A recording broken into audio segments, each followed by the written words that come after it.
It's been a few days since we said bye to the others in Nasha Town.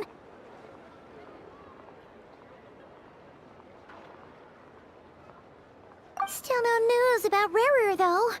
Where could he have slunk off to? If only he was gone for good. But with all the trouble he stirred up before, there's no way we've seen the last of him. Hello! You must be the traveler in Paimon? Mr. Flint has been looking for you. Unfortunately, there's been a serious wild hunt attack over at the quarry. He thinks it's time to regroup and figure out a plan. The wild hunt? Oh, uh-oh. We better get over there, right away! Come on, let's go!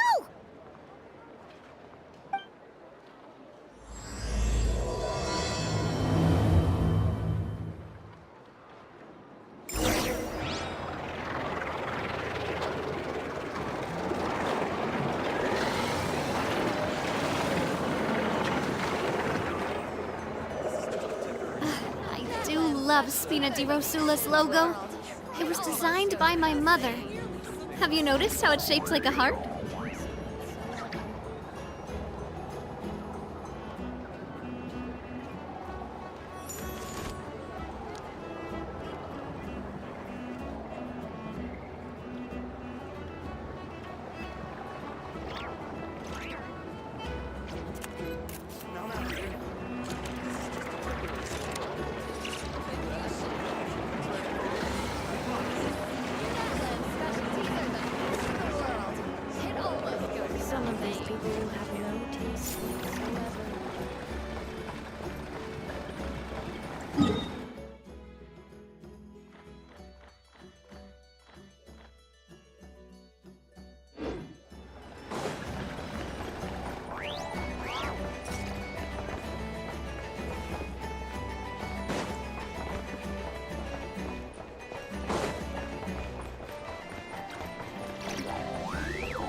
I can barely sense any Kuvaki at all.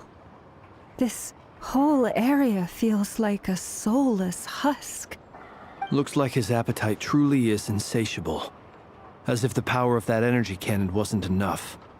He's not seriously still getting stronger? What's his endgame here? Ah, everyone's here already. Hey, we made it. So, what's going on?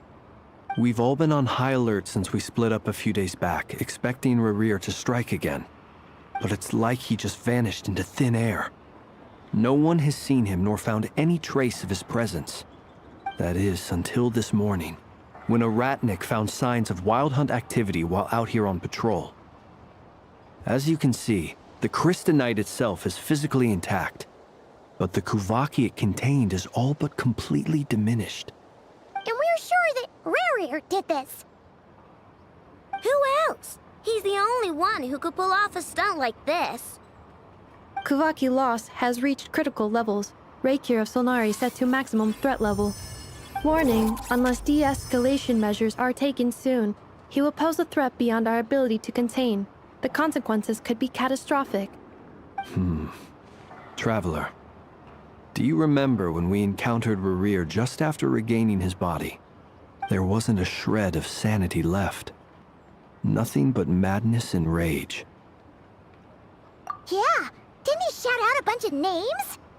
then he started raving about how nothing in this world mattered to him. Oh, Paimon gets chills just thinking about it. Oh, but the thought that he's still out there, lurking somewhere in Nodcry, waiting for his chance to strike? Oh, even chillier! Last time we fought, we were already at a disadvantage. If he has such overwhelming strength, why would he suddenly go into hiding? Yeah, if I were him and I wanted more Kuvaki, I'd just take it by force. No point staying in the shadows. Unless something went wrong. His whole resurrection thing didn't exactly go smoothly. The other thing is, how does someone who's completely lost their mind still have the wherewithal to cover their tracks so perfectly? Beats me. According to certain medical studies, insanity does not always entail a complete loss of rationality. It may be that he is simply living in a world of his own. That actually sounds about right. He was ranting away to himself the whole time, like he had zero interest in talking to us. There are many unanswered questions here. He could be right under our noses, and we'd still be in the dark. Besides his name and title, we know little about him. Certainly nothing about his past, or what he might be hoping to achieve. Exactly. And we wouldn't even know where to begin looking.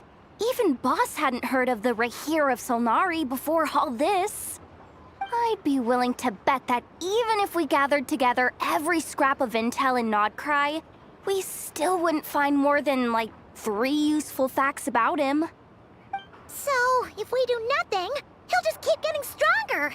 But if we want to investigate him, we have no idea where to look. Last time we had Marionette and her big robo-buddy to help us, and we still barely held our ground. If we had to face him alone... Oh, Paimon's head hurts just thinking about it. What are we supposed to do against a threat this big?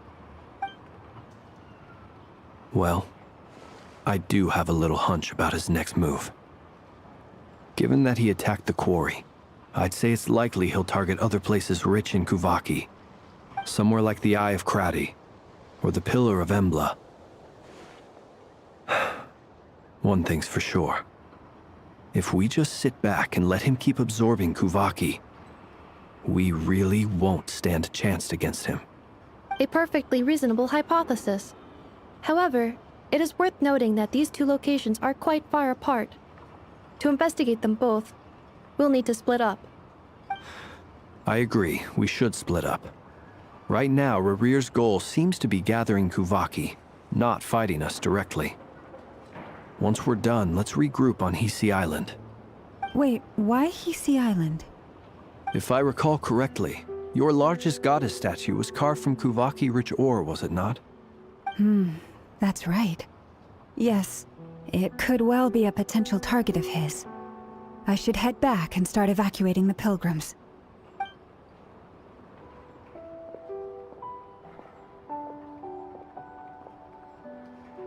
Splitting up's always gonna be risky. But I guess we don't have much choice, right? We're in a race against time here. And if we do run into Rarir, what then? That's when you follow the 3rd rule of treasure hunting. Run like the wind. Didn't you say the 3rd rule was go with the flow?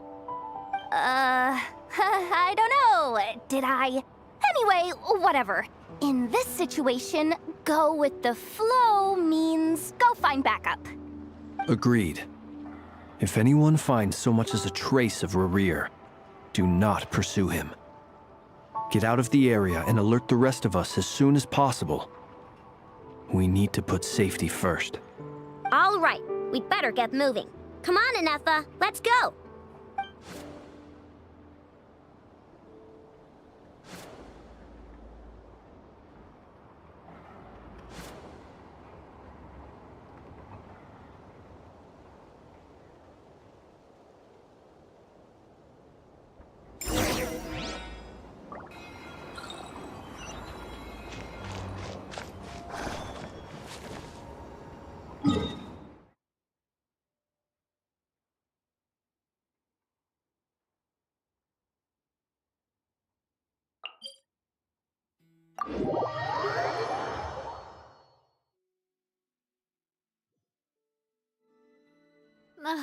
I really want to go traveling.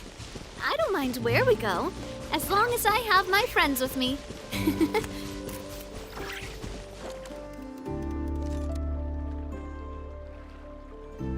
Any leads? Nope. Diddly squat.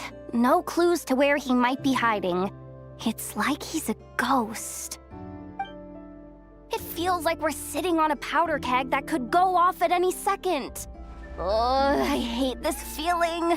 I'd rather face him head on than be left hanging like this. So, you guys didn't find anything either? Not loving the word either. How about you, Flint's? I questioned a few Ratniki and eventually narrowed my investigation down to one suspicious individual. But by the time I got to his place, he was already gone. Almost as if he knew someone was on to him. Either that, or he's just extremely cautious and doesn't stay in one place for long. He's been biding his time for a while now. The question is, where or what is his next target? No idea. Since regaining his body, he seems to have lost all interest in the fragment in my possession.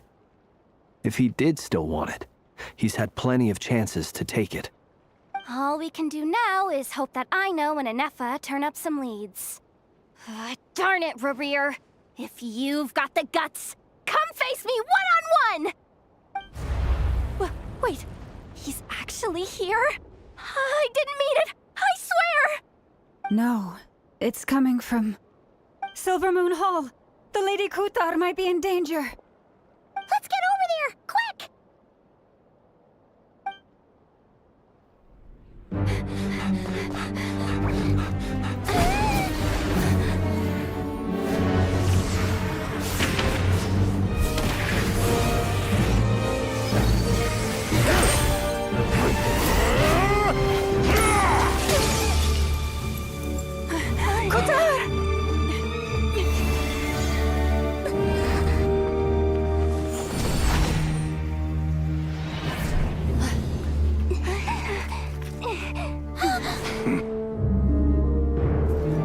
Why is he attacking the damselette? What's going on? No time for questions.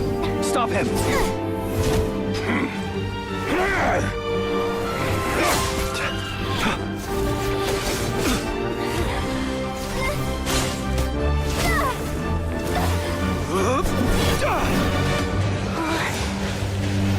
This is insane. Yehuda, get Kutar out of here! On it.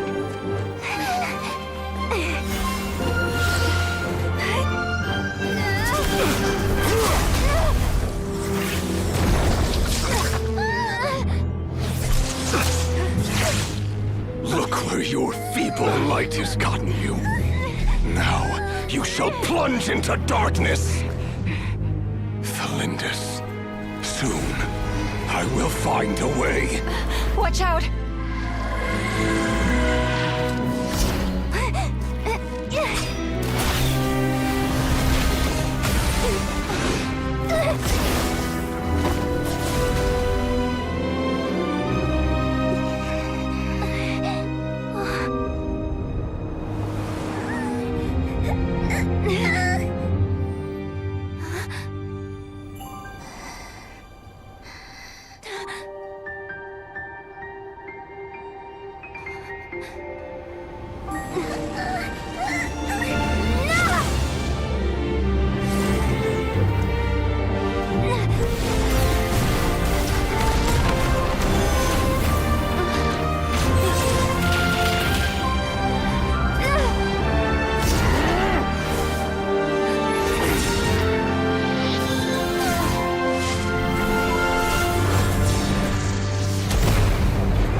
That was too close. We barely made it out of there alive. What's that guy's deal? How'd he get so crazy strong?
He's a threat to this entire nation. I doubt his strength could even be measured by conventional standards. I have a question. When me and Anefa showed up, We saw him chasing after this lady like he wanted her dead. What was that all about? We weren't there for the whole thing either. They were already duking it out by the time we arrived.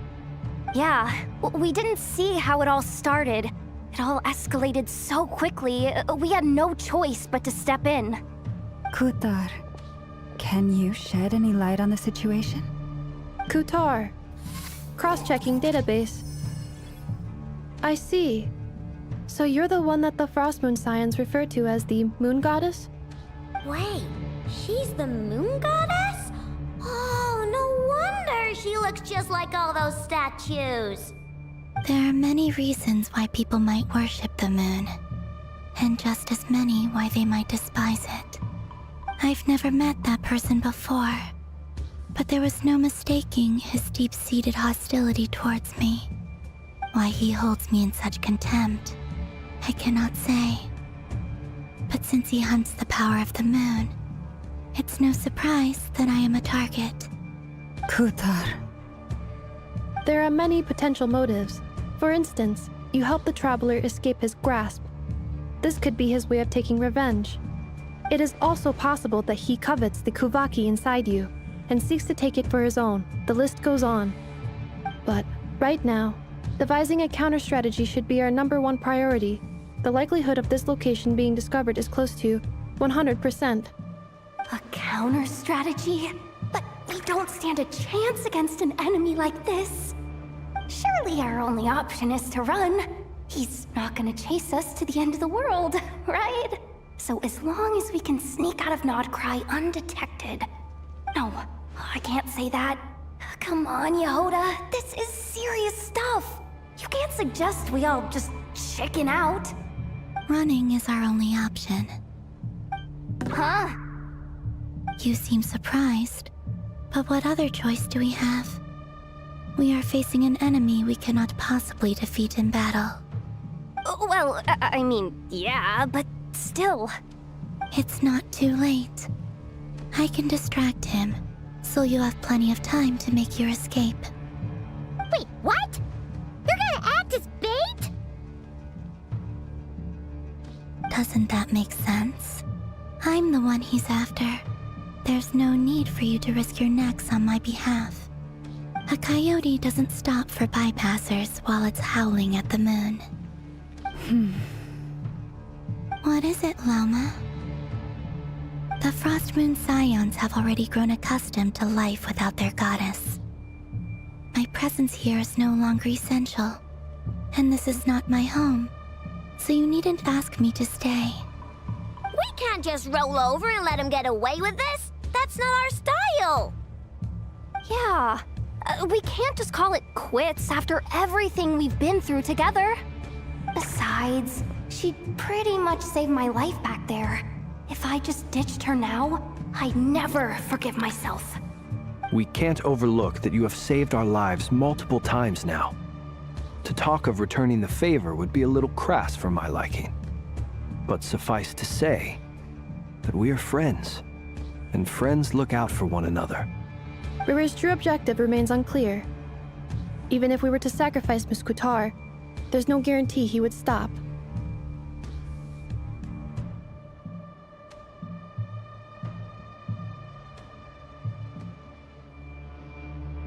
But... Kutar, I know why you left the Frost Moon Scions so long ago. It was because people started treating prayer as a form of trade. They would make self-centered wishes, force you to accept meaningless offerings in return, and then expect you to perform miracles for them, as if that were their entitlement. If it were me, I might have walked away too. But I believe that time can change everything, and that sometimes it takes losing something precious to appreciate its true worth. After much reflection, I've realized that this was never about whether the Frost Moon Scions need you. Any relationship based on need is purely transactional. What I truly hope is that you'll choose to stay, not out of obligation, but as part of our family. You were born here, And now you've returned. Who knows? Perhaps it was the moonlight that guided you home.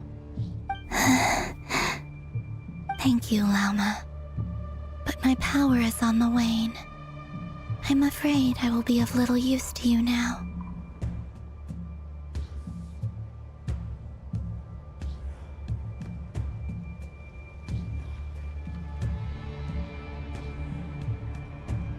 Very well then. I'll do as you say. Both times you saved us, we were transported across great distances in an instant. Is that one of your powers as the moon goddess? It is, but I find it very draining. I barely managed to pull it off just now, and it will be some time before I'm strong enough to do so again. Rejected by the world, my power is dwindling. Like a lake, cut off from its source, slowly shrinking away. Now, it has almost run dry. What do you mean, rejected by the world? The 3 moons belong to the ancient bygone era in which they came into being. From the moment I was born, the world itself has been steadily sapping away at my strength. The 3 moons are not one and the same. As the goddess of the Frost Moon, I cannot wield the powers of the other 2. Yet moonlight has a way of blending together. Each can reflect the other's glow. So when our fingers touched, I was able to restore my strength by drawing Kuvaki from the eternal moon's marrow. But this method of recovery is painfully slow. If only we could find the... It's the Wild Hunt! Even faster than we expected. We'll have to finish this conversation later. See how those wild hunt creatures are running away from us. They're likely just a scouting party, which means Rerir won't be far behind. Then what are we waiting for? Let's get the heck out of here!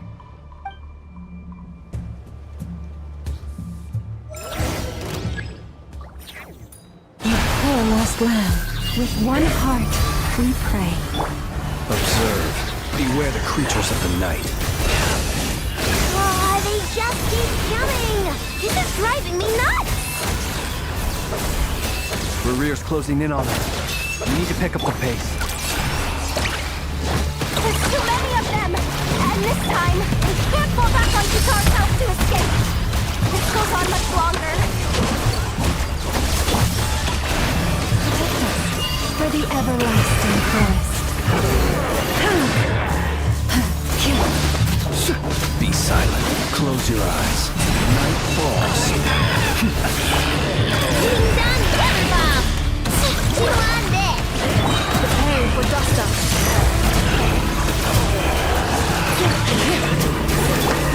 One heart, we pray. You poor lost lamb.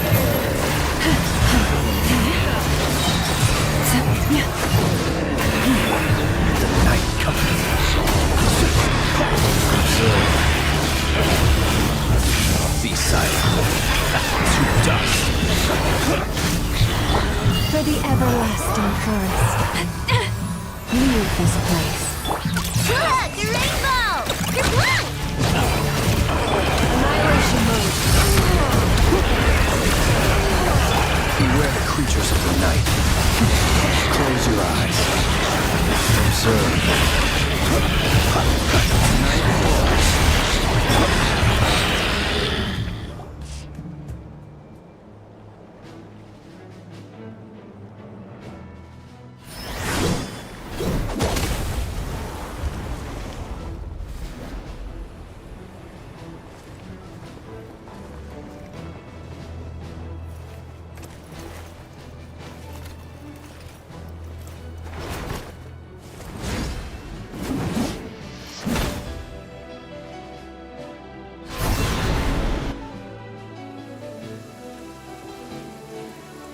What's the matter? Bit off more than you could chew? How are you? from Amsvartnir? Whoa! You're Varka? Grand Master of the Knights of Favonius? We could save the intros for later. Right now, let's get you all out of this hellhole. Follow me. I know somewhere you'll be safe. Oh, is that where I think it is? That's the one. Come on, move! There's no time to waste.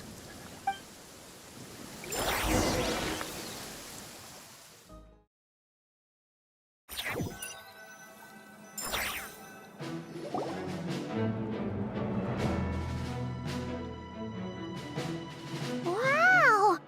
Where are we? This is so well hidden. Well, that goes without saying. This is the Knights of Favonius' meeting place in Nodcry, and a contact hub for the Northern Intelligence Network. AKA, the black market of intel.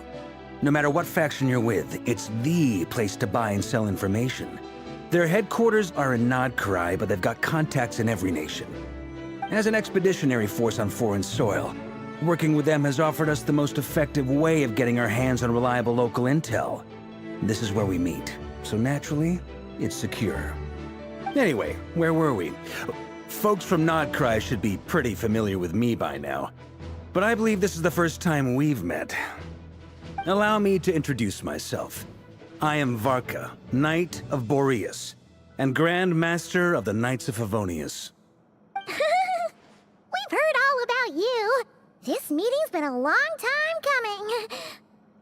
You look way younger than Paimon expected, but you definitely have that Grand Master vibe. Well, I'm no spring chicken. Just not showing my age yet. Definitely feeling some of that back pain today, though. Rushed back from Amsvartnir without a wink of sleep, only to get right into another fight with that freshly revived maniac. Another? You mean you fought him before? Yep. He wasn't nearly as strong back then, but he was still a formidable foe. I brought some of the knights along to give him a little surprise, but he saw us coming from a mile off. My squad took heavy injuries, and I barely made it out alive myself. We knew it might have been our last chance, so we staked everything on it. But still, it wasn't enough to stop him. I tried tracking him down afterwards, but he didn't leave a trace. Even in his unhinged mental state, he's as cautious as any trained operative. So, I decided to come find you. And as luck would have it, turned up to find you being ambushed by the Wild Hunt. The rest, you already know. Is that why he's been frantically absorbing Kuvaki these past few days? Because he sees you as a threat? Maybe I'm part of the equation, but even if I weren't, I'm sure he'd still be gathering power. He's clearly working up towards something. Note to self, Uncle Varka's strength rating officially upgraded.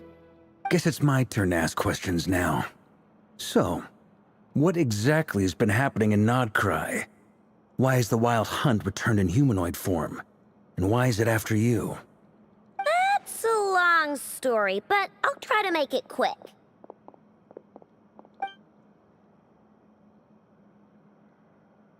Wow, I had no idea so much had happened. Sounds like you guys have really been through it. So, the Kutar is actually a Fatui Harbinger. And all this Wild Hunt activity in Nodcry is the work of the Raker of Solnari, one of the 5 sinners. That's a lot to take in. Need some time to wrap my head around it all. I'm truly sorry, Mr. Varka. You stood with us against the Wild Hunt, and did everything you could to stop it from escalating into a full-blown catastrophe. And then, the one time you're away, it all comes to a head and all your hard work gets undone. You've got nothing to apologize for, Miss Moonchanter. You can plan 100 steps ahead and still slip up. That's just life. No one knows what tomorrow holds. You can't predict which way the wind will blow next. And, to be perfectly honest, I can't say I'm surprised. For all the times we've defeated the Wild Hunt in the past, we've never been able to completely wipe it out. Turns out, we were just delaying the inevitable. But now that a new variable has come into play, fate may well take a different course. A new variable? You mean us? Heh, who else? And in a strange way, I think his resurgence might not be an entirely bad thing.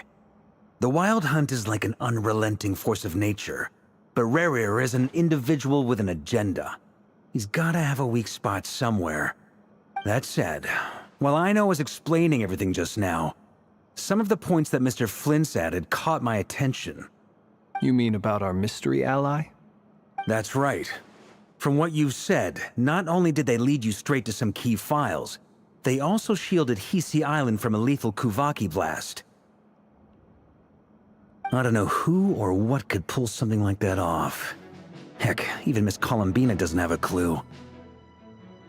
I hadn't heard the story about those files.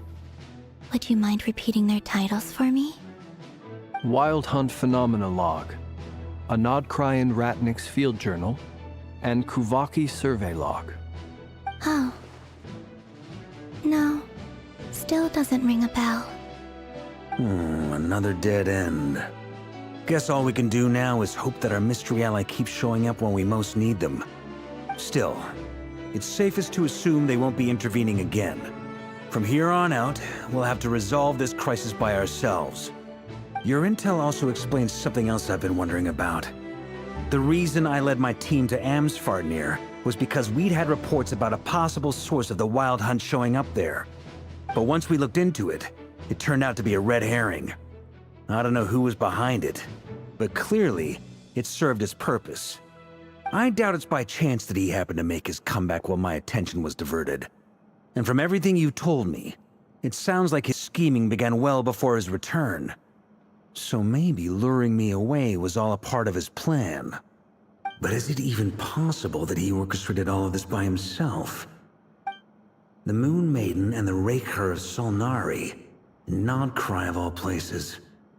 The way everything is unfolding, it can't be a coincidence. So, what do we do now? Got any ideas? Right now, we've got at least 3 things to consider. Let's go through them one by one. First, we need to figure out how to take down Rerir. If we can't beat him in a straight-up fight, the rest won't even matter. To my knowledge, the bulk of Nodcry's fighting force is already gathered here. But even with everyone united, we're still no match for Rerir in his current state, let alone with his power still growing. What if there was a way to tap into a new power of our own? How so? Have you thought of something, Columbina? 3 moons once watched over this world. The Eternal Moon was the largest. The Frost Moon was the brightest. And the Iridescent Moon was the most mysterious. They say that back then, the 3 moon goddesses wielded immense power, enough to shape the workings of the world itself. I now bear the Frost Moon's power, and the Eternal Moon's marrow resides within the Traveler. Hold on. Are you suggesting? The Iridescent Moon, the last piece in the puzzle. That's right. If we can find the Iridescent Moon's marrow, I will be able to regain my strength much more quickly. The 3 moons are said to stir the tides and illuminate all things. Perhaps they hold further secrets beyond our understanding. According to my analysis, the solution is feasible. However, it is subject to one major condition. How do we locate the Iridescent Moon's marrow? I know a way, but we will need to visit the Fatui's Experimental Design Bureau. The Experimental Design Bureau? Are you saying we need to involve Marionette? Yes. I must speak with Sandrone. It's a long way from here to the Experimental Design Bureau. There's a high chance you'll be spotted. You shouldn't go alone. Then that's settled. Next up, our second priority. Somehow, we need to figure out Rerir's end goal. As you saw for yourselves, when he was still in his Wild Hunt form, everything he did was for the sake of recovering his body and resurrecting himself. His first act since then, after laying low for a while, was to try and assassinate this young lady. People's obsessions often reveal their greatest vulnerabilities. There must be a reason why he despises the moon so deeply. Perhaps it sheds some light on his title, the Raker of Solnari. The Wild Hunt has plagued Nodcry for centuries now. If we want to stop it for good, we have to get to the root cause of what's driving it. It's true. We still know very little about him. If Kuthar hadn't given us that lead, we wouldn't even know his name. But where would we even start? I doubt even the Intel Queen of Nodcry has a clue, and she has info coming out of her ears. Oh? That's a rather hasty conclusion for someone who's so painstakingly meticulous when it comes to dealing with machines. Ah, she heard me.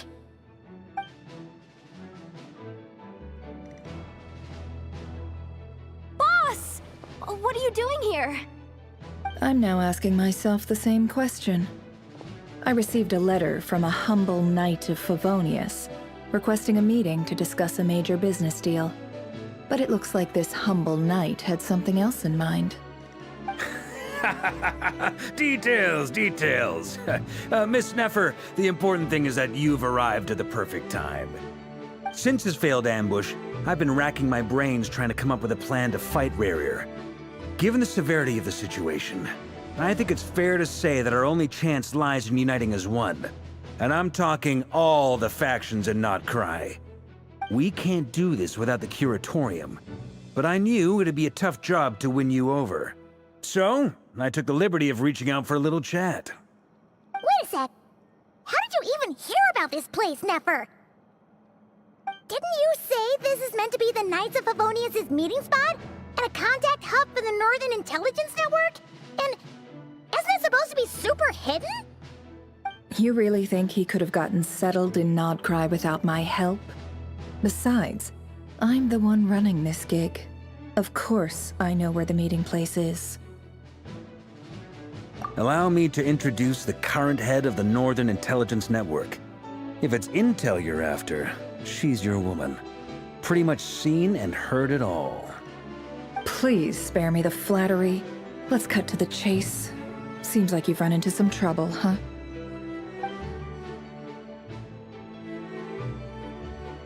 Well, this certainly qualifies as an unforeseen crisis. On behalf of the Curatorium of Secrets, I wish you all the best of luck. So you're just going to sit this one out?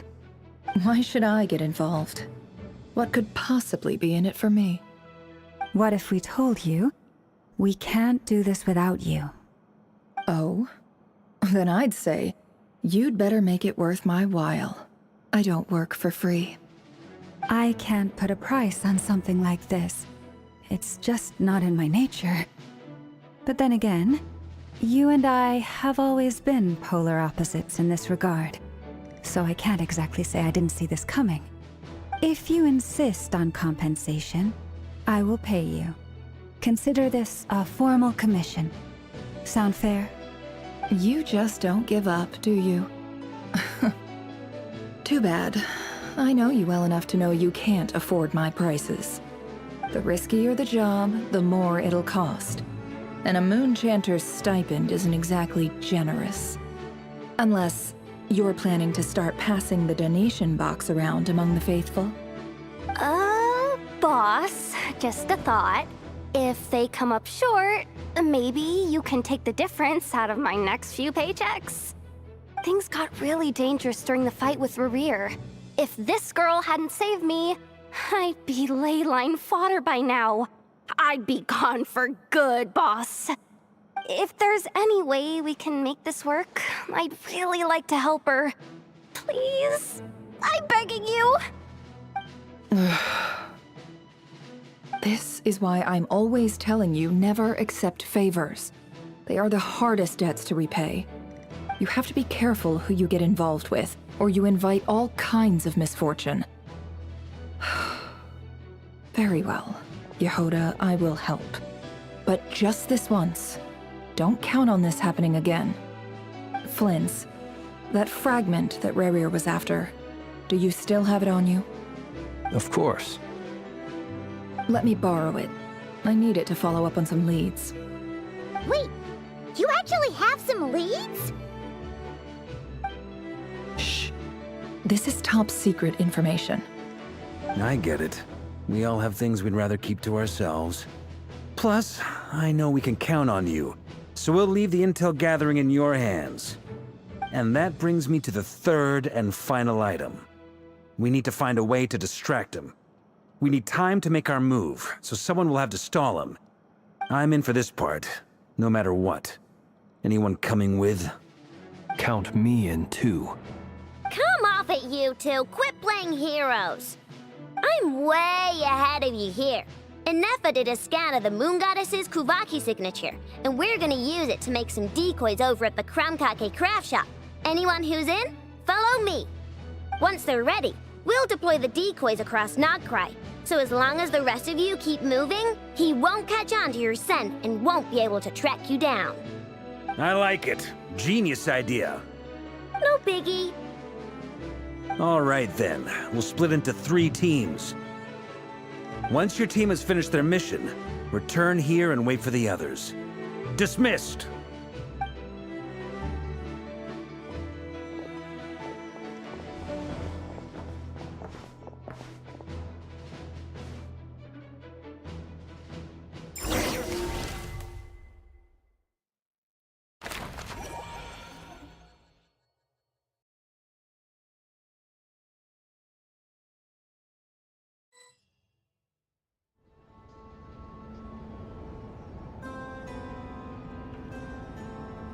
Lady Damselette.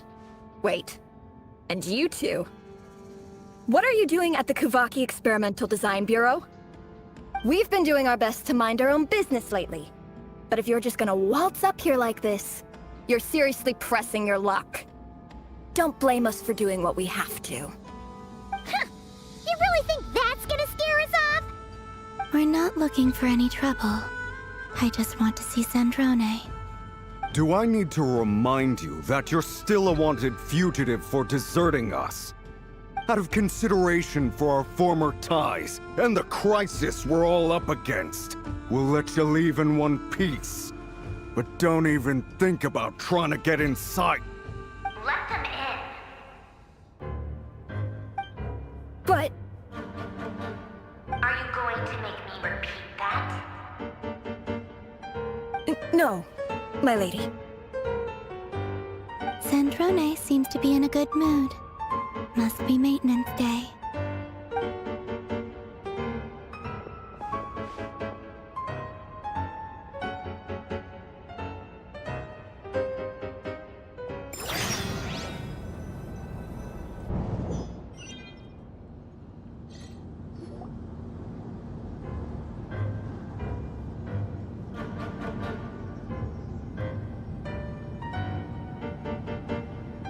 So tell me, to what do I owe the honor this time? Actually, before you answer that, just so we're clear, we're not colleagues anymore, Columbina. I don't owe you anything. I promise it's nothing big. It seems like you've gotten the wrong idea here. The only reason I let you in was because I was bored. It seemed like a way to kill some time and satisfy my own curiosity. Whatever miscalculations I may or may not have made in the past, I haven't lost the plot enough to even consider sticking my neck out for your sakes. I'd like to speak with Arlecchino. What? Huh? You mean the knave? I'd like to speak with Arlecchino. Is she in Nodcry? No, she's not. Once the work on this facility was completed, she went back with the Rooster and Regrator. The only ones in Nodcry are me and... What is it you need to speak to her about anyway? Rerir is hunting me. If I'm going to face him, I must first retrieve the lost moon.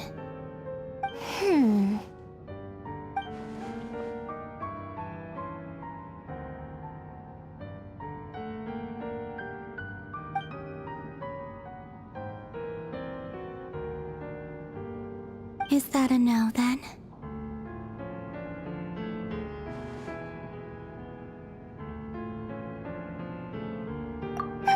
As if I need reminding. I was this close to settling things with him before someone decided to whisk me away to their weird little garden. Have you held any tea parties lately? Tea parties? Yeah, obviously. You don't seriously think we'd pack it all in just because you aren't here.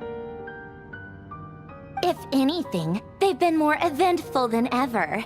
Just me, Arlecchino, and a bunch of insolent, insensitive guests who won't stop asking where you've gone. Oh, they've been a real joy. I bet you served them the worst tea you have. Just like you used to do to me when I upset you. Who cares about how good the tea is when there's no one around to drink it? I keep losing people. First Rosaline, now you. I'm running out of people who can make me laugh. Honestly, what could be more ridiculous than multi-centenarian goddess, who's only ever had the plain herbal tea she received as offerings? You'd always brew a different type of tea for me each time. Was it really just to see how I'd react?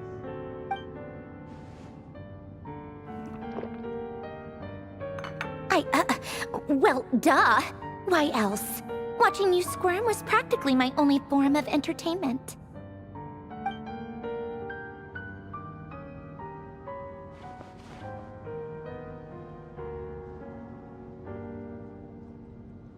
Oh, yeah. And Capitano sometimes used to bring Tartaglia around, too. But I guess we won't be seeing him again. Well, I guess we are overdue for a get-together. Polonia! Have Febronia pass a message to Arlecchino for me. It's time for tea. Will suffice. Pass along a message for me, too, if you would. My body cannot contain the marrow of 2 moons, so I'll be leaving one of them in her care. Excuse me? Who said you were on the guest list? If my tea meant that much to you, maybe quitting the Fatui wasn't your brightest move. Back when you were under the Tsaritsa's protection, no one would have dared come at you so openly. But that protection didn't come for free. In fact, I paid dearly for it. At the end of the day, it was just another transaction. I just got tired, that's all. I never wanted any part in their grand ambitions, and I've had enough of being treated like a bottomless supply of power. It brings back memories from the old days, when I was still worshipped as the moon goddess. Centuries on, it may be a different group of people, but I see the same greed in their eyes.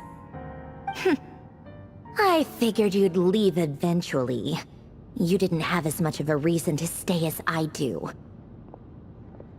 The Tsaritsa gave you shelter and protection, but that was it. Nothing more, nothing less. Meanwhile, the Fatui demanded everything from you in return, until it was more than you could bear. I get why you left. And frankly, I have no interest in dragging you back just because the higher-ups told me to.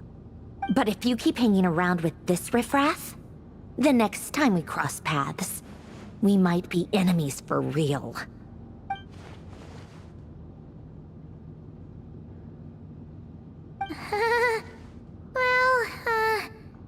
Guess that's our cue to leave.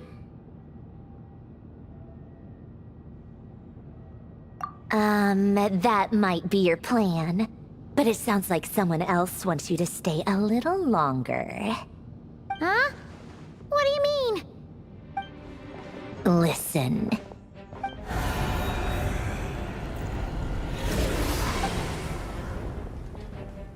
My lady, it's the Wild Hunt. A horde of monsters is headed straight for the facility. Another uninvited guest trying to crash my tea party. Clear the area! I'll handle this. Wait, what? You want us to leave you here by yourself? Huh, you'll be lucky to make it out of this alive. You really think you can afford to worry about me? Go on, get out of here. You may have stopped Polonia from crushing him last time, but I've made sure that won't happen again. The entire Experimental Design Bureau is rigged for war. stay and watch if you want, but it'll be at your own risk. You're not flagged as friendlies in the weapons system. Don't tell me what to do! Look, if you're leaving, make it quick. Or you'll just get in my way. There's a secret passage on the second floor. It'll take you right to the plains out back. Stare all you want, Columbina. You're not getting another invitation to my tea party. I know. But thank you anyway, Sandrone. This is exactly why you shouldn't hang around with those people. All their melodrama and sentimental nonsense is rubbing off on you.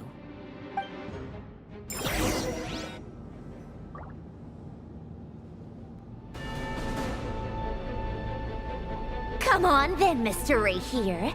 Let's pick up where we left off. It's your Wild Hunt monstrosities versus my beautiful creations. Let's see who comes out on top.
Apollonia, get him!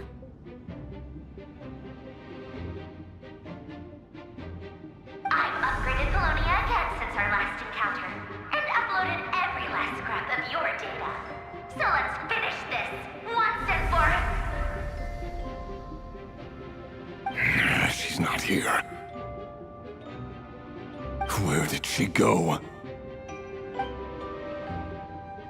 Hey! Over here, you big... Curse it. Moon. Go. Keep searching.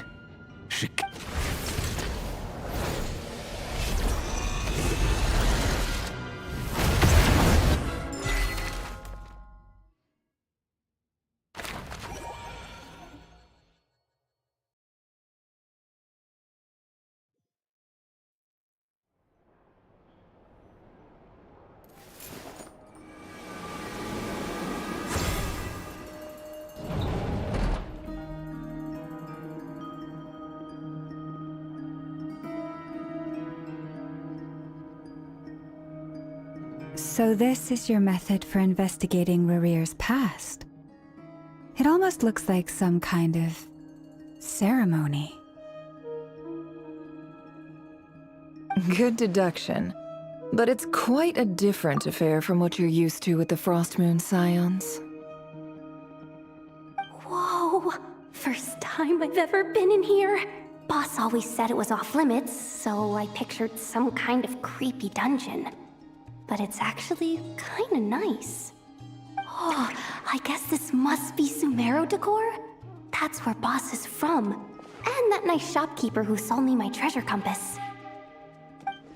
I'm not sure exactly what you've got planned, but it looks like you're all set. When do we begin? Whenever we wish. But for some reason, I've got a feeling this isn't going to end well. I've never faced Rarir myself, but from what you've told me, his power is beyond anything I could imagine. I, on the other hand, am just an ordinary businesswoman.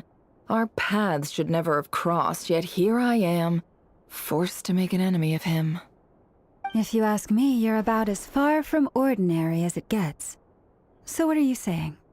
You're getting cold feet? Once I take a job, there's no backing out. Still, I have to ask myself if the power I'm relying on will even work on an opponent of this caliber. And also how to make sure I come out of this alive if things spiral out of control. Death is the one thing we can take for granted. It is the great equalizer, however fortunate or unfortunate we may otherwise be. So it's important to consider how to spend what lifespan we have left. Come on, boss. Lighten up. Quit talking about death. It's bad luck. For once, I agree with you. When you're up against a foe like Rarir, there's no such thing as being too prepared. Is there anything I can do to help? That won't be necessary. I've already made up my mind. Time to cash in a precious favor I've been saving for a rainy day. Yehoda, I need you to find someone for me. The sooner the better. Find who? That shady merchant who sold you an overpriced treasure compass the other day. Come on, boss. You're pulling my leg again. In what way is she shady? She showed up when I was completely lost and sold me a neat little gadget that was exactly what I needed. Trust me, she's a good person. Anyway, I know who you're talking about. Don't go anywhere. I'll be right back. What's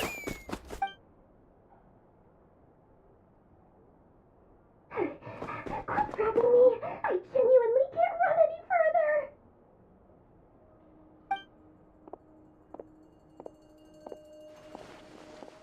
Hey, aren't you? What is it? What's the big rush? You dragged me out of a dream where I was literally swimming in Mora. I'm charging double my usual attendance fee.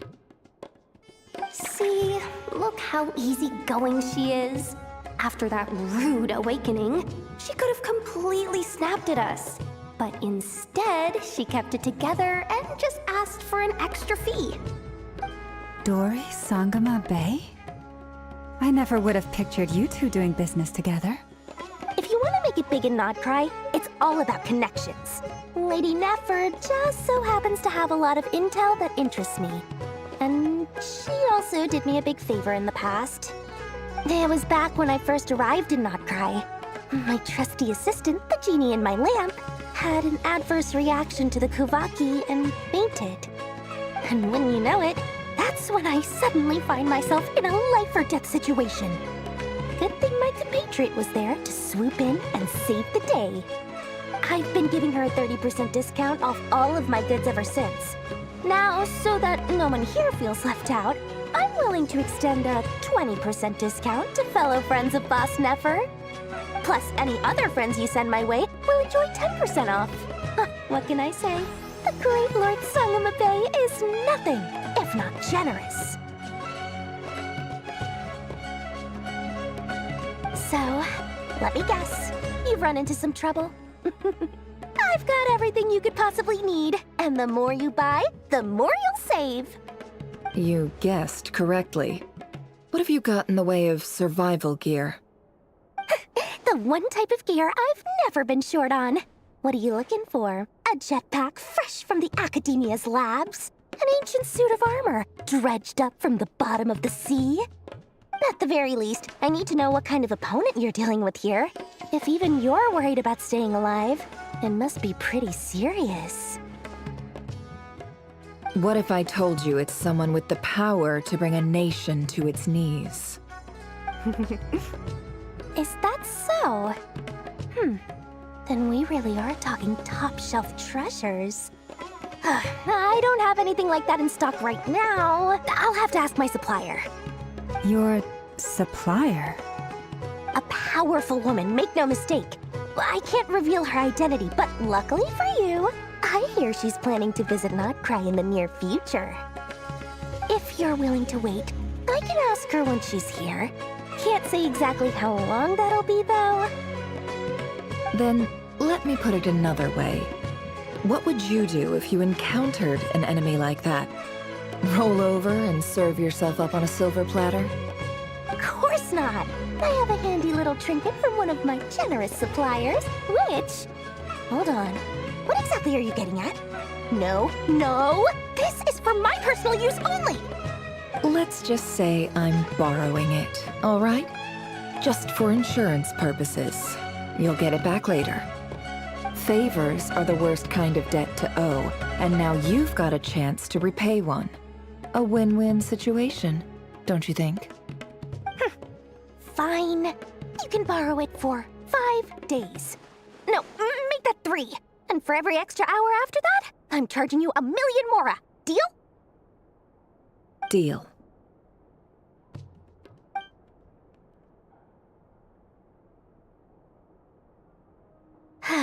What a way to start the day. Now, was there anything else you wanted? Or can I go back to bed now?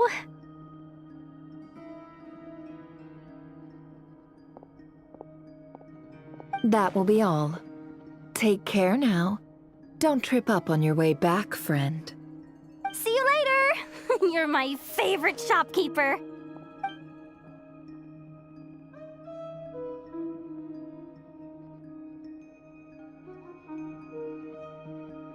Excellent.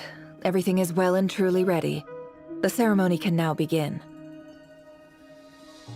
After initiating the ceremony, your minds will follow me wherever I go. You will see many strange things in your mind's eye. So remember, don't be frightened, and don't make a sound.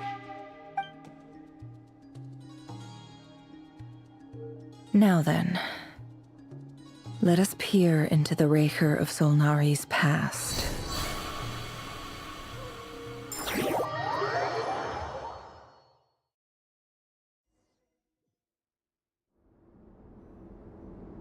I made it. I don't recognize this style of architecture. Must be Conrian. Simple furnishings, table and chairs. It's a more ordinary house than I might have expected. Looks like the fearsome Raker of Solnari came from surprisingly humble beginnings. Unless this passed for luxury in Conria. Unlikely. It was said to be a very prosperous nation in its heyday. Anyway, I'll keep exploring.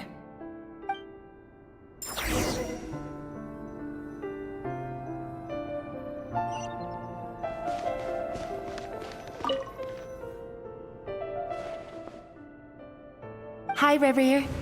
Since you're working extra hours tonight, I thought I'd keep myself busy by checking out that new kebab shop. I've heard good things about their menu. I'll test it out, and if it's as good as everyone's saying, let's go back together sometime. P.S. New stash from the Universitas Magistrorum. I brought some goodies home. A few teacups and a pin rack. Hope you like them. They didn't sign their name, but they must have been close. Sounds like they were living together.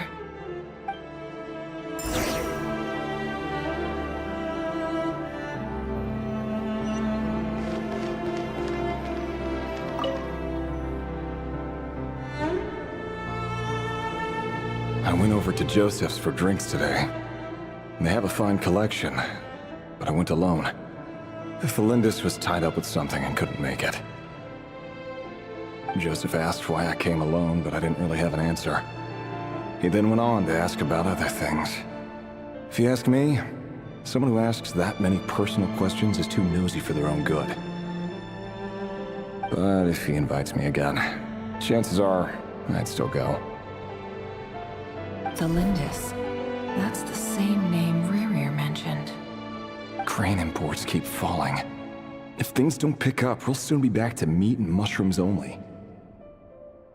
Honestly, I'm not a huge fan of that new type of mushroom everyone's been into lately. Didn't it start out as a lab-grown variety? I heard it's even mildly corrosive. Seriously, why would you even eat something like that? I don't care if it's an impressive feat of alchemy. That just isn't the kind of thing I like to eat. Grain has to be imported, and they're eating a diet of mostly meat and mushrooms. Could it be because Conria is underground, so it doesn't get much sunlight? That would explain why they use so much stone in their buildings. They even use alchemically modified strains for food. Seems like the people of Conria don't have many options when it comes to dining. I've just about saved up enough now. Time to buy it and keep it somewhere safe. Making a big purchase. I wonder what it is.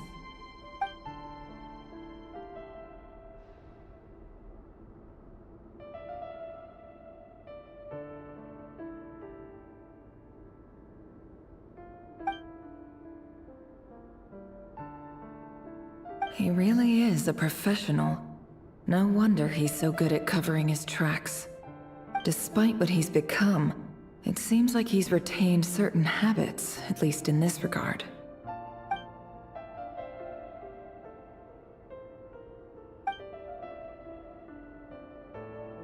Did Rary rip it out himself?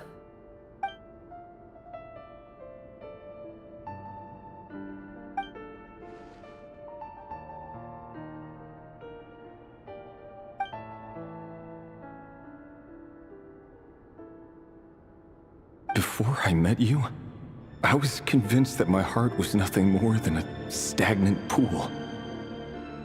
The burial place of a fallen moon. A withered, windless grove where the waters rested forever unrippled.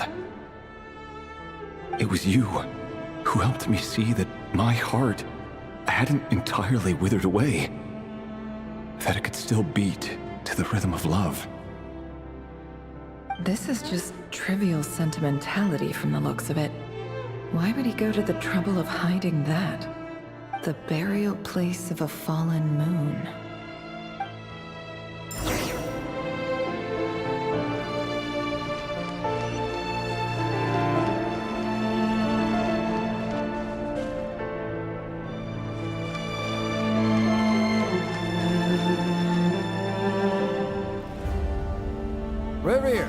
over here. Dane! Oh, and, Vediflin here? What a surprise to see you here, sir. Hello there, Rerir.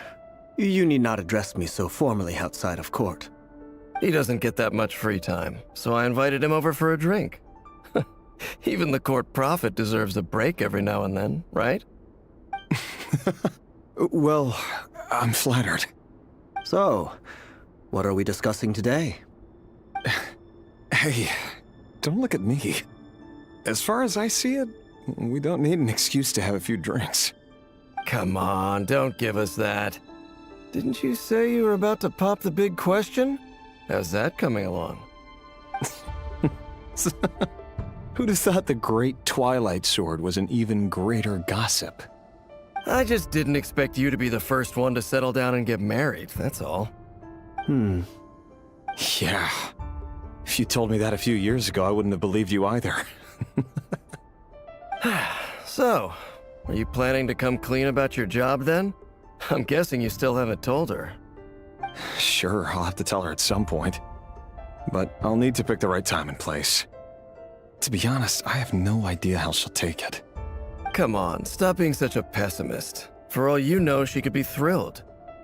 I bet she'll be much more impressed by your actual job than the one she thinks you're doing now. A member of the King's Guard. Quite the cover story. Does the king himself even know? Of course he does. Anyway, enough about me.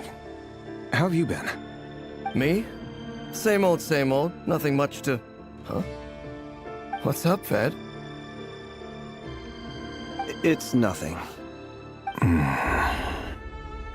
Vedifilnir, Dainsleif's elder brother.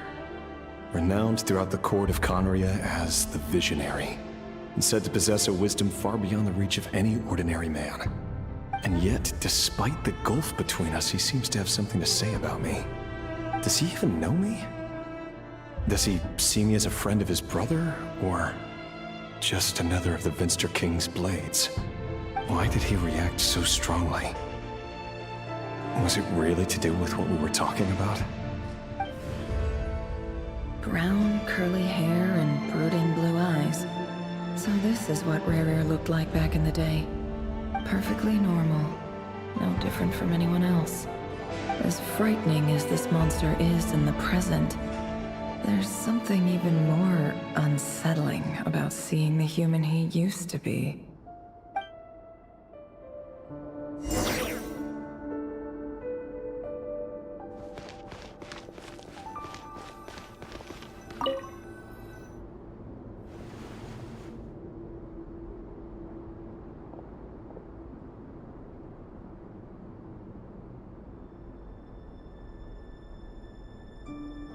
Felindis? You're back early? Our equipment's being serviced today, so I got off earlier than usual. How's your day been? Aw, why the long face? Is something the matter? Has your boss been giving you a hard time again? Went for a drink with Dane and the others after work. Isn't that a good thing?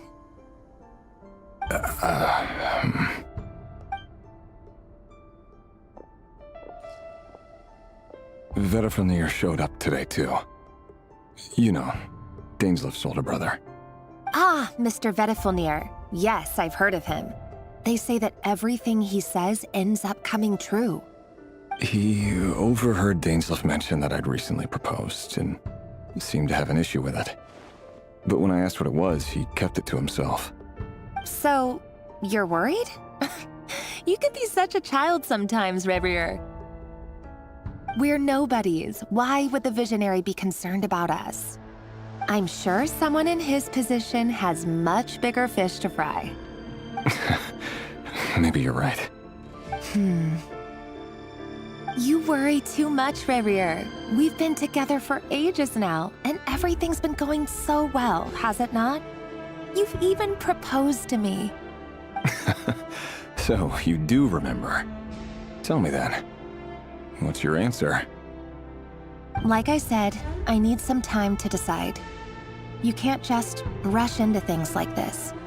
We may be nobodies in the grand scheme of things, but if we want things to work out, we've still got to plan ahead. All right. Take your time. Just don't keep me waiting forever. Nobodies. Sounds about right. In the eyes of people like Battlefield and Dainsleif, what do we matter? Can someone whose gaze is so fixed on a far-flung future even see the present clearly? Besides, the dynasty's fate rests with the king and his inner circle. Whatever I do, it won't make much difference. Meanwhile, every idea they come up with and every decision they make, it affects everything. These days, the king is lost in his research, and the purge of the Crimson Moon bloodline grows ever more intense. The opposition tried to speak out, but nothing came of it. And I'm under no illusions as to why. Because we eliminated them and got rid of their bodies. A man can have 1,000 reasons to carry a sword, but there are few good excuses to use it. Yet the king has never even considered a gentler approach, and he never will. What becomes of someone who kills on another's behalf? Can he ever find true peace?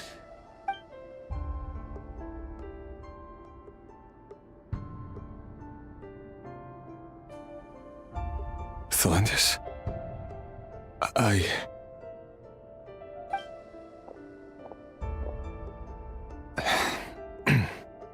It's nothing. You were right. Fate has never smiled upon nobodies like us. But by the same token, it's unlikely to bear a grudge against us either. There's no reason we can't keep living happily together, cherishing the simple joys of each day as they come. See? You just need to stay positive, Revere. I can feel your warmth, your breath. You're right there, right by my side. Just seeing you makes me happy in a way I can't explain. And that's something that no one could ever take away from me. So smile, my love. Let go of that frown. You're right, Thalendis. I've just been overthinking things. That's better. Getting caught up about things like this will only ruin our evening. Speaking of which, all set for the ball tonight? I need to go get ready. You go ahead. I just have a few things to take care of, then I'll come join you. Even busier than the big shots, huh? Fine, I'll go get started. But don't be late. If you keep me waiting too long, I won't be a happy bunny. Relax. I'll be there. Seriously, though, you drive a hard bargain. You're really gonna leave my proposal hanging and still expect me to take you to the ball? Well, that goes without saying. I already told everyone I'd be coming with a dance partner. Besides, they're two completely different things. Let's take it one thing at a time, all right? All right. White outfit it is. It seems like Rerir was deliberately hiding his ties to the intelligence services by giving the impression that he was just an ordinary member of the Finster King's Guard. He clearly doesn't want his would-be fiancée to know about his other life. Then again, that's hardly surprising. People in the intelligence trade rarely do. Who'd have thought we were in the same line of work? Let's dig a little deeper.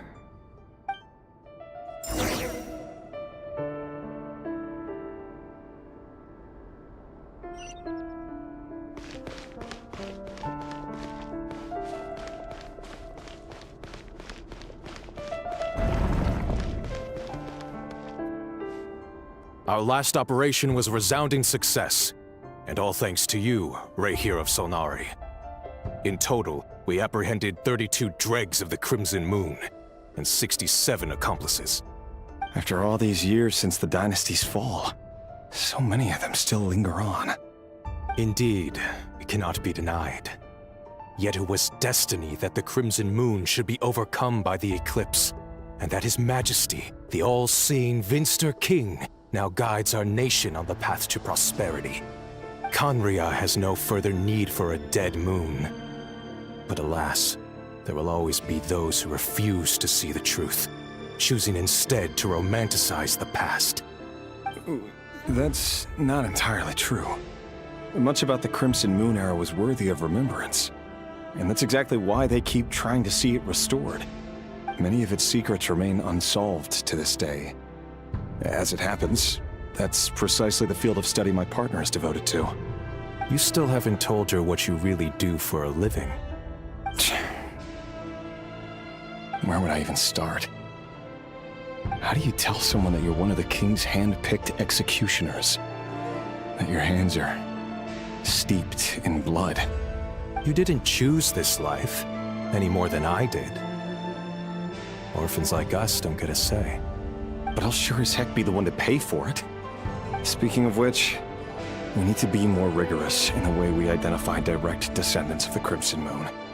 Someone, it seems, has strong opinions about my future plans. Most likely my marriage in particular. I have a feeling that we may soon become targets of the Crimson Moon's retribution. Your concerns are not unfounded.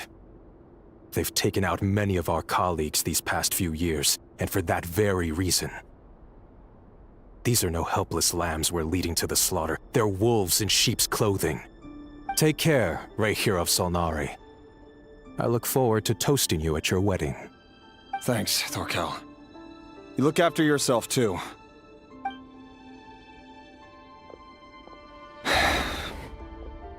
Thelindis, I never wanted to keep this from you.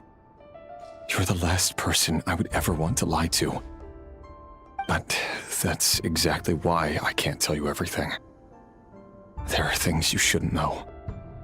Things you cannot know. The moonlit dynasties are a thing of the past.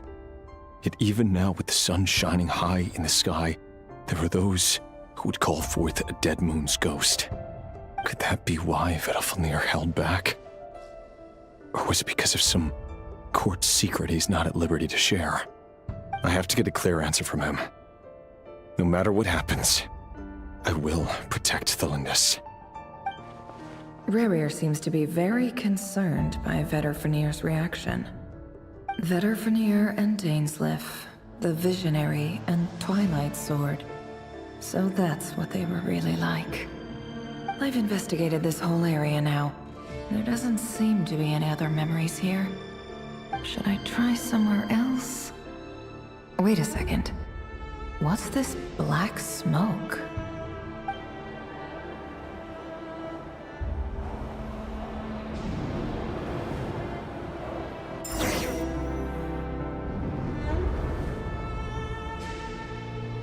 So, he's late after all. Just you wait, Rerir. You're in for it. Big time. Are you waiting for someone, ma'am? Could I tempt you into buying some flowers?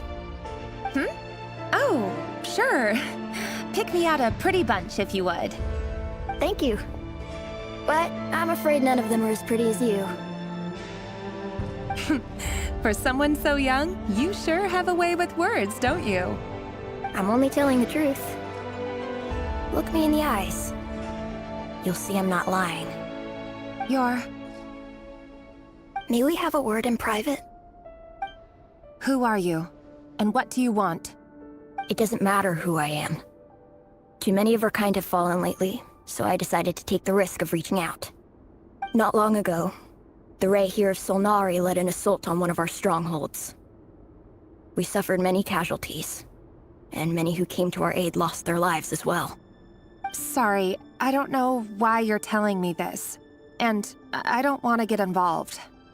Wait, hear me out. This time we finally got a clear look at his face and learned his true identity. His name is Rerir, and he claims to be one of the King's guards. What did you say? A cruel irony, isn't it? The man you're set to marry leads a double life as a brutal executioner.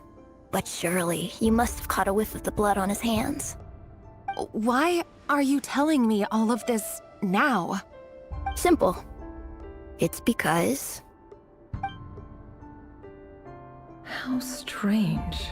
Rerir was nowhere to be seen in that memory. It clearly belonged to Thelindis.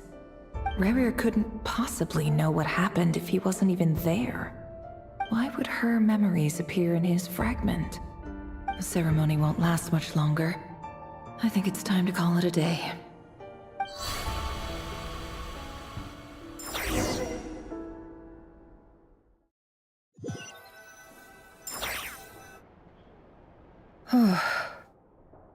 So that was your doing?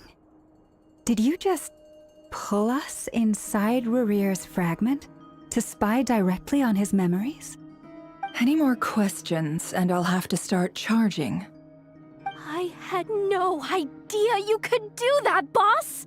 Seriously, that was amazing! We're not worthy. We're not worthy! I gotta admit, though, I'm itching to see what happens next. Feels like we barely scratched the surface. I'm just as curious as you are, but the ceremony only allows for limited time inside. That's all we can see for now. Luckily, we managed to learn quite a lot. So far, so good. I just hope the others are doing okay too. Especially the group with the Traveler. Their mission is a risky one. Let's hope it's all going smoothly. If you're worried about them, go see how they're doing. If I know Boss, she's gonna need some time to write up all the details and make sure it's all coherent. I'll stay behind to lend a hand, but feel free to head back and meet up with the others.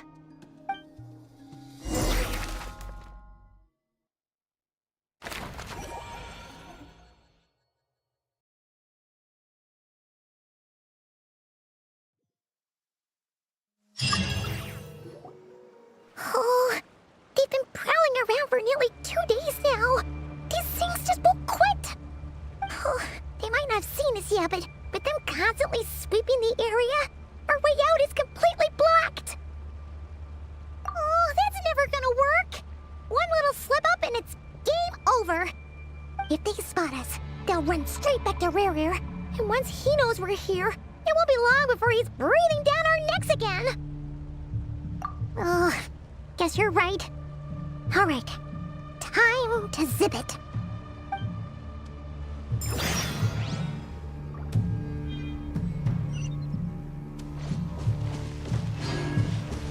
Quick, hide! We almost got spotted! Phew! That was a close call.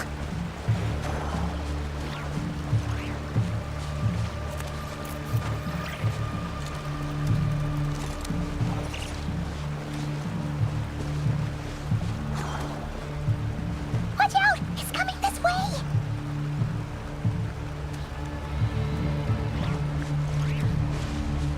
Keep going. We're nearly there. This is the final hurdle.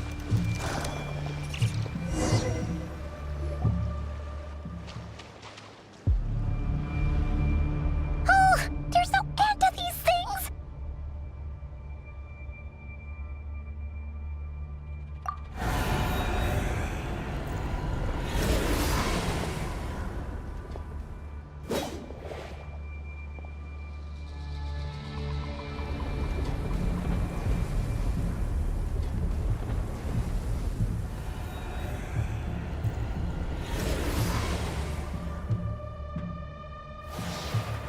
Fire.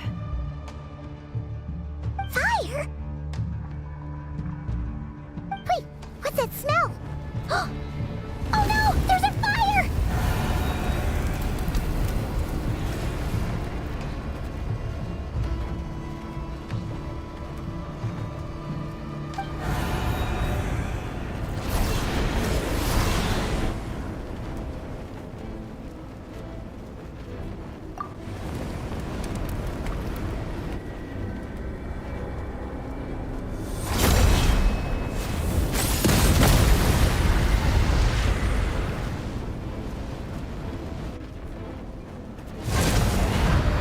Sandrone was right. You look weak, Columbina. The old you would never have let such lowly creatures bar your way. Word has it that you did something for the Tsaritsa, and that's why you've lost most of your power. Freedom comes at a heavy price, doesn't it? It's Arlecchino! You came! Hello again, Columbina. And greetings, guests of the House of the Hearth. It's been a while. Arlecchino.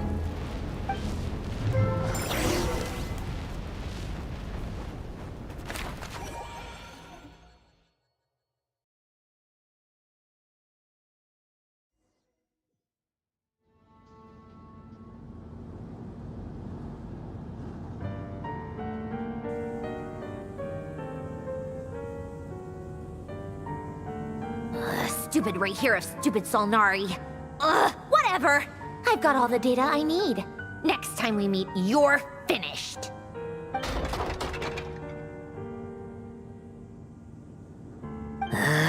He sure doesn't pull his punches. Excuse me, do you need a hand? You can do me a favor by staying out of my way. Can't you see I'm busy? Wait a minute. I recognize that voice. Hello, Miss Sandrone. Father sent us over to help. Huh. How considerate of her. Hey, Fremine, get over here and help me fix this. Lenny, you do your thing. Just keep your sister away from my machines. Nearly every machine that cat girl touches ends up going haywire. Go put her on cleaning duty or something.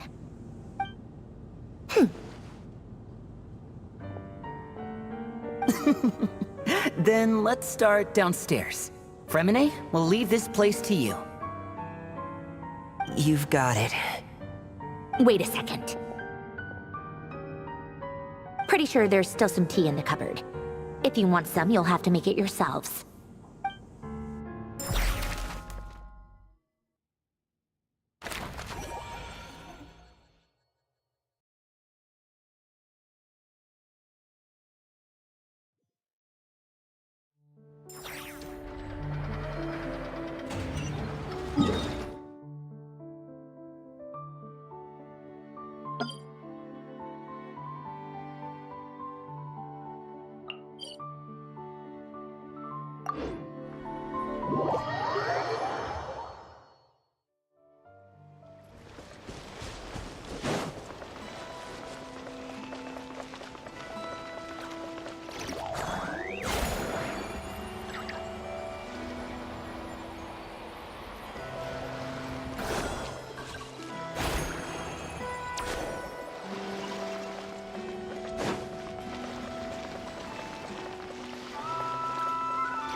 It's a relief to see you all made it back in one piece.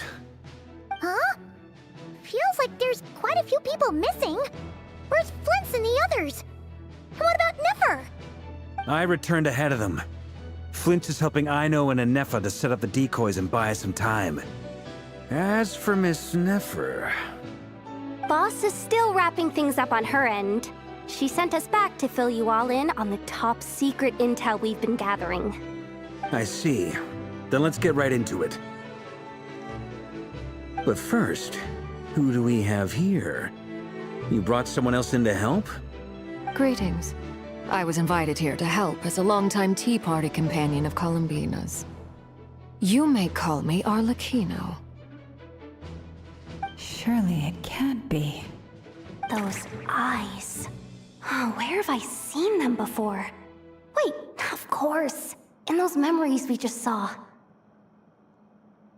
The only Arlecchino I know is the fourth of the Fatui Harbingers. So either you share a pretty uncommon name, or you're more than just a Tea Party buddy. You're well informed, Grandmaster.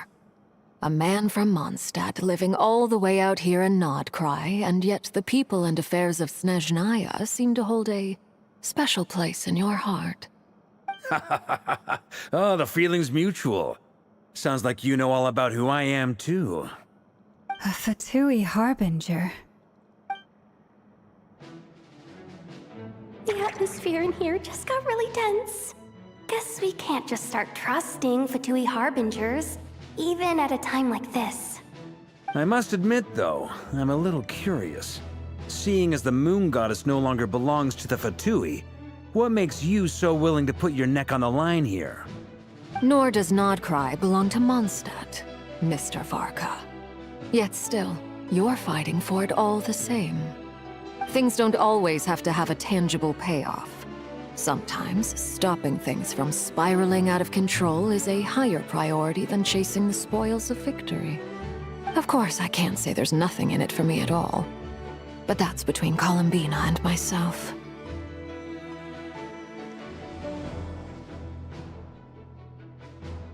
Forgive me. I don't mean to doubt you. It's just that the Fatui really have been the source of many of our troubles. We have our own way of doing things here in Nodcry. But ever since they arrived, the Fatui have treated us with nothing but hostility.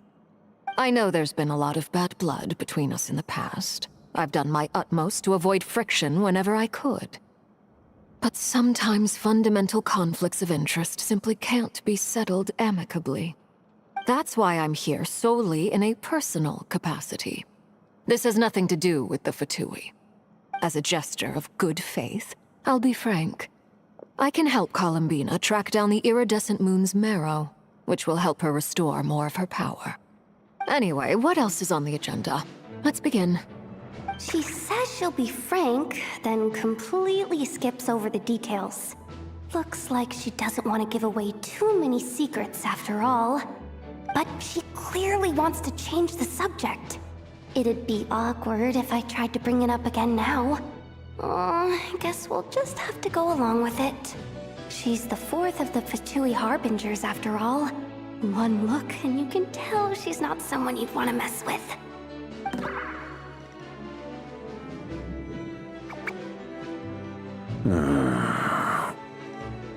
Well, since Miss Arlecchino sounds confident in her ability to handle that, we'll proceed to the next topic. Yehuda, time to share that top-secret intel. All right, listen up, everyone. First, we now know that Rerir was originally a Conrian secret agent whose primary mission was to hunt down and assassinate the so-called Dregs of the Crimson Moon. The Dregs of the Crimson Moon? Mm-hmm. In the memories, there was a lot of talk about the Crimson Moon and Eclipse, and a whole bunch of other stuff from the time of Conria. To my knowledge, those were the names of two different Conrian dynasties. Long, long ago, it is said that the people of Conria worshipped the Crimson Moon, drawing a mysterious power from its reflection. But one day, a coup saw the Crimson Moon eclipsed, hence the name of the new dynasty that replaced it, and how it became the new emblem of Conria. Still, long after the Crimson Moon dynasty had fallen, the last ruler of the Eclipse dynasty, the Vinster King, still coveted the secrets it left behind. So, he sent the Rehir of Solnari to secretly hunt down the Crimson Moon's few remaining followers. In those days, Rerir showed no signs of madness. In fact, he was as normal as any other person. Oh, and he had a fiancé, or at least a would-be fiancé, called Tholindis. What's the matter?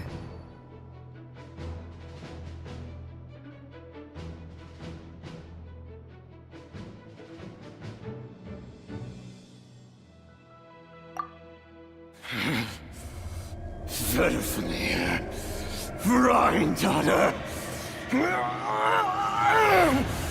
Tholindis.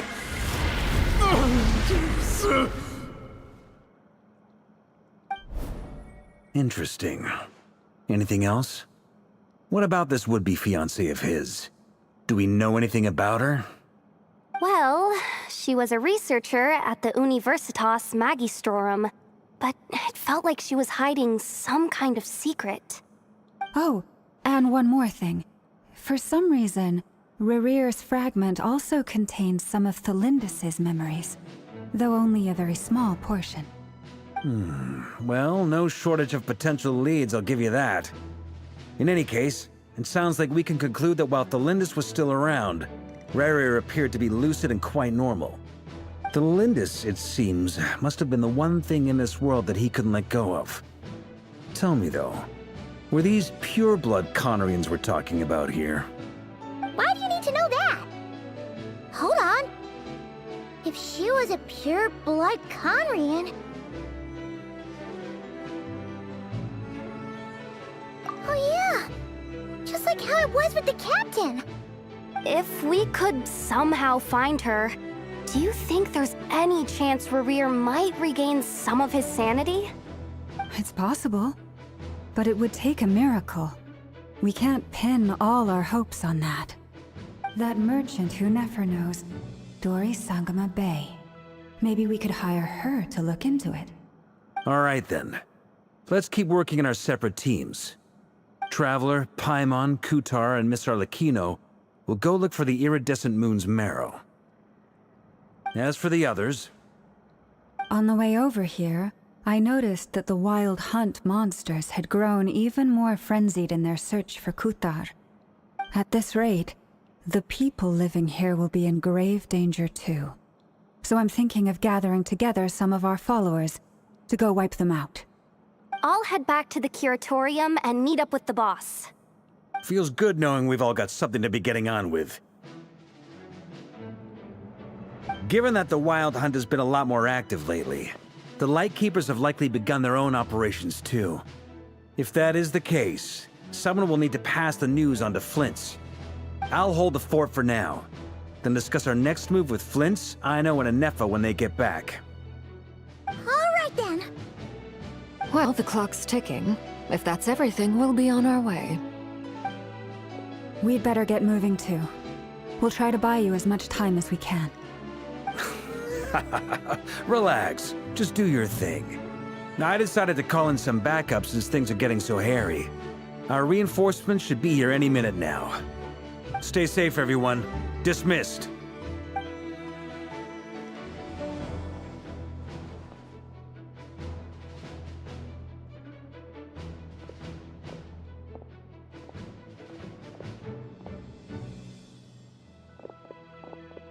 We're back.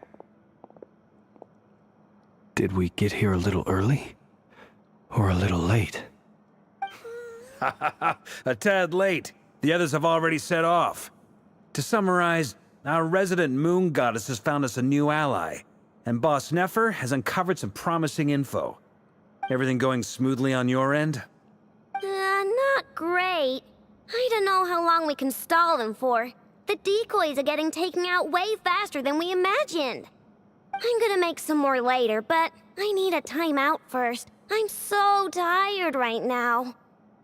Oh, right! Inefa, could you fill in Uncle Varka on what we just discussed with Flint's? Sure.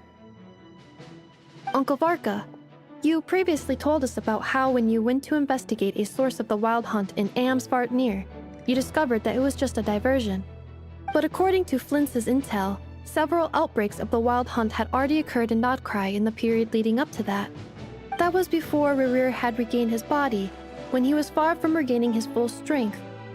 In other words, in theory at least, he still lacked the means to act in two places at once. Flint's, with everything that's been happening, the Lightkeepers across Nodcry are rallying to fight back against the Wild Hunt. They're gonna need your help. I know, I'm sure you're capable of coming up with something far more effective than decoys. But for now, you should stay here and get some rest. Anefa and I will head back over to Amsvartnir to see if there's anything I missed. I told you Uncle Varka would say that, didn't I? A deal is a deal. Not a word about my snack intake for the next week. Database updated. Reliability of Aino's predictions increased. What does that mean? They were betting on how you'd respond after hearing their intel. It's the obvious choice, isn't it? That's hardly worth betting on. We already decided that Anefa should go investigate the situation over at Amsvartnir on her own. You might as well stay here and keep watch. Someone needs to hang back and oversee our strategy meetings. And besides, you still haven't fully recovered from ambushing Rerir. So I've ended up with the easiest assignment. Well, I appreciate it, everyone. See you when you get back.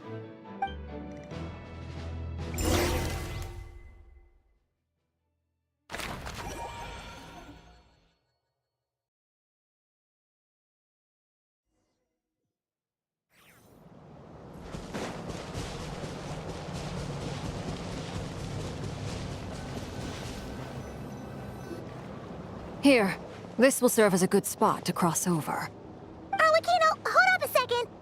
Since you brought us all this way, would you mind telling us what you got planned? We still haven't got the slightest idea what's going on here. And if even Columbina doesn't know where the iridescent moon's marrow is, how do you? Simple. Because I am an inheritor of the royal bloodline of the Crimson Moon, and one of the last surviving embers of the Two Worlds' flames. Huh? Are you serious? As in, you're a descendant of that Crimson Moon dynasty we were just talking about? The one from ancient Conria? Your surprise is understandable. I was also taken aback when I first learned of it. But the more I thought about it, the more I realized the signs had been there all along. When I was young, I discovered I could wield a very special kind of fire. It coursed like blood through my veins and smoldered away inside my nerves. What's more, whenever I experienced strong bursts of emotion or drew too deeply on this power, it was like some kind of presence within the fire would begin to gnaw away at me, consuming me from the inside out. Exactly. That is why my hands are like this, too. At first, I saw it only as a curse, but once I became a harbinger, the jester apprised me of the truth. Together with my own investigations, over the past few years, there are several things that I have gradually come to understand. For instance, take the so-called Crimson Moon. In truth, it is nothing more than the shattered remnants of the iridescent moon, fused with the abyss to prolong its lifespan. Since this blood flame was bestowed upon me by the Crimson Moon, it is a fusion of the iridescent moon's former power and the corruption of the abyss. You all understand the nature of the abyss well enough. I draw upon its power, and in return, it hungers for my soul. This strange blackness is the mark of corruption it has left behind. If I recall correctly, you once told me that if the corruption ever made it to your heart, you'd become a completely different person. Yes, and that's the reason I'm always careful not to push my power too far. It's essentially a never-ending tug-of-war. Whew. Sounds intense. Anyway, the rest of my story can wait. Is there anything else about the Crimson Moon or the Iridescent Moon that you're unclear about? Paimon has a question. So, the Crimson Moon that the Carians used to worship was actually the Iridescent Moon, right? Which was one of the three Moon Sisters. Does that mean that the Carians were to the Crimson Moon as the Frost Moon Scions are to the Frost Moon? So much of that history has been lost. We have no way of knowing exactly what they were like. But I would suspect that the Conrians weren't as devout in their moon worship as it might appear. The iridescent moon's remains simply served as their link to the abyss. Later on, perhaps someone discovered a way to make direct contact with the abyss. Or maybe there was some kind of ideological divide. Either way, a dissenting faction staged a coup and drove out the royal heirs of the Crimson Moon dynasty. Still, even with the dark sun looming high overhead, the Crimson Moon's glow never truly faded. If you want living proof, it's standing right before you. The first time we met, I sensed something familiar in your presence. When I looked at you, I felt I could see that mysterious red moon in the corner of my eye. In your flames, I saw its broken image, surrounded by a strange black aura. Well, I appreciate that you kept it to yourself. Much about the Crimson Moon is still a mystery, and I'd prefer not to end up as the object of an insane research project. Anyway, time is against us here, so if there's any other questions, they'll have to wait. I just want to make sure I've got one thing straight. In her letter, Sandrone mentioned that since you are unable to contain the iridescent moon's marrow yourself, you intend to leave it in my custody. Correct? That's right. For now, it's the only way I can pay you back for your help. The iridescent moon is already part of who you are, so with its marrow in your possession, you'll be even more powerful than before. Deal. Then let's get started. Get what started? What does this place have to do with the Crimson Moon? When I first became a Harbinger, the Jester gave me a book called Pernah, also known as Leobranto Inamorato. You should be able to buy a copy next time you're in Fontaine. It's a love story set in the Crimson Moon era, but setting aside the tangled romances of its characters, it also records a few interesting details. In the Crimson Moon era, or so the story goes, there was an orphanage that received children from beyond the bounds of this world, and subjected them to a peculiar induction ceremony. Beyond the bounds of this world? For real? And what kind of induction ceremony? The Crimson Moon sages looked beyond this world for beings with powers that surpassed the gods. But fearing they might lose control, they subjected these children to a process of refinement. They made these children crawl up a fireplace and kept asking them, "Have you died? Did you see it?" Until they finally admitted to having died and seen a crimson moon.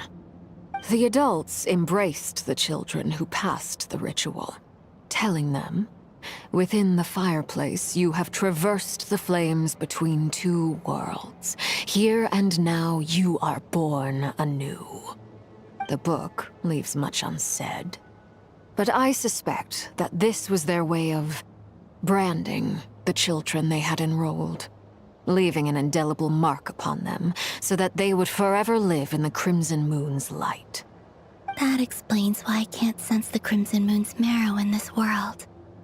It makes sense that it would be sealed in a special space that can only be accessed temporarily through some kind of ritual. But there's no fireplace here. Do you see a chimney anywhere?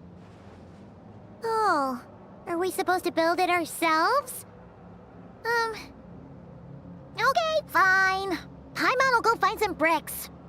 That won't be necessary. The fireplace is purely symbolic. The key to the ritual is crossing the flames between two worlds. In other words, the flames that burn within me.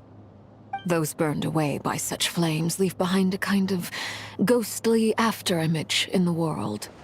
In the days of Conria, people believed they could be used to bridge the gap between the two worlds of life and death. In short, I can open a passage to that space for you. That's the easy part. The catch is I'll need to stay on this side to keep the passage open, so I won't be able to come with you. Once you're inside, you'll have to find your own way. Very well.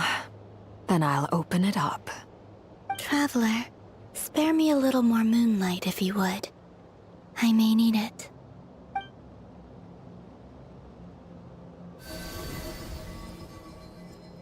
Thank you. I feel like I've recovered some of my strength now. It should be enough to move us across short distances and confront whatever dangers might await.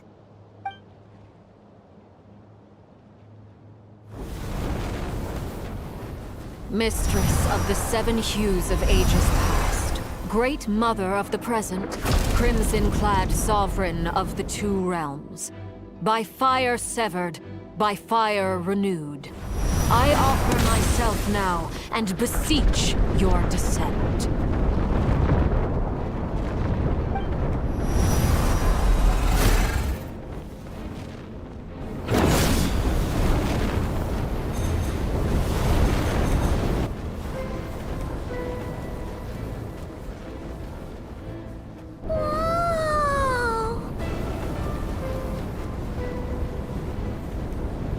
One word of advice.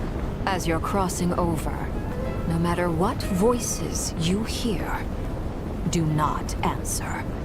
Got it. I sense a sinister gloom inside, but also the familiar light of the moon. I feel that I am about to meet an old friend who has changed beyond all recognition. All right, let's go.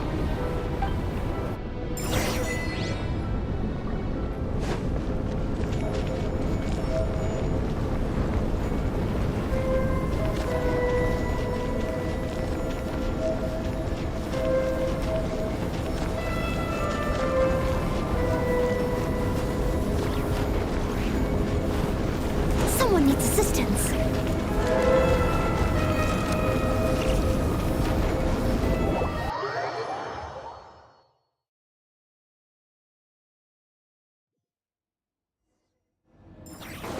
I sense your presence, and craving death and rebirth. Wait, why are you? You have crossed over from another world, transcending fate itself. I have no right to.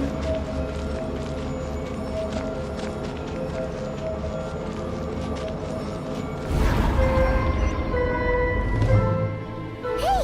Look up at the sky! A red moon! This must be the spot, right?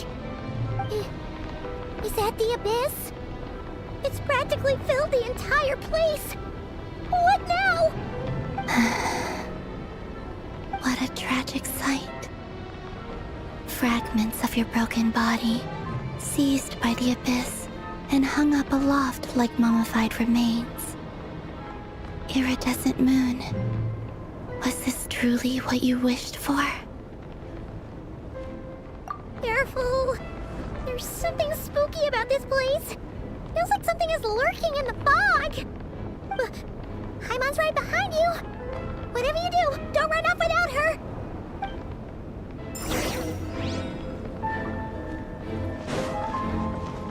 By the way, Columbina, didn't you tell us that the iridescent moon had shattered into pieces? The moon up there looks pretty whole, Paimon.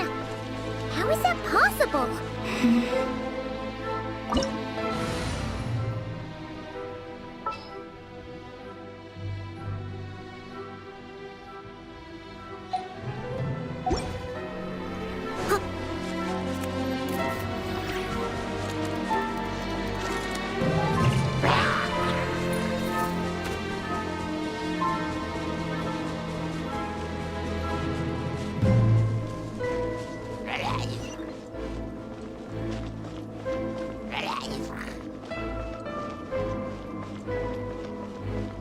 Just like I thought. It was only a facade.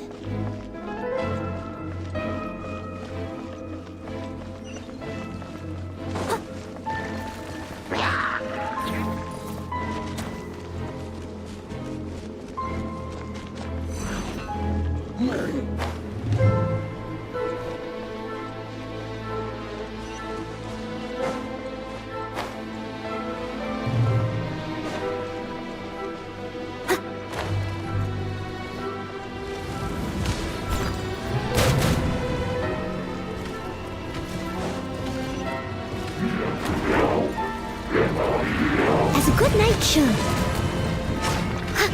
Pyrotechnics! Power core! Coming at ya! Watch out! Fire! Strike till I'm dead! Where evil lurks, shoot on sight into the shadows.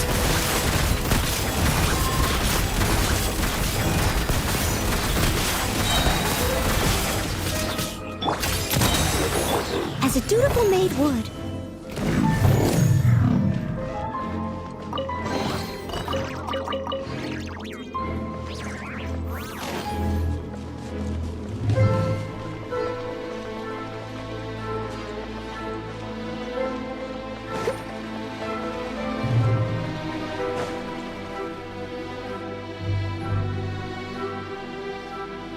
Huh?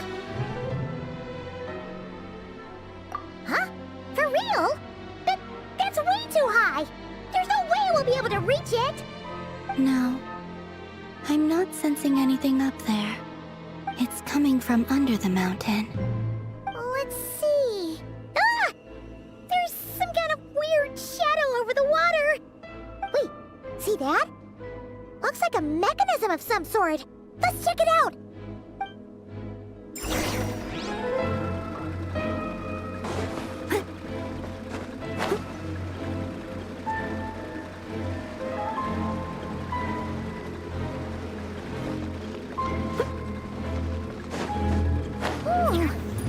Looks like a device from the time of Kalia. Maybe people once came here to study the Crimson Moon's domain, and they left this behind.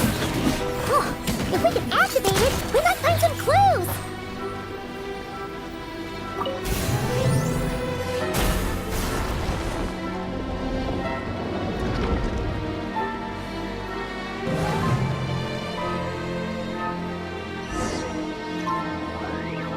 Hey, look at that! Now that the mechanism's running, the shadow in the water looks different. Do you think these mechanisms might be the key to unlocking the secret? Let's try to find more of them! Thalindis, we'll leave the rest of the research in your hands. We'll be heading back now. I hope this isn't ruining date night. Ugh. Mind your own business. Just leave me some snacks on the table. Thalindis? Is that Rere's girlfriend? How come we're hearing her voice here?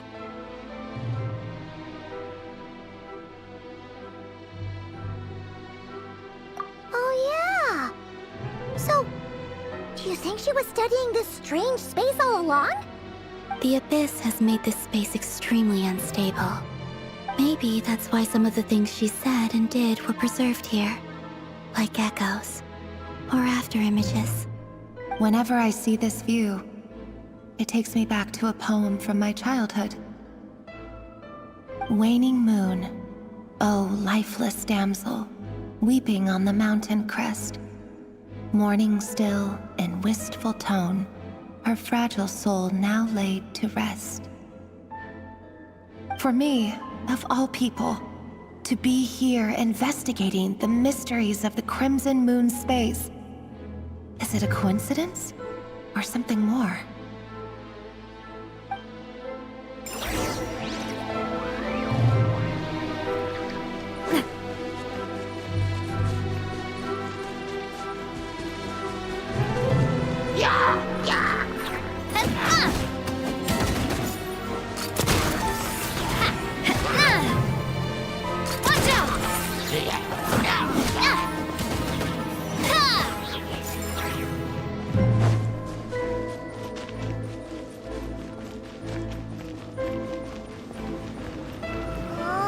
Looks like the Abyss has messed up this mechanism. We need to find a way to get it working again. Let's see if there are any other devices nearby.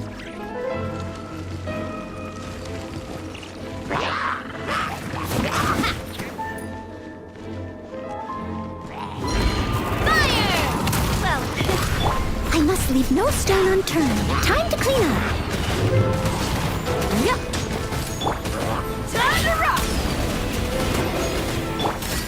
Hey there! Pyrotechnics! Loaded.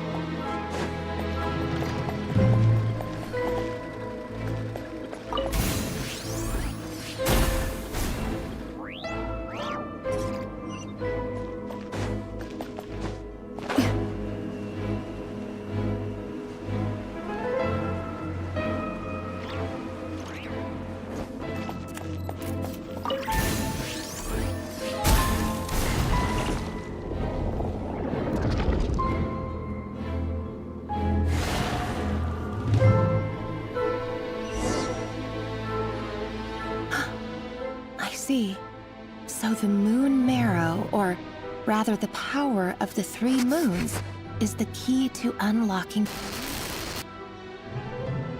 If it really does exist, then maybe this madness can finally be put to an end.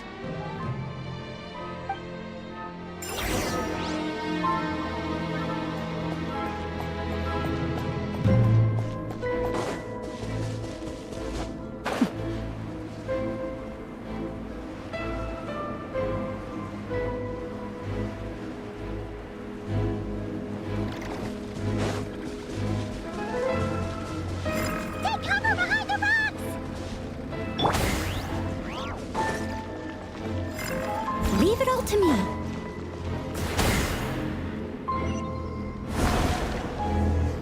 I'll catch up.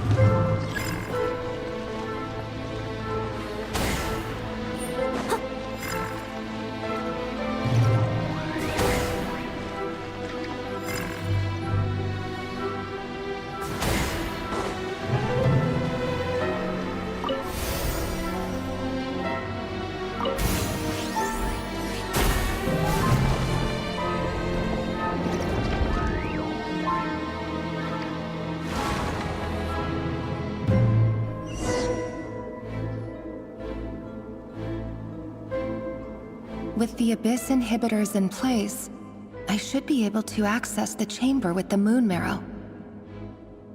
Oh, Revier, with every step you take, you're drifting further from what you truly desire. But you're not the root of the problem. Ever since that outsider set foot in Conria, the Vinster King has sunken deeper into madness. If only I could get my hands on that outsider.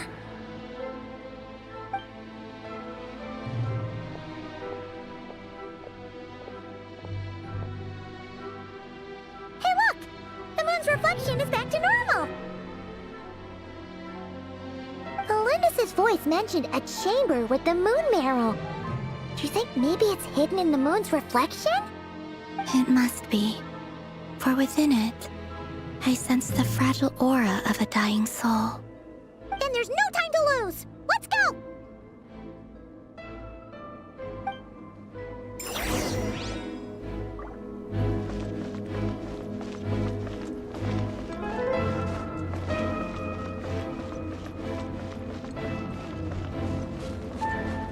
I'll catch up.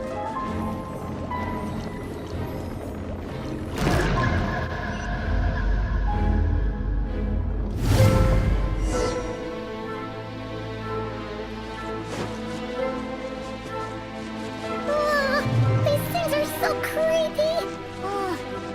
Looks like we'll have to destroy them if we want to get to the iridescent moon's marrow!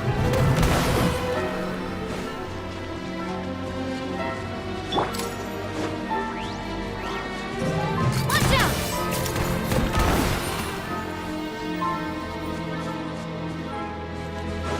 That must be the iridescent moon's marrow! Oh, but we'll need to destroy these things before we can reach it!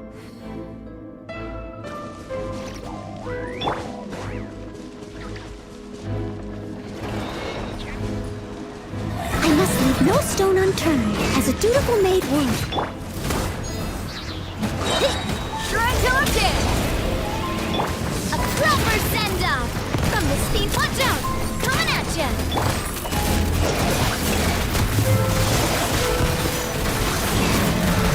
Hunt them down! Watch out!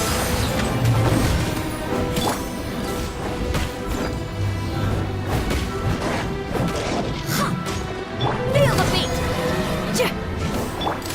Coming at ya! Attack! That's the way! Watch out! As a good knight should.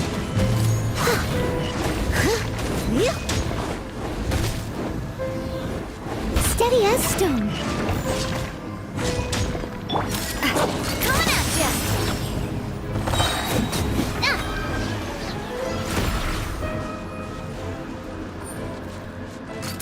Hey there!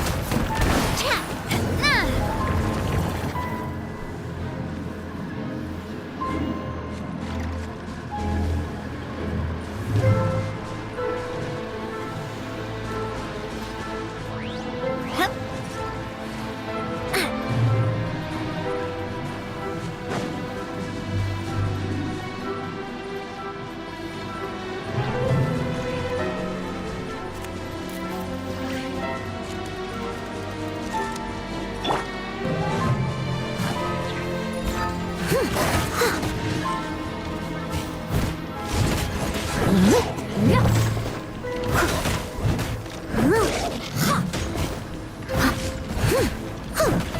Power cord! Ready.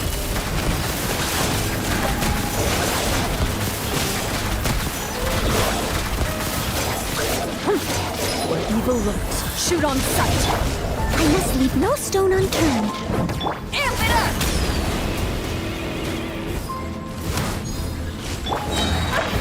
Time to clean up.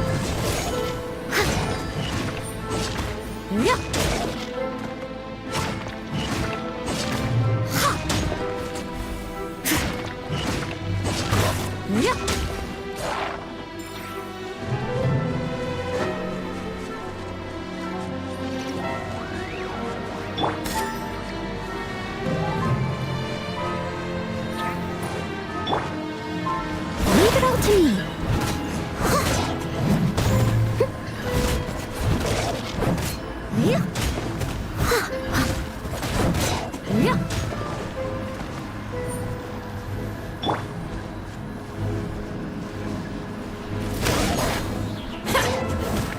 Into the shadows.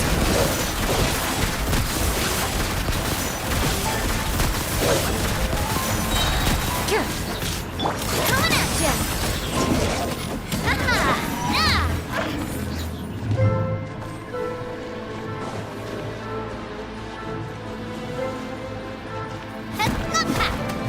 Hang in there! We're so close!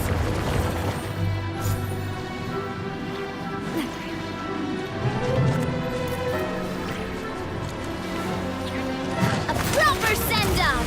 From the Spina with love! Heave it! As a good knight should.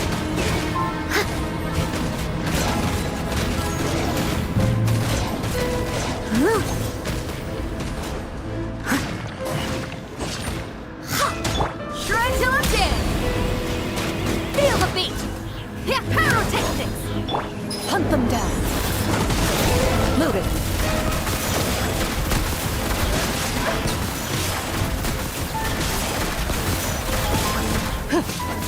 Coming at ya! Fire! Well, with props. Hiya! Coming at ya! Steady as stone, as a dutiful maid would.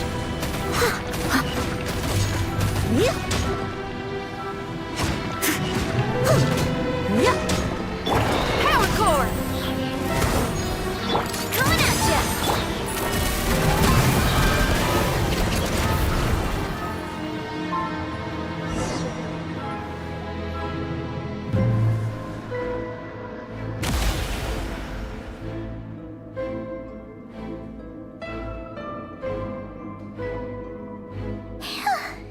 I finally did it!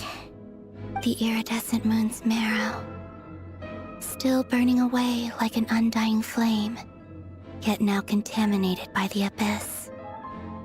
It has taken on a new form entirely. If we can purify the abyssal power within, we should be able to obtain its untainted essence.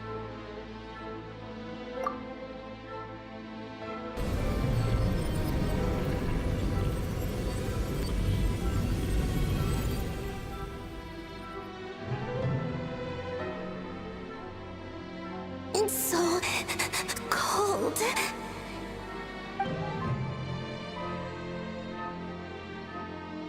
Is it you? Are you here? Huh? Are you talking to us? At long last, I can see you once more. Our fates have crossed, and I am finally free. I'm sorry, I lied to you. Even knowing what was to come, I still couldn't let go of the fear in my heart as death drew near. The moment the moon shattered, my body began to split apart piece by piece. Like I was being cut into pieces by 1,000 blunt blades.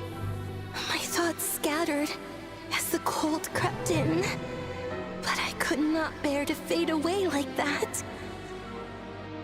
Tell me, What was it that brought you to us all that time ago? If only I had possessed your courage, then I might have been spared this torment more painful than death. You look so puzzled. That's how I felt too when I first saw you. But trust me when I say that everything happens for a reason. Farewell, Hypo.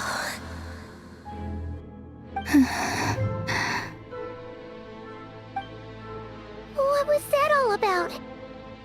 Was that the goddess of the iridescent moon? Oh, it sounded like she was speaking to a long-lost friend. But none of us have ever met her before, right? Perhaps. She took me for the goddess of the frost moon she once knew. For a fading soul like hers, our auras must be too similar to tell apart. But anyway, we've got the iridescent moon's marrow now. That should help you regain your strength, right? Alright, time to leave this place and meet back up with Arlecchino. Let's go!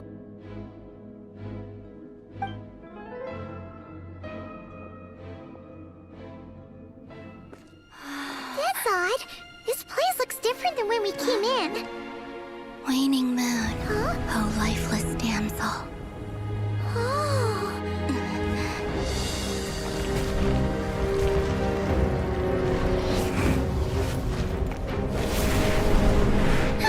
Hurry! The place is collapsing! It wants to trap us here. Who's it? The Abyss? Now we've taken the moon marrow. All that's left here is a dark will. It will show us no mercy.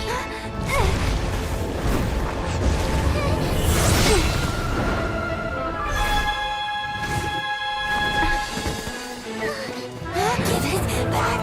The crimson moons! My marrow! My heart!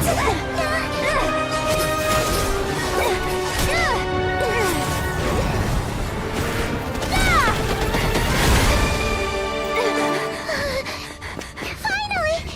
Huh? Oh no! The exit's blocked! They're back! Now what do we do? This is where you fall. Witness my rise. What are you waiting for?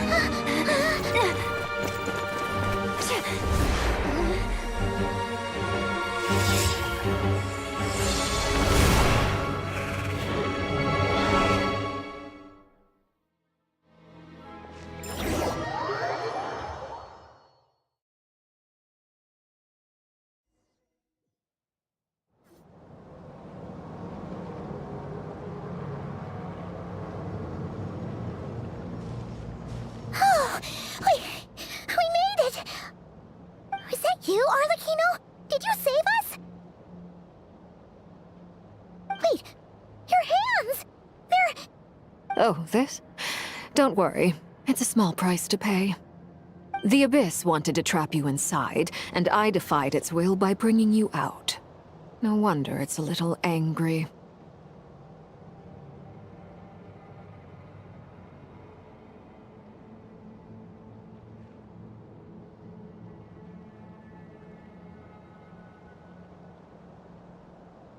No. I have paid the price, albeit a small one, and it cannot be undone. My hands have already fused with the Abyss. Purification would simply destroy whatever's left of them. But surely... Oh... We're so sorry, Arlecchino. Paimon can't believe you'd make a sacrifice like this for us. As much as I'd like to call it a favor, the truth is I was simply holding up my end of the deal. Well, Columbina. Yes, you did your part. And as promised, I will leave the iridescent moon's marrow in your care. From this day forth, may the two worlds' flames burn ever more brightly.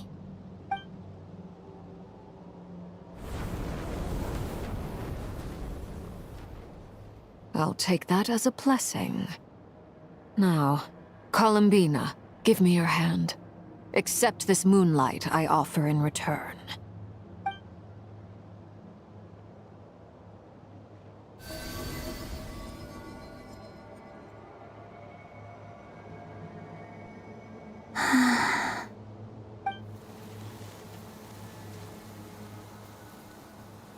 Feeling stronger?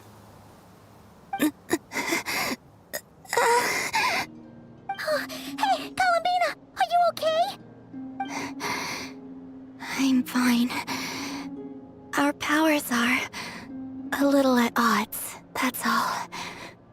By the Frost Moon's authority alone, wielding the power of the other moons was always going to be a stretch. Still, I think it's fair to say that your strength has returned. At least to the level it was at as Third Harbinger.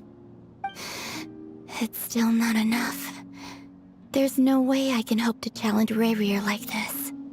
Just one more ray of moonlight, if you would.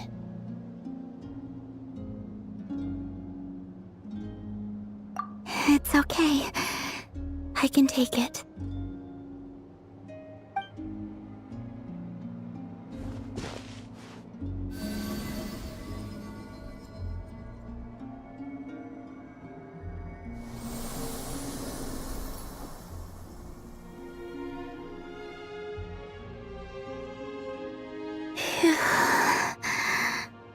How about now? Fighting fit? At the very least, I won't have to stay hidden like before. I want to see him gone from Not Cry. The Rayheir of Solnari and his wild hunt must be sent back where they belong. Well, it's good to have something to aim for. You certainly seem more alive now than you did earlier. When I first met you, you didn't strike me as a ray of moonlight. More like a wisp of fog drifting in from who knows where, ready to scatter at the first sign of a breeze. But now, you're full of vitality, just like the Frost Moon, once the brightest of them all. May you keep shining, Columbina. This is who you are. Thank you. Look after yourself too, Arlecchino. I know you have plans of your own, and that's why you're always seeking to grow stronger. But whatever you're after, don't let the Abyss take a hold of you. I do not wish to see you go down the same path as Rayrir. I appreciate the concern, Columbina. Although perhaps it's time you took a new name. A new name? Kutar, the Moon Maiden, Columbina, they're nothing more than code names. They describe who she is and the roles she's played, but they're not her real name. We often use code names in the House of the Hearth, too. But it's knowing your real name that keeps you grounded. Up till now, you've been living a wandering life, so you've probably never really cared. All I'll say is this. Once you've defeated Rayrir, give it some thought. All right, that's it from me. I'll get you back safely first, then go meet up with Sandrone. You're the best!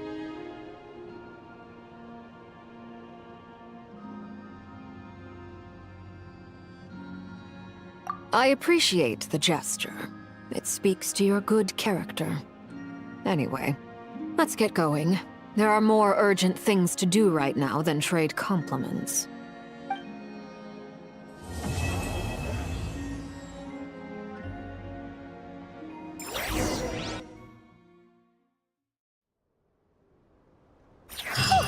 It was a close call, but we got the iridescent moon's marrow and restored Columbina's strength, and that's all that matters. In other words, mission accomplished. Paimon wonders how everyone else is doing.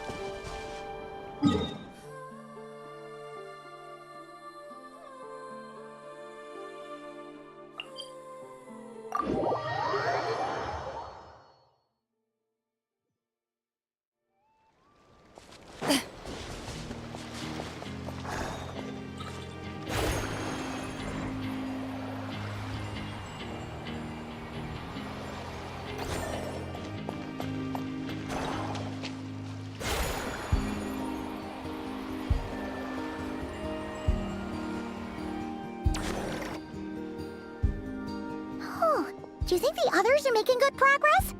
Hope it's all going smoothly. Huh! Hey, look! They made it back as well! Flint's! Llama! How did it all go? All is well, thank you.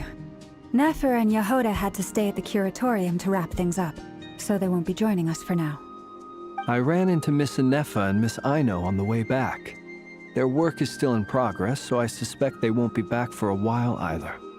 You seem rather cheerful today, Mr. Flint's. I certainly am. I achieved what I set out to do and came away with more than I bargained for. Fighting alone can get quite tedious, but I had the good fortune to run into a pair of brave young warriors. We meet again. How have you been? Albedo! What are you doing here?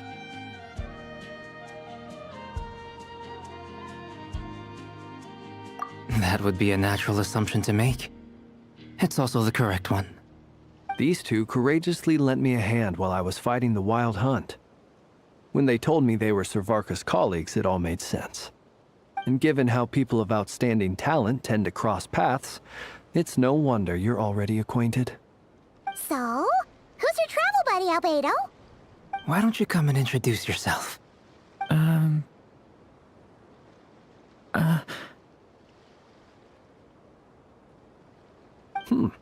A gentleman of few words, I see. And a rather stern countenance.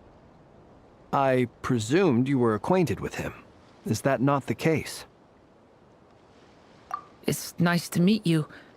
Again. We've technically met before. Wait a sec! You're Minnie Durin! That's right. It's me. I'm glad to see you again. By the way, he says it's okay if you drop the mini. Yeah, I'm not as mini as I used to be. Interesting, isn't it? The first step towards blending into human society appears to be reflecting on whether one's name really reflects who they are. Wow! You look so different! In a good way, of course. It's great to see you looking so healthy. Thank you, Paimon. And although you're as mini as ever, I understand that diminutives don't always convey endearment. I'll be sure to simply call you Paimon as a sign of my great respect for you. Wow! You're such a smooth talker now. Paimon could get used to this. From now on, you may refer to her as your esteemed guide, Paimon. Personally, I think our little Paimon is the perfect size. When people call her Little Paimon, it's just because she's so adorable that they can't help themselves. If that's not a sign of endearment, what is? You're absolutely right, Miss Lauma. My brother still has a long road ahead of him when it comes to understanding human relationships. Anyway, speaking of long journeys, didn't Columbina, leave with you? How come she isn't back yet? She's been catching up with old friends. Wouldn't be surprised if she stopped for a cup of tea or 10 on the way back. Uh-oh. People are talking about me. Hope it's nothing negative.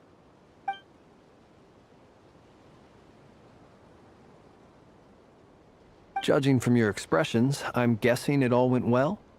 It's getting crowded here. I'll go grab some chairs. No need. This is a job for an alchemist. I'll whip some up momentarily. Thank you for your hospitality, ladies and gentlemen, but I was merely escorting my friends back. I'll be meeting Sandrone shortly, as we still have some things to discuss. It's been a pleasure, everyone. But this is where I'll say goodbye. We really appreciate your help. Oh, come on. Spare the formalities. I'm just glad I could help out some true friends. I understand. Well, bye for now, Harlequino.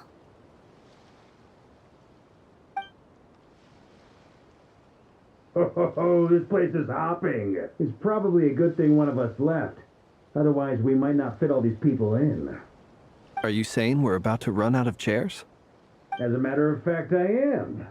Come on in and see for yourself.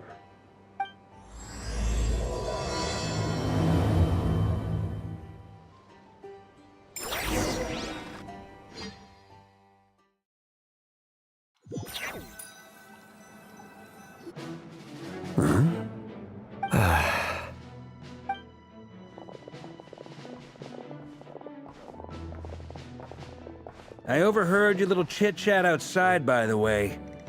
With Miss Columbina's colleague gone, we should be back to the original crew plus the other colleagues I brought in.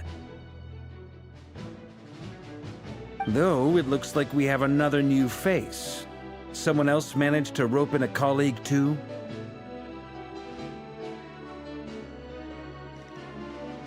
Frankly, you and Paimon are the only people I know here. This here is Dainsliff, colleague of Tibet's greatest guide, Paimon, and greatest adventurer, the Traveler. Well, not exactly colleagues, more sort of friends. When someone else jumps in to do the announcing, you know you're speaking to someone important. Let's hear what he has to say. Note to self.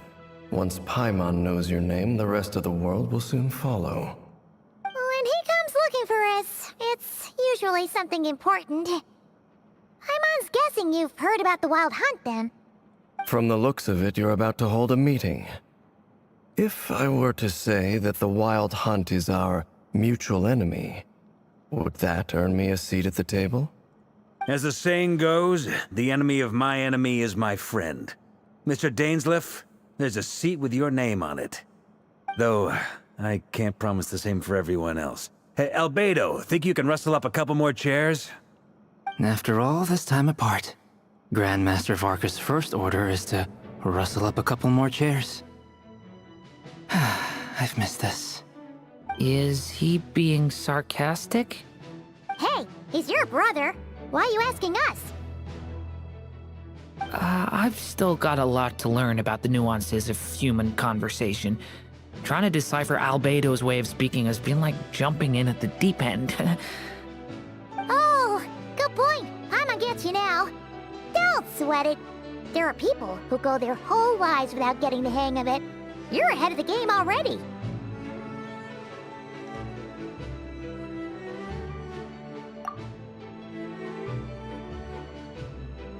I wonder what's taking Nefer so long.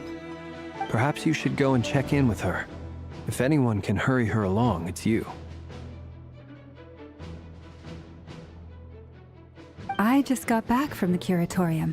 Besides, aren't you curious to see what's taking her so long? Miss Nefer doesn't strike me as the type to share secrets.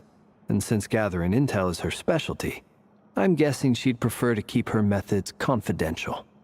Under such circumstances, would it not be tactless for me to impose? Oh, but it's fine for me to impose. What can I say? You have an unrivaled ability to garner people's affection, Miss Moonchanter. Besides, you have far more in common with her than I do. All right, then.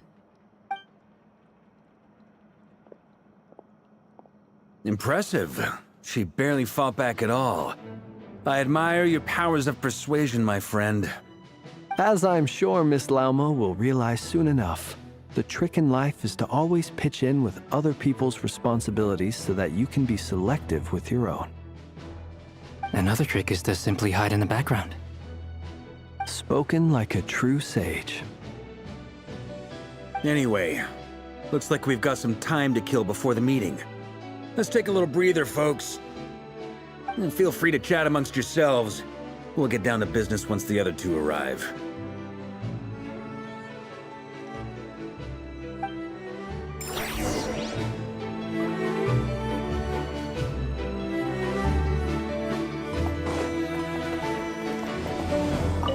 Truth be told, I can't remember the last time I was in a meeting with so many people. You're not alone there, my friend. The Lightkeepers also struggle to bring everyone together for a serious discussion. I don't doubt that. I've only ever met two Ratniki, one being you, and the other being that young guy, Itlua. Itlua is a good apple. I'll give him that. He's kind, honest, and regularly delivers supplies to my lighthouse. A true Ratnik to the core. In that sense, he puts me to shame. So you're what? A fake Ratnik? That's what it sounds like you're saying. But I get the feeling that's not quite what you meant.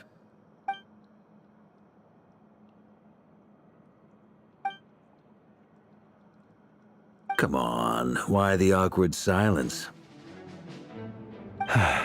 Sorry. I'm not even gonna bother trying to hide it. You've known all along, haven't you, my friend?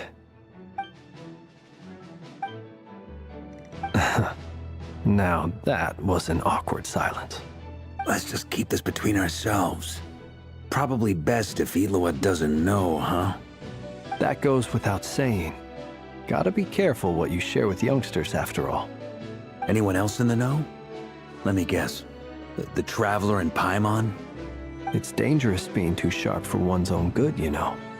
Then, in the name of the Animo Archon Barbados himself, I swear, your secret's safe with me.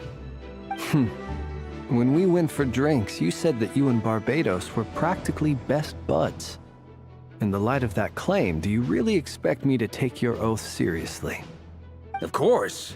Just as long as you don't go spreading around the fact that I'm close with Barbados, all right? Fair enough, then. Nothing like a bit of mutual leverage to seal the bonds of friendship.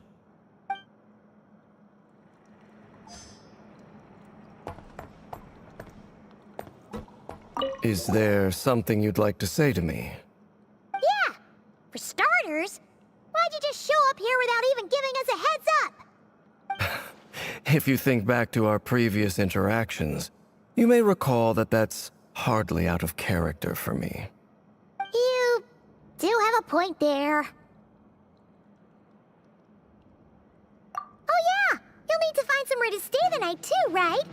Want to tag along with us? You never know. We might get a group discount. Sure, let's do that. Great! Paimon will handle it! And in return, we can get Dainslift to be our very own personal bodyguard. If that's what you had in mind, you should have said so sooner. I'd be happy to help. Oh, okay then. Paimon was only kidding, but good to know. Anyway, since we're all here together, we might as well watch each other's backs. That's just what friends do, right? Indeed. Thank you.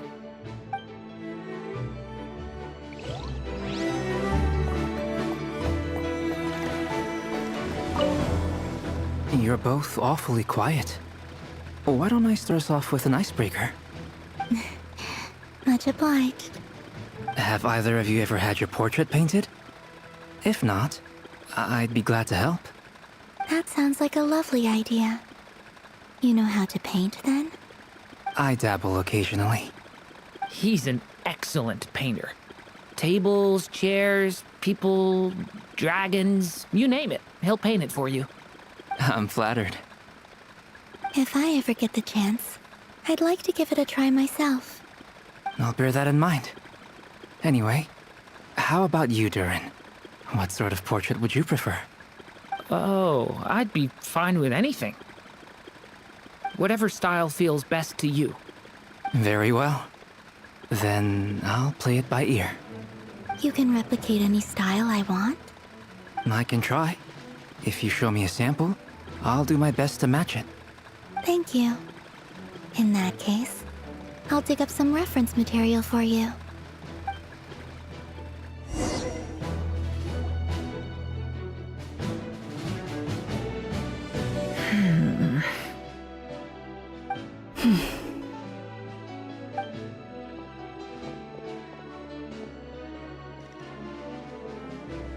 Ah, Miss Nefer. You made it after all. But what about Yehoda? I'm here to give you an update on how things are going on our end. Once this is over, I'll be heading straight back to continue my work. I left Yehoda back at the curatorium to watch over things while I'm gone. Huh. So much for just this once.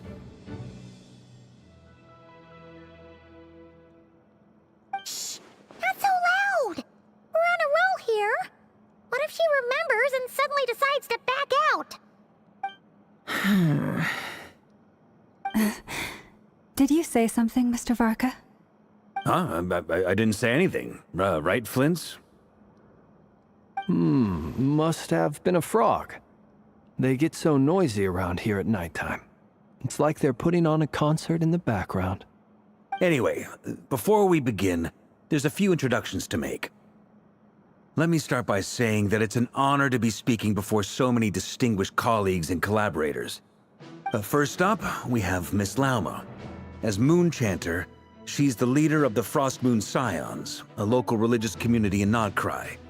Then there's Miss Nefer, boss of the Curatorium of Secrets, an intel gatherer extraordinaire. Nefer is leading the investigation into Rerer's background, assisted by Yehoda and Lauma. From the little I've heard, they're making some great progress. Over here, we have Mr. Flintz, a ratnik and guardian of the abandoned lighthouse. In our last operation, he courageously distracted the Wild Hunt to buy time for the rest of us. For those of you who've never met, this is Mr. Albedo, a renowned alchemist and captain of the Knights of Favonius investigation team. By his side is a new face for us all, myself included, Mr. Durin, who has come to lend his aid.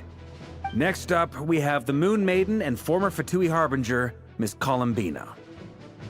Then we have the Traveler, who's earned more titles than I could possibly hope to list out, so I'll spare you the rundown.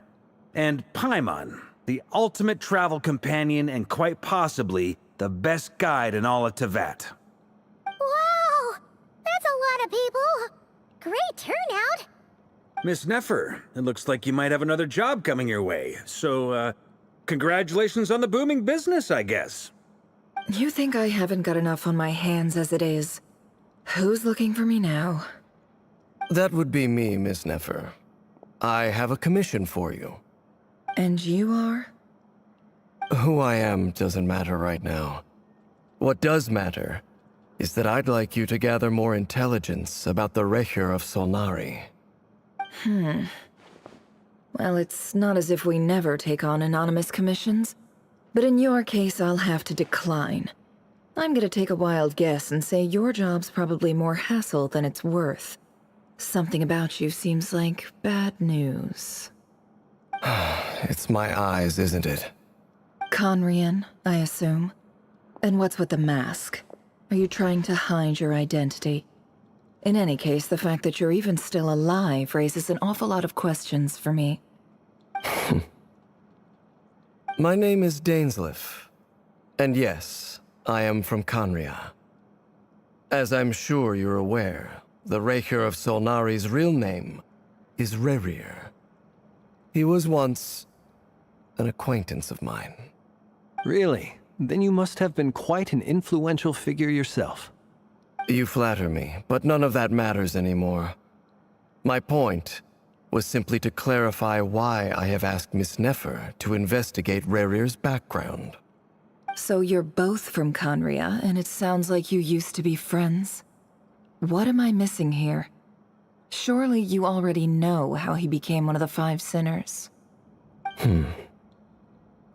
I'll tell you everything I know. The history of Conria, the names and identities of the Five Sinners. I remember it all like it was yesterday. I have never spoken openly of this before, but the truth was exactly as people say. The Five Sinners were each driven by their own desires, and it was by playing upon these that the Abyss tempted them to their fall, tearing Conria apart in the process. The visionary, Vedifenir, who wished to foretell the future. The wise, Haroptatir, who sought limitless knowledge. Gold, Rhindaughter, who desired to create life. The foul, Surtologi, who pursued supreme strength. And last, but not least, Rehir of Solnari, Rerir, Ravager of the Moon. Of the five, Rerir is the only one who remains a mystery to me. He never harbored grand ambitions, so what changed in the space of a single night? How did he come to fall like the others? In other words, you're saying that his change came as a shock to you, and you have no idea what actually happened? That's right.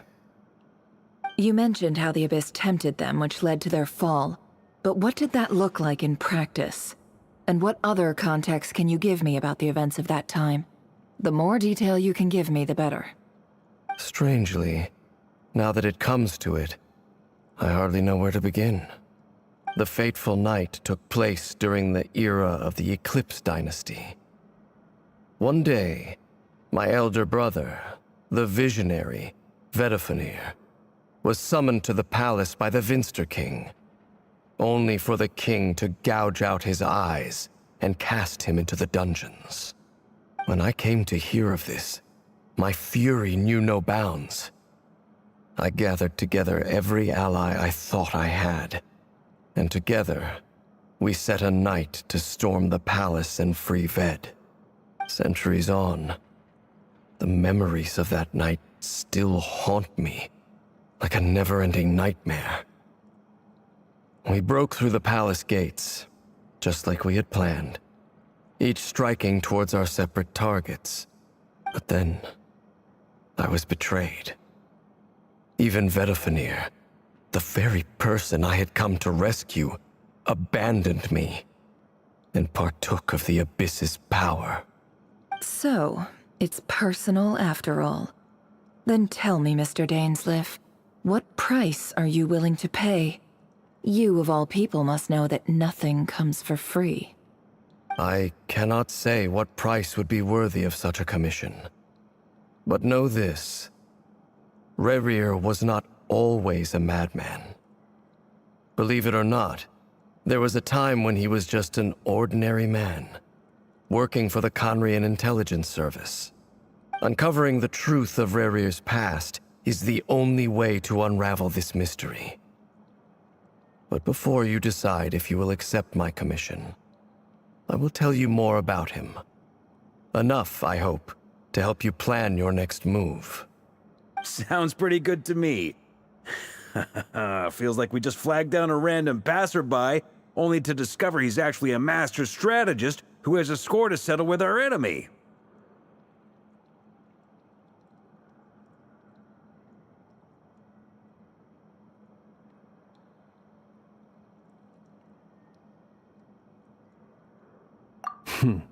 Can I borrow your halo? It could be useful in the lighthouse. Hey, enough with the wisecracks! Besides, isn't that lamp of yours bright enough already? Relax. It was meant to be a compliment. If that was a little over the top for your liking, I'll make sure to tone it down next time. I'll give your proposal some serious thought, Mr. Dainsleif. Let's speak in private once the meeting is over. Before that, there's a few things I'd like to share.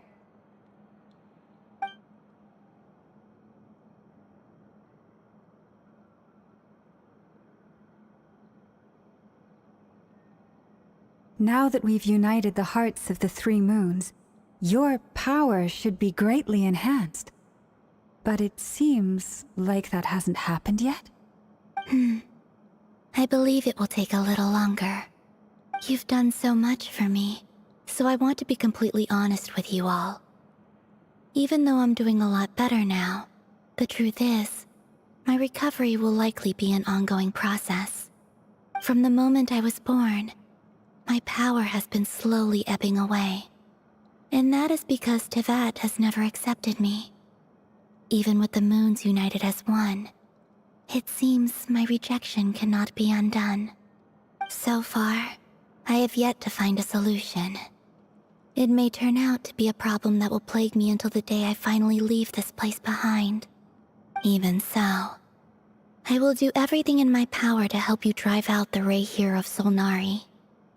As Arlecchino put it, this is not about chasing the spoils of victory.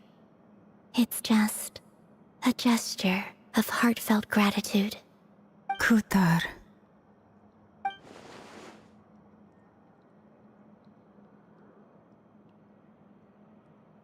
Defeating the Reihir of Solnari will be no easy task. While my strength slowly recovers, we'll also need to gather more intel. Naturally. We should take all the help we can get if we hope to defeat him. We've considered several viable plans now, but our choice hinges on the answers to a few key questions. Is it even possible to kill Rerir? What experiences shaped the person or monster he became? And what's he really after? Given Albedo's expertise in alchemy, I think we should leave him to try and answer the first of these questions. Understood. As for the other two, I'm afraid we'll have to count on you again, Miss Nefer. Believe me when I say it's not my wish to burden you. But right now, relying on your skills is our only option. So you're placing all your hopes on me, huh? We can't thank you enough for agreeing to help us. Honestly, I can hardly believe how lucky we are. You sure have a talent for changing your tune, Miss Moonchanter. Timid like Yehoda one moment, then flinches insincere flattery the next. Ladies, please. I must object to your portrayal of me. That's all. Feel free to keep bickering. Just pretend I'm not here. I almost don't want to leave this room. I'm curious to see how this plays out. I have faith in you, Miss Nefer. Something tells me you'll stand by us until the very end. Oh? And what makes you so sure of that? What if I suddenly decide that my compensation is insufficient? This isn't about the money. I can sense that you've got a deep-seated distaste for Rerir. And knowing you, that alone is motive enough. Look at them getting along so well. Like two peas in a pod. And I'm the one they accuse of insincere flattery. There is no justice.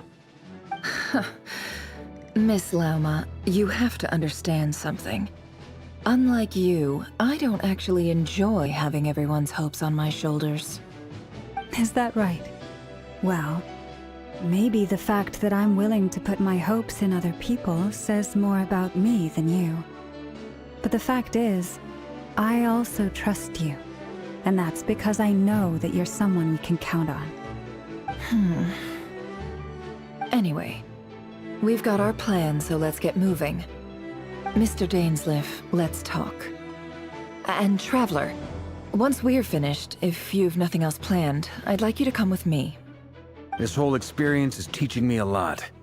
For instance, I now know that when other issues come up in the future, I'll have far more luck getting Lauma to convince Miss Nefer than trying to do it myself. Hate to say it, friend, but that's one of the funniest things I've heard in a while. Why? You think I've got it wrong? Quite the opposite. But what makes it so hilarious is how long it's taken you to realize.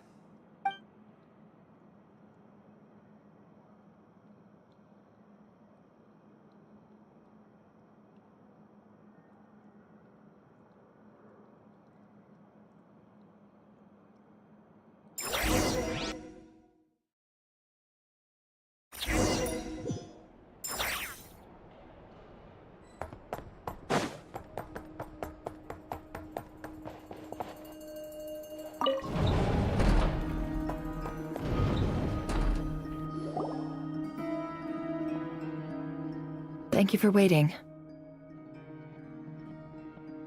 It's okay. We actually used the time to help Dainsleif get a room at the hotel. That's very considerate of you. Now, I trust you share my curiosity about Rerir's past, and you seem fairly familiar with Mr. Dainsleif already.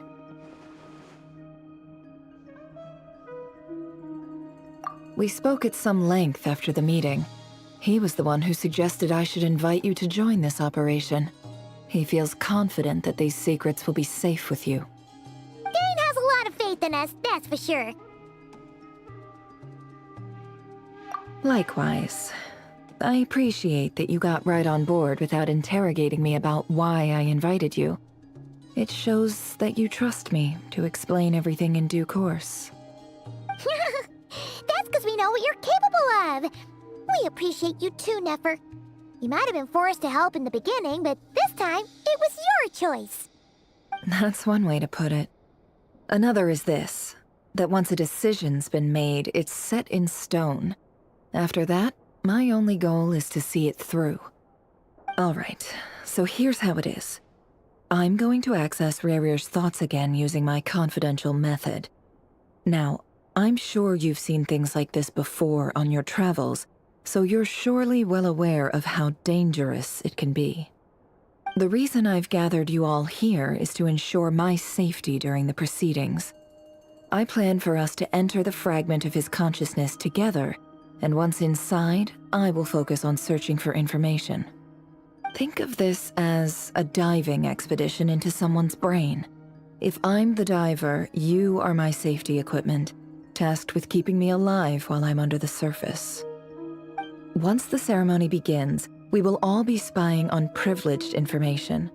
But in the interests of safety, you must remain absolutely silent at all times. We will discuss our observations after the ceremony has concluded.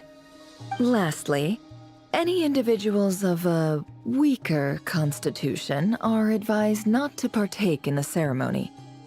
In any case, Paimon has her own job to do, which requires staying in the room but not joining the ceremony.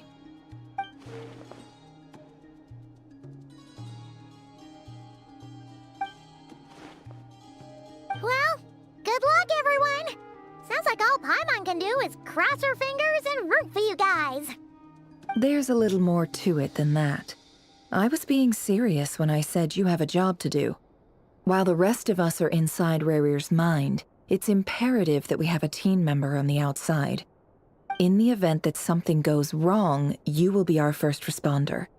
I don't anticipate any issues, but the extra level of safety will be greatly appreciated.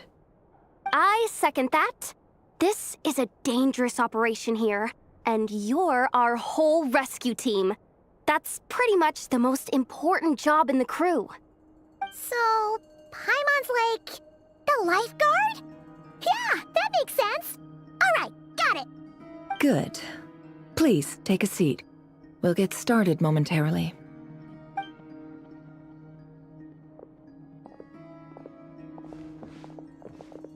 So, did Mr. Dainsliff tell you anything else? He told me that he believes Rarir kept some big secrets in his life. He's not sure that they were the cause of his eventual downfall, but he's asked me to uncover what those secrets were all the same. But surely you're not planning to go through with this, no matter the cost. If you think that, you'd be overestimating me. I'm a businesswoman, not a mercenary. But I do have my own professional reasons for taking this job. You think I'd turn down the opportunity to get a first-hand glimpse into Conrian history? No chance. Well, as long as you don't let morbid curiosity get in the way of safety concerns, we're good. We'll do whatever we can to help you. You're such a killjoy.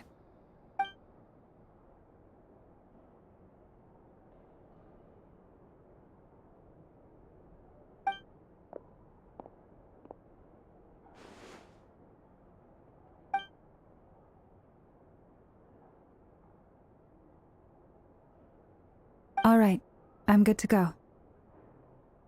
All set over here, too. Promise, Paimon, you'll be extra careful. All right. Let your whole body relax. We're about to begin. Close your eyes.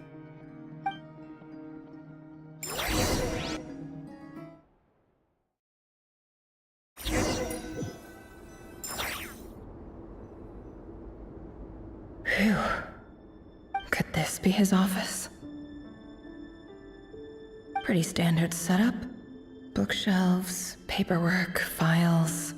According to Dainsliff, Rarir used to be an intelligence operative. Chances are there's plenty of top-secret intel stashed away in this room. Is this where you keep your secrets, Rarir? Can't say I'm not looking forward to this.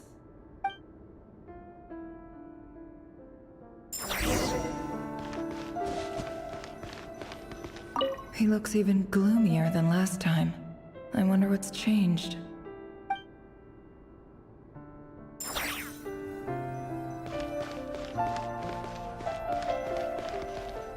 He looks even gloomier than...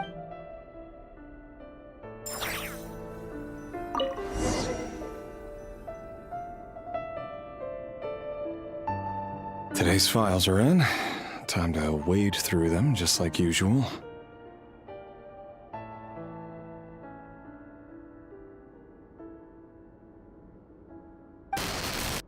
Male, 51.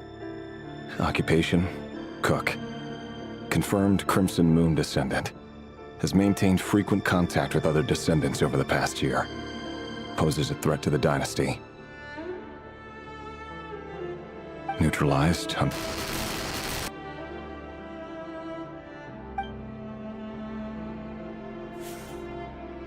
This one should be archived under purged targets.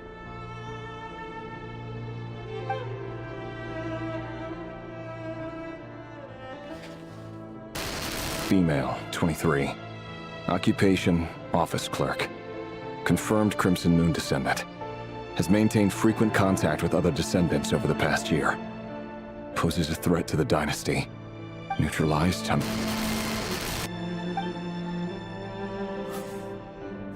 Another one for purged targets. Sounds like she was that other man's daughter. Never mind. What's it got to do with me?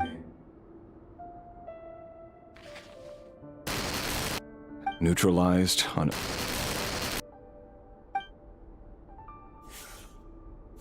Just another nobody for the archive. Come to think of it, I remember surveilling this man. A case like his never would have been considered a priority in the past. Huh. He barely even interacted with other Crimson Moon descendants.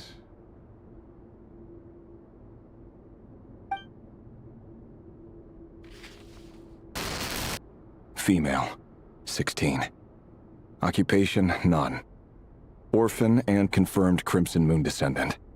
Has been observed making contact with other descendants during the past year. Poses a threat to the dynasty. Neutralized on...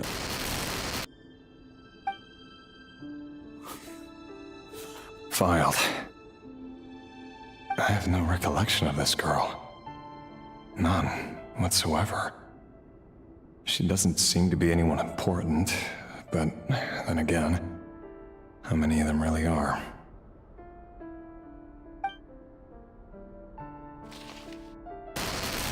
Female, 13. Occupation, none. Orphan and confirmed Crimson Moon descendant. Has been observed making contact with other descendants during the past year. Poses a threat to the dynasty. Neutralized on...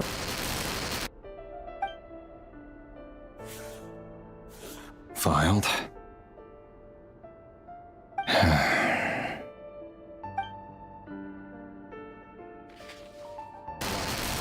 Male, 11. Occupation, none. Orphan and confirmed Crimson Moon descendant. Has not been observed making any contact with other descendants during the past year. Poses a threat to the dynasty. Neutralized on...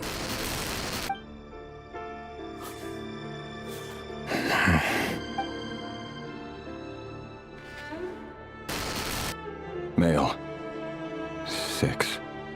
Occupation, none. Orphan and confirmed Crimson Moon descendant. Poses a threat to the dynasty.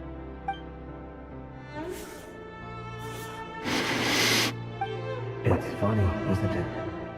Your job is becoming both harder and easier at the same time, depending on how you look at it. Sooner or later, the Crimson Moon descendants will be completely wiped out. But as their numbers dwindle, they become harder and harder to track down. That's not how it is. Fortunately, however, most of the able-bodied adults have already been taken care of. The remaining weaklings will be increasingly easy to deal with. No! No. My job is to ensure the survival of the Eclipse Dynasty. And the only way to do that is by eliminating any and all potential threats. It's a perfectly legitimate line of work. Every single one of my colleagues can attest to my fairness.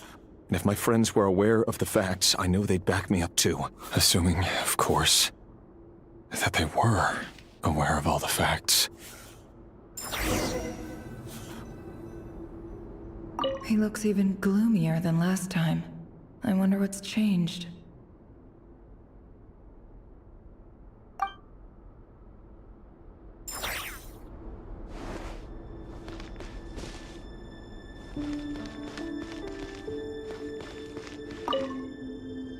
A box containing a... must be for his girlfriend.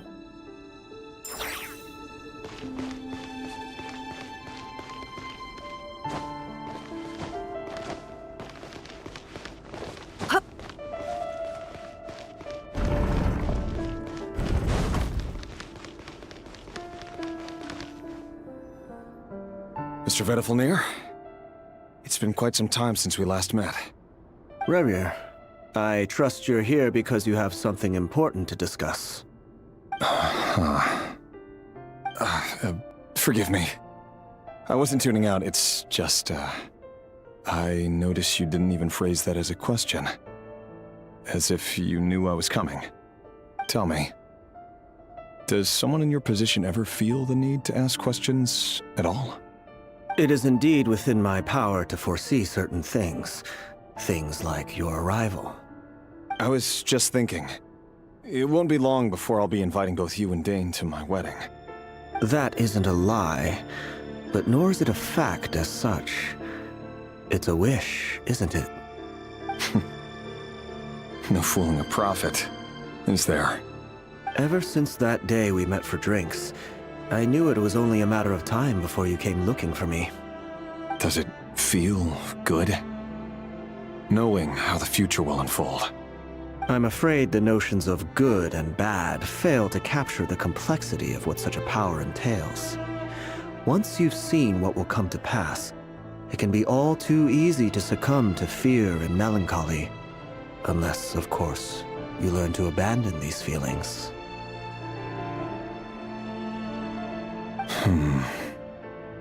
You fear my silence, and long to hear the words I left unspoken that day. That's right. You must have noticed my reluctance to broach the subject, and the reason is simple. Because the truth could never have lived up to your hopes. For both our sakes, such words are better left unsaid. The burden of prophecy was never meant for your shoulders. So who exactly do you deem worthy to hear your prophecies? None but our exalted king? Or rather, our king as he once was. You're closer to his majesty than I am. You must know better than anyone how much he's changed. You say that as though it is to my benefit.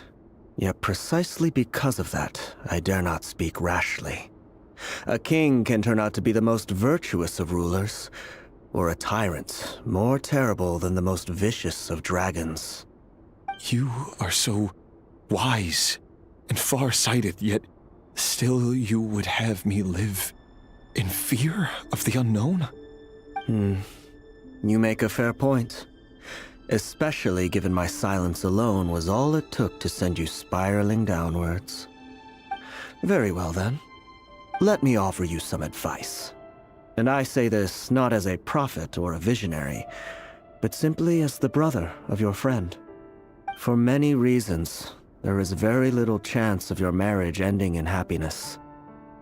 If happiness is what you seek, you should find another fiancé.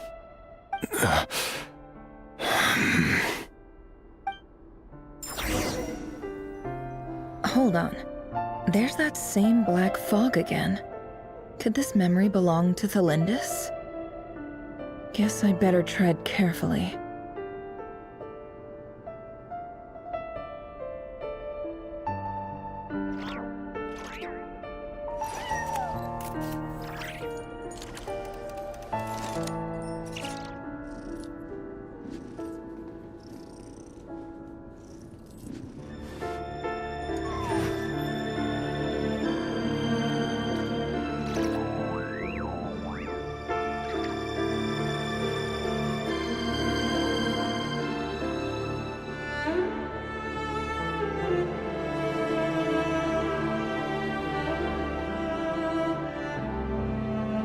Why does Ashru sit up on the counter?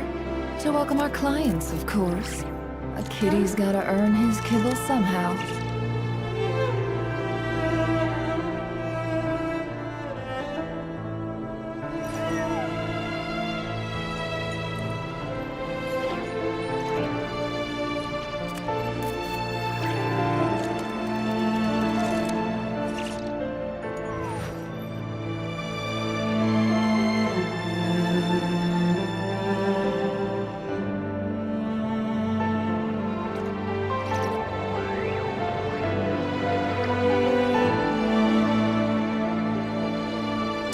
trust your eyes uncritically. People only see what they want to, so don't be your own fool.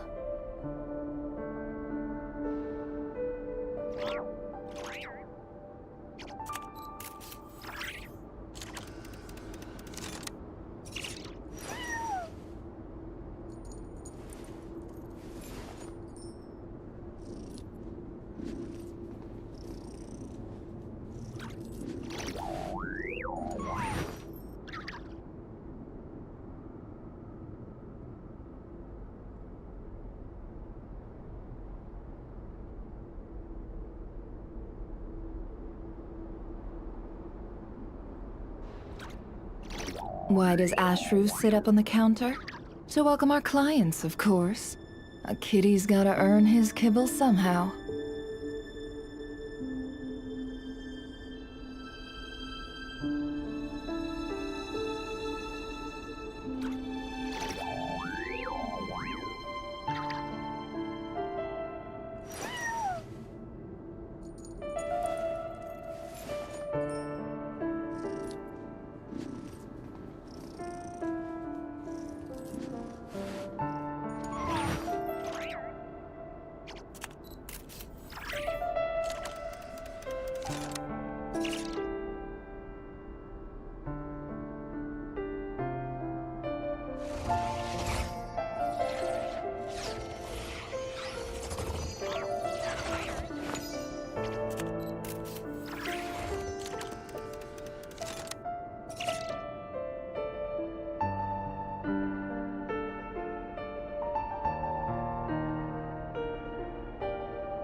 Don't trust your eyes uncritically.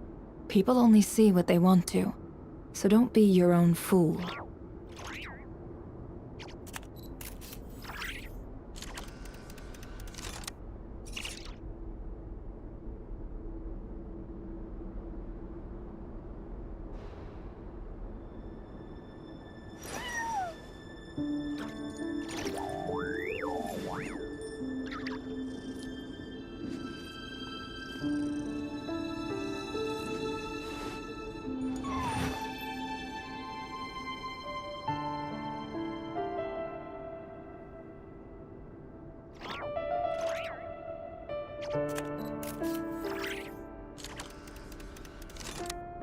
Why does Ashru sit up on the counter? To welcome our clients, of course. A kitty's gotta earn his kibble somehow.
Wait. Hear me out. This time we finally got a clear look at his face and learned his true identity.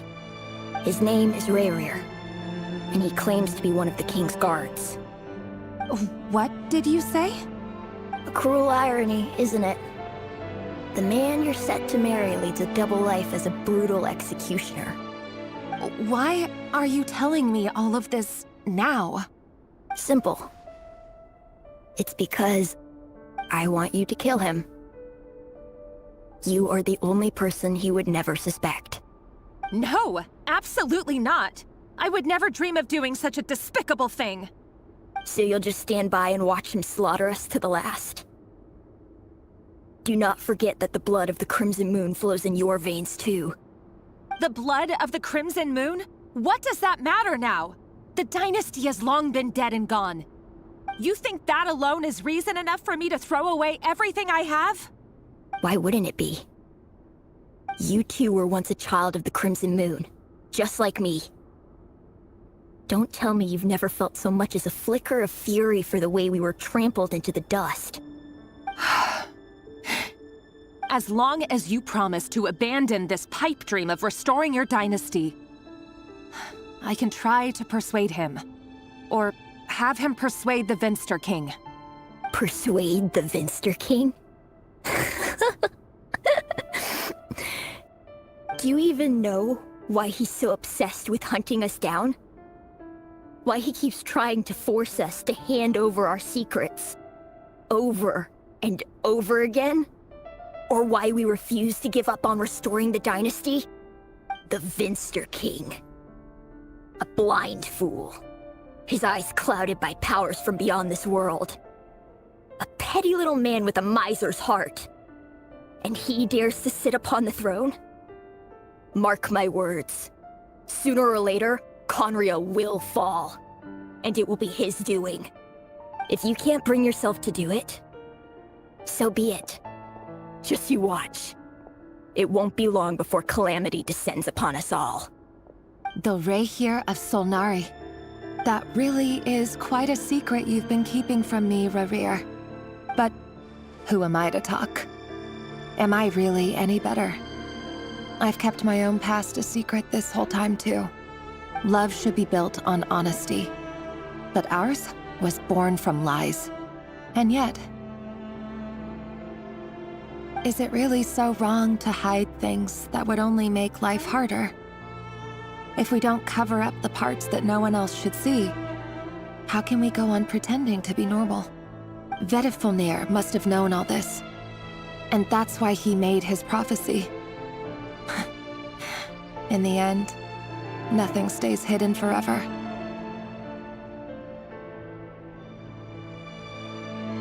But I won't just sit by and watch this disaster unfold. I'll do everything in my power to protect what I cannot afford to lose, no matter who I have to face.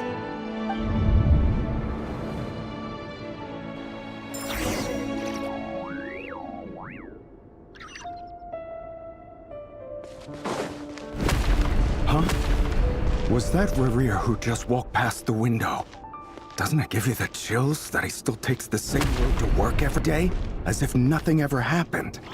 Those people at the deli. Enough already. They're clearly pretty taken by their own disguises, so just smile and play along. Pull the rug from under beasts like that, and you'll risk having your throat torn out. Deli.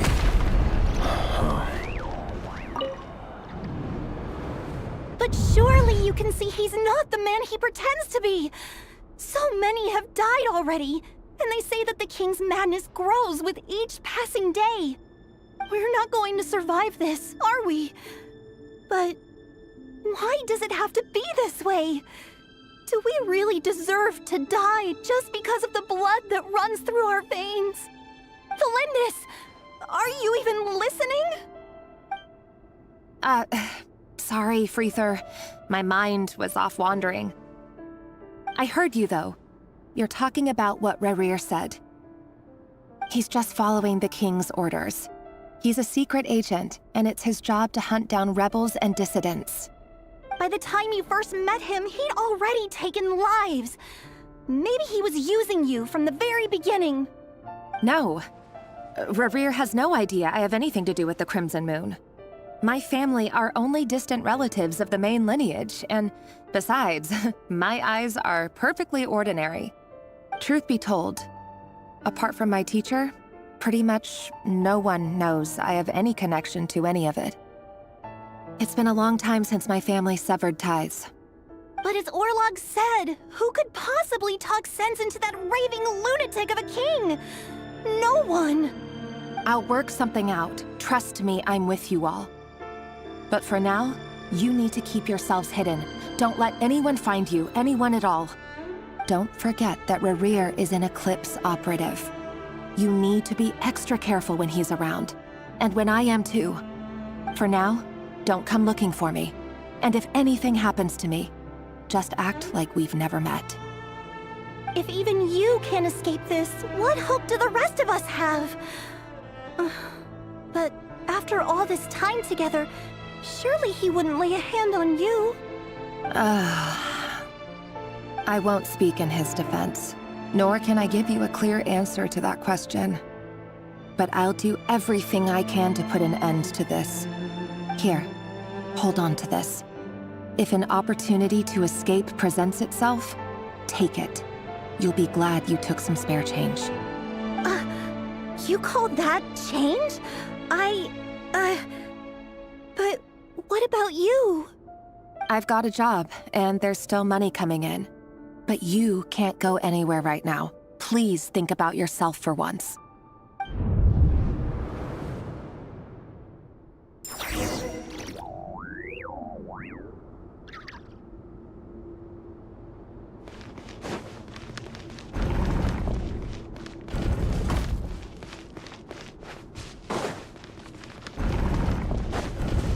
Another day, another round of assassination training.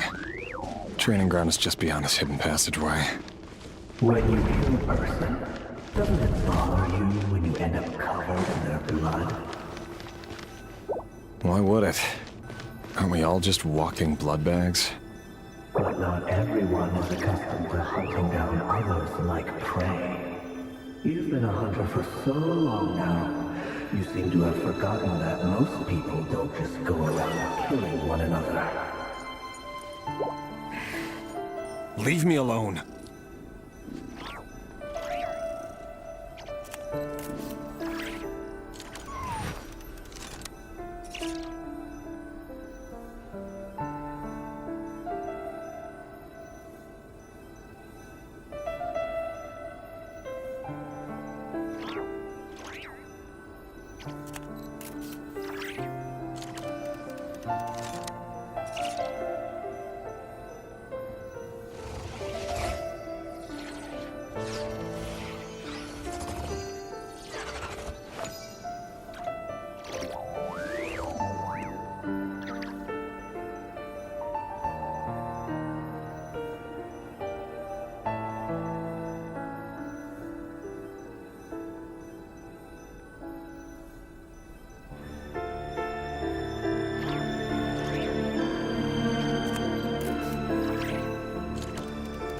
Don't trust your eyes uncritically. People only see what they want to, so don't be your own fool.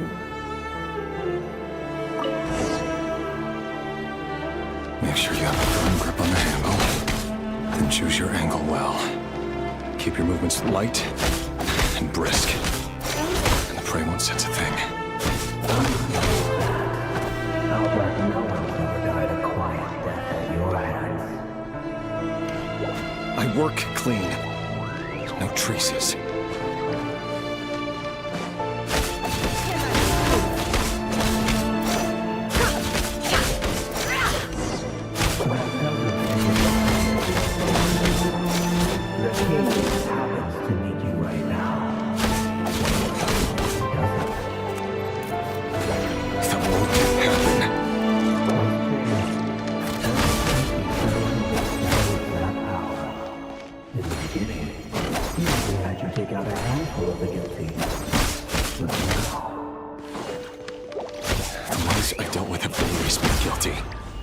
Carried out my work flawlessly.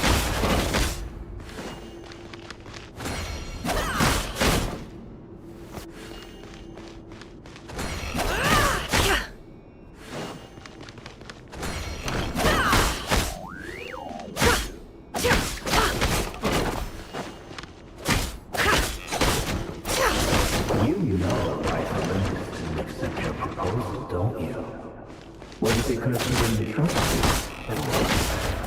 something. Enough!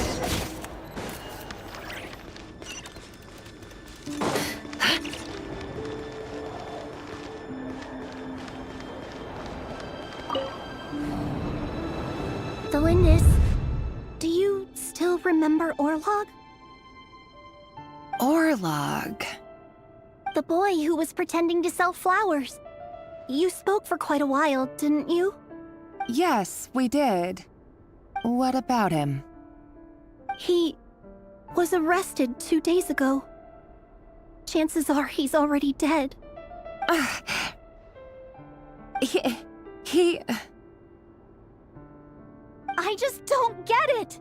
After everything he's done, why do you still stand by him? Or does it mean nothing to you that people keep dying? No, that's not... Just hear me out. I need to go now, Delindis. They're looking for us. You take care too. If you ever need a place to hide, come find us.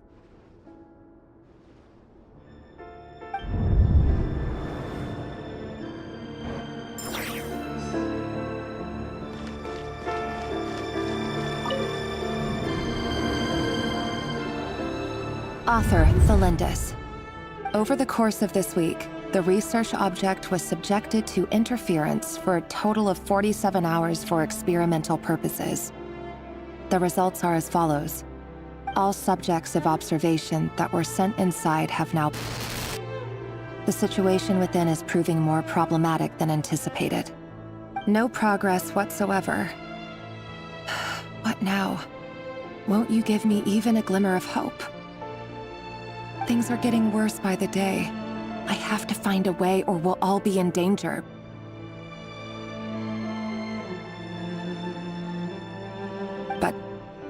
But I... If all this research comes to nothing, what then?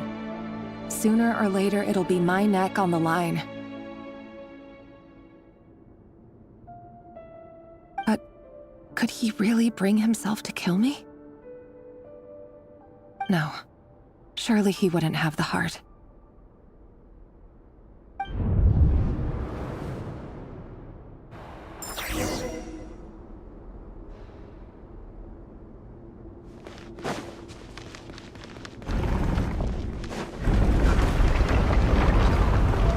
Why won't you just let us go?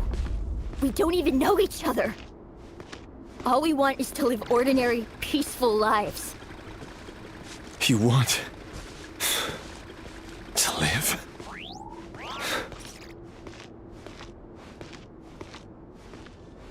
Yes. I just want to go on living. Is that really such an unforgivable crime?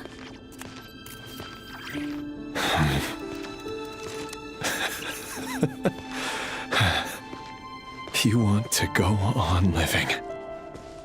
I want to keep living too. To keep living forever. That's why I have no choice but to continue on the path I'm on. If only some savior would suddenly swoop down and change the way the world is. Too bad that's not going to happen.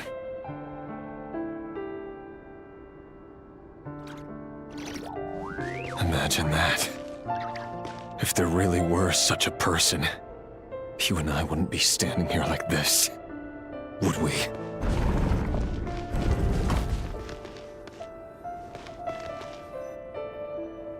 Today's files are in. Time to wade through them just like usual. No, I don't get tired of it. It's my job. And not only am I lucky to have it, I'm good at it too.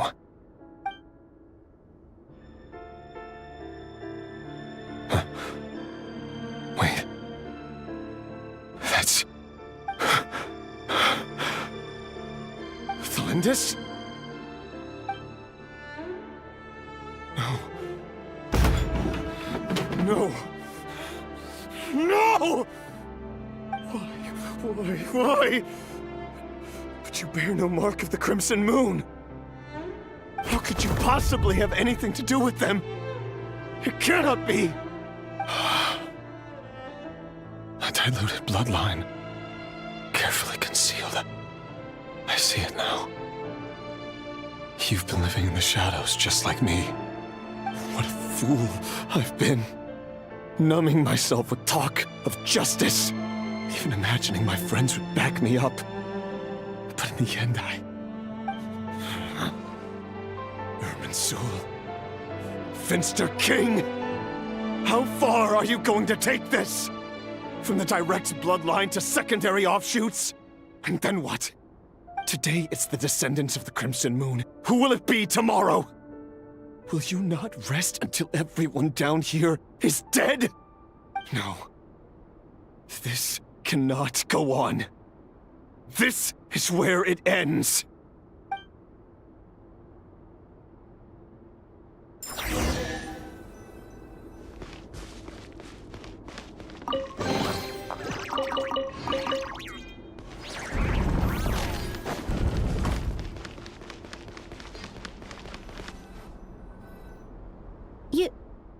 You're really letting me go? I am. As long as you can guarantee that no one will find you. Don't worry, I'll be extra careful. No one will know I was here. But... what about you? Me? If you let me go, you won't be able to complete your mission, will you? Good point. In that case, maybe you should stay. No, please! I just want to see the outside world again. To... Go on living? Yes. I know you're a man of your word. So please, just let me go. If I let you leave, what will become of me? Just kidding. Go, now. But remember, don't let anyone know you were caught. We'll be seeing each other again very soon if you do.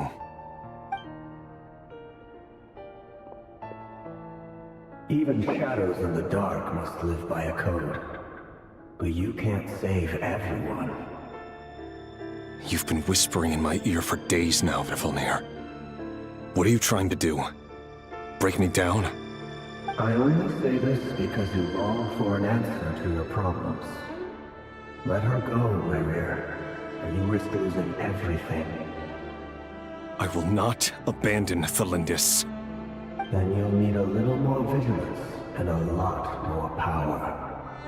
The world is changing, Rerir. Keep your eyes peeled for your moment of opportunity. That voice used to be so unclear. But now I know exactly whose it is.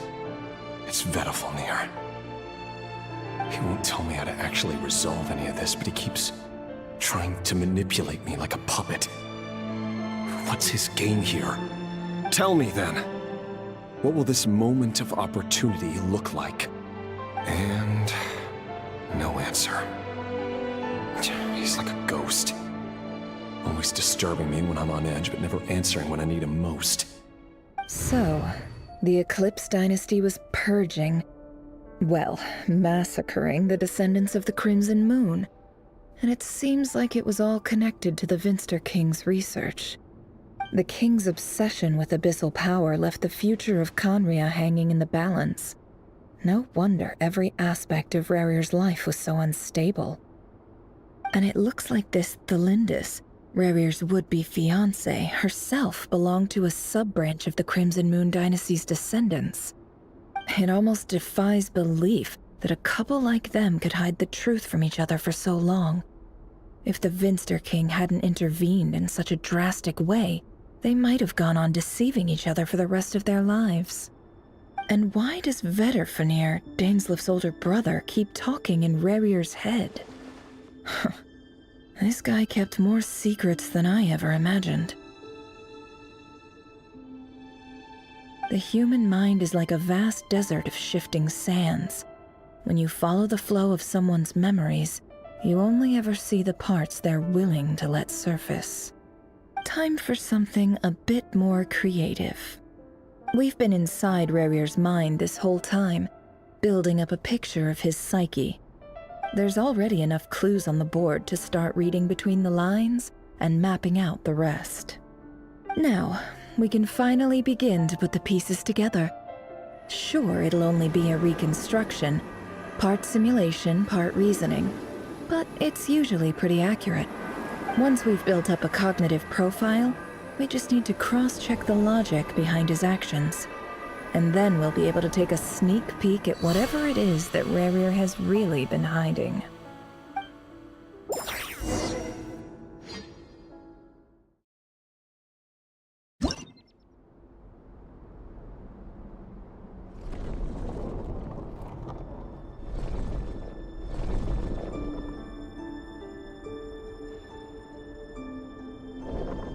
Rerir, are you there?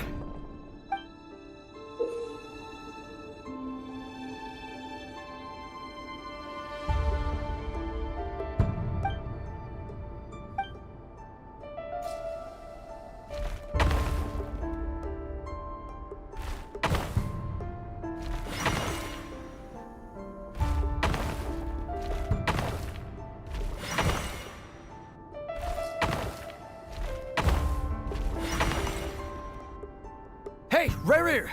Come out, it's urgent! Dane? What's wrong? Quick, come with me. I'll explain everything once we've met up with the others. Okay, I'll come. But the Lindis is still over at the Universitas. I'll need to leave her a note. All right then, but make it quick. I've never seen Dane so worked up before. Whatever this is, it must be big trouble.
Well, this is a nice change, meeting you all at this hour.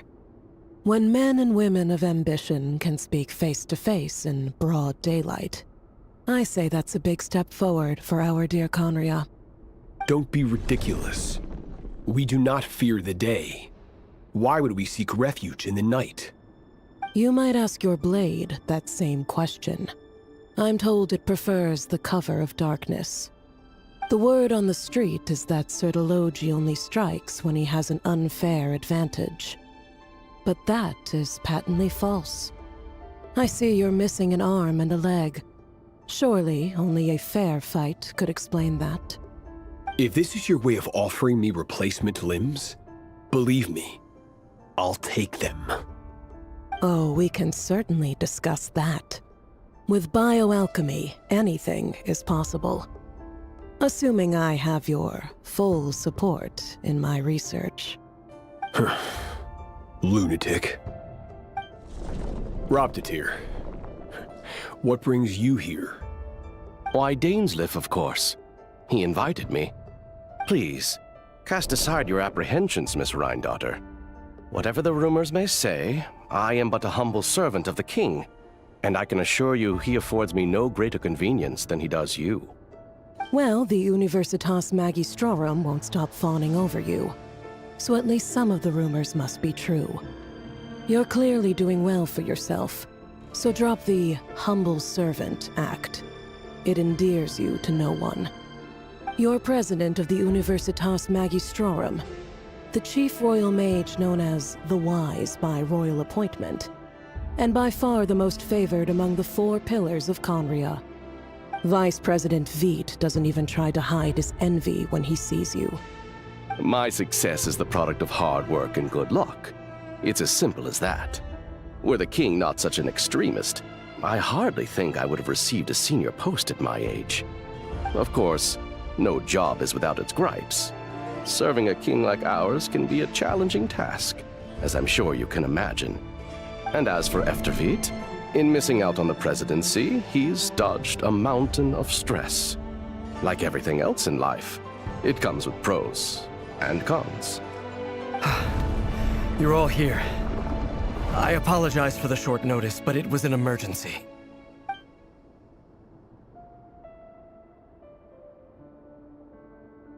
You must be Rerir. Mr. Sertologi. Yes, I handled your case file during your sentencing. Nothing personal, of course. I'm pleasantly surprised that you remember me. You're clearly a person of substance if you've been invited here. But Dainsleif, you'd better have a very good reason for convening this little gathering. It's my brother, Vedofenir. After he spoke at the court this morning, the king was so infuriated by his words that he had him blinded in both eyes and thrown in prison. Vedofenir in prison? Strange. I thought the king trusted him and Heroptatir more than anyone else in the world. Does this mean the king's circle of trust just got even smaller? It has nothing to do with trust. It's about what the king wants, which is as clear as day to anyone paying attention. I simply appease him, because it's in the best interests of the Universitas Magistrorum. And also because you're slimy. Vedofenir, perhaps less so. But still, a visionless visionary? It rather inclines me to think that qualifications are not what get you ahead in Conria. Do you honestly think this is an important discussion to be having right now? Dane, what are you planning to do? Rescue Vedofenir, I assume. Correct. It will mean storming the palace by force. Tonight. I need all of you on my side. That's far too dangerous. And don't forget, Dainsleif, you're captain of the Royal Guard. You swore an oath to the throne. Hmm? You've been planning this for a while, haven't you? I have no desire to commit treason. But whatever critique the king may have of Vedofenir, disfiguring your most loyal subject for putting the best interests of his court and nation first, this is not the conduct of a wise ruler.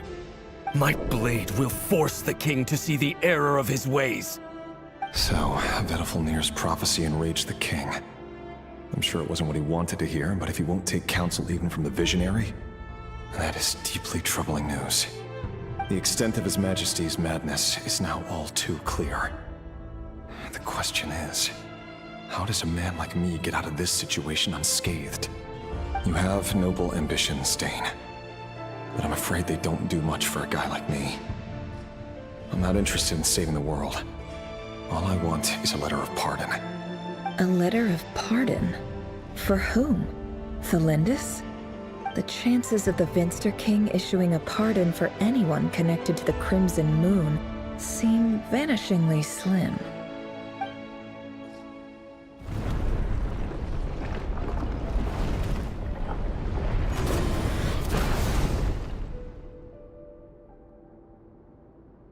This black fog over the board must have some connection to Thelindis.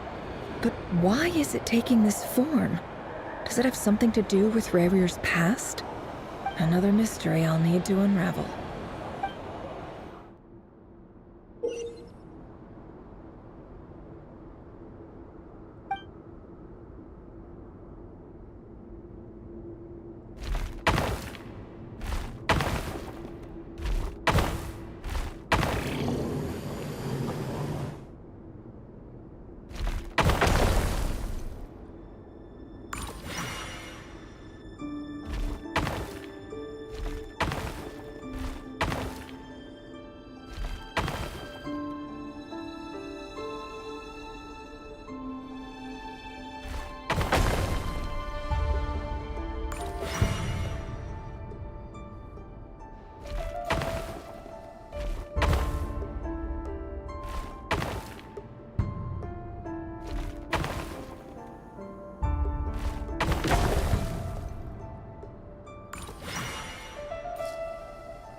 Author Thalindis. Over the course of this week, the research object was subjected to interference for a total of 60 hours for experimental purposes. The results are as follows. Research dating back to the Crimson Moon Dynasty has established 2 points regarding moon marrow. Firstly, its origins have something to do with a god's power. Secondly, it serves as a portal to an as-yet indeterminate location. Moon marrow can thus be defined as a spatial gateway. However, there are a number of hurdles to overcome before we can answer the question of where it leads to.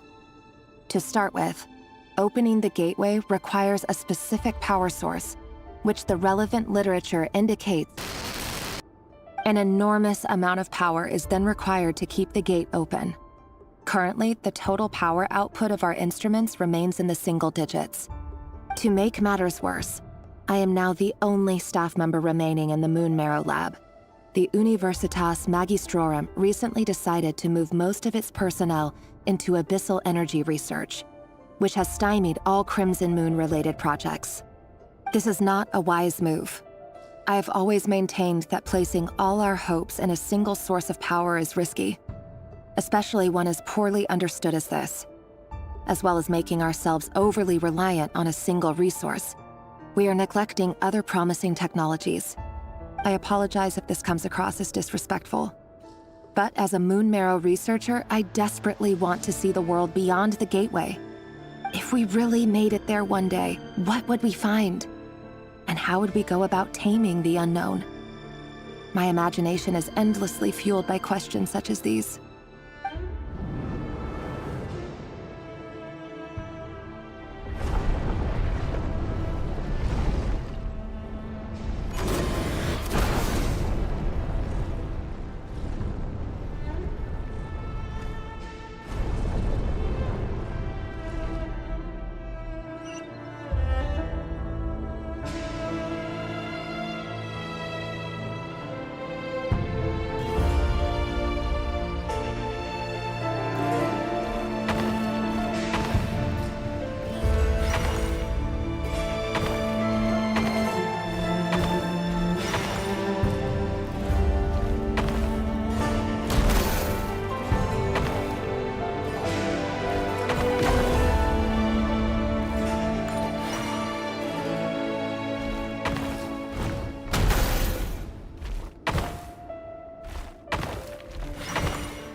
This is for you.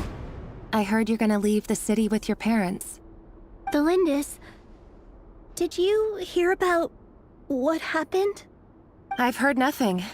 Rerir got back very late last Friday, and he was acting a little unusual, but he slept pretty well, so I'm guessing whatever he did was a good deed. You never saw him, and I don't know what he did. And this conversation never happened. You understand? What if he finds out that you pried into his secrets? Don't be silly. I don't know what secrets he does or doesn't have. All I know is he's just a normal guy who happens to run some errands for the king. Are you scared of him? I don't know. The Rerir I know doesn't match the person you all describe. Logically, I should be scared of him. And yet, I don't want to lose him. But enough about that. You should get going, and be careful with the package I gave you. Keep it secret. Keep it safe. What's in it? A piece of the moon. All you need to know is that as long as you keep it safe, then in the future, everyone will be able to see a red moon. A red moon? You mean our moon? That's right. Our moon. Promise me you'll look after it. I promise, Thalindis. The Crimson Moon bloodline will never die out. Its light, the color of blood, will become like a fire that flows in our veins, no matter how long it takes.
Hurry, everyone, and stick to the plan.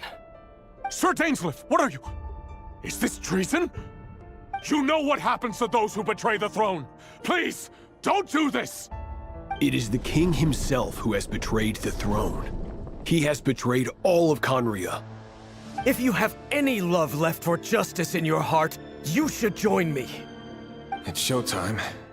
Dane and his group will handle the troops in the palace. Then Hraptatir and Rheindotter will disarm the security measures.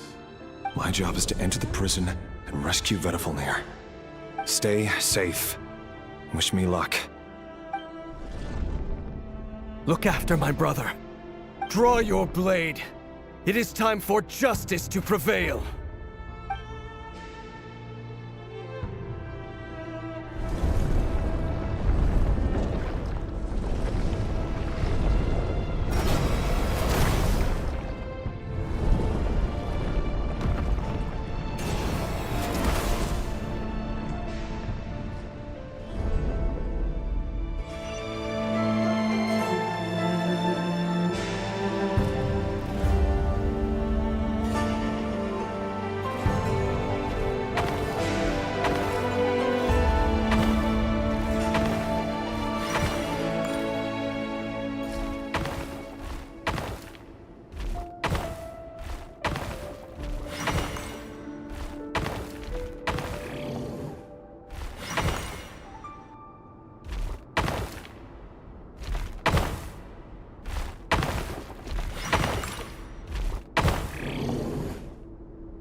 And the smell is abominable. Clearly, the king doesn't allow his prisoners a single shred of dignity. This is dire.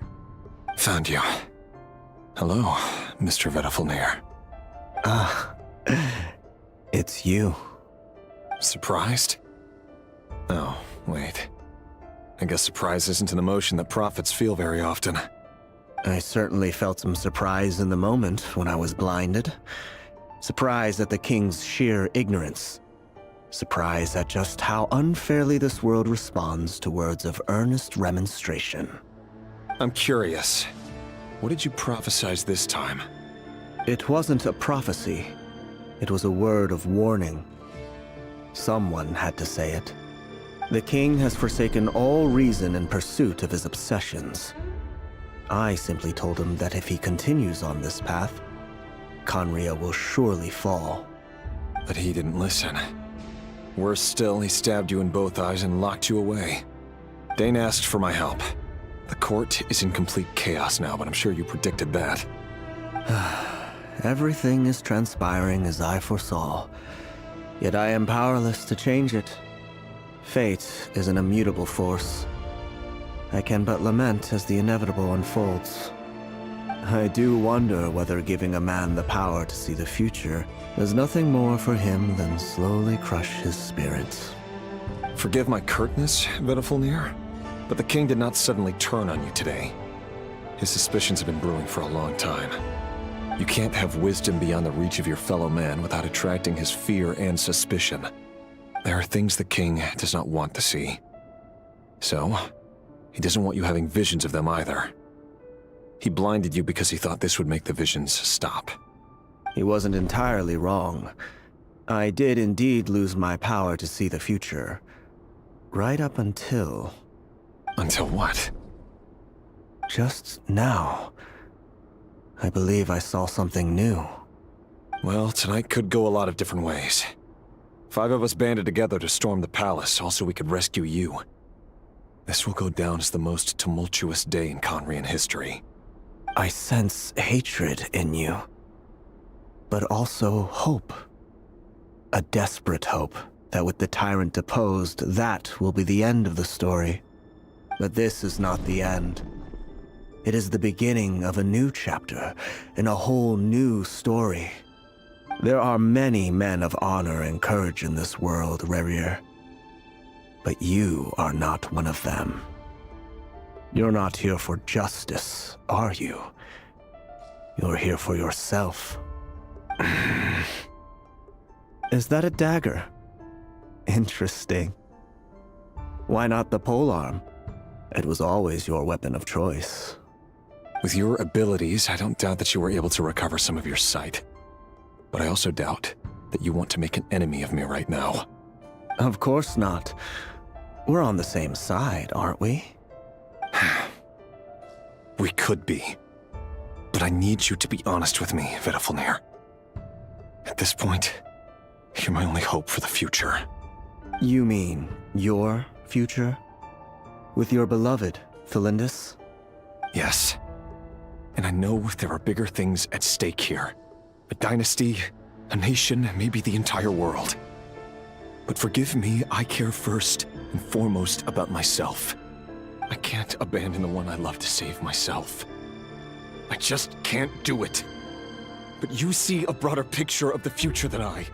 You see the solutions to the biggest problems of our age. So tell me, what is my solution? What's the answer? In matters of fate, answers are either right or wrong. What will be and what will not.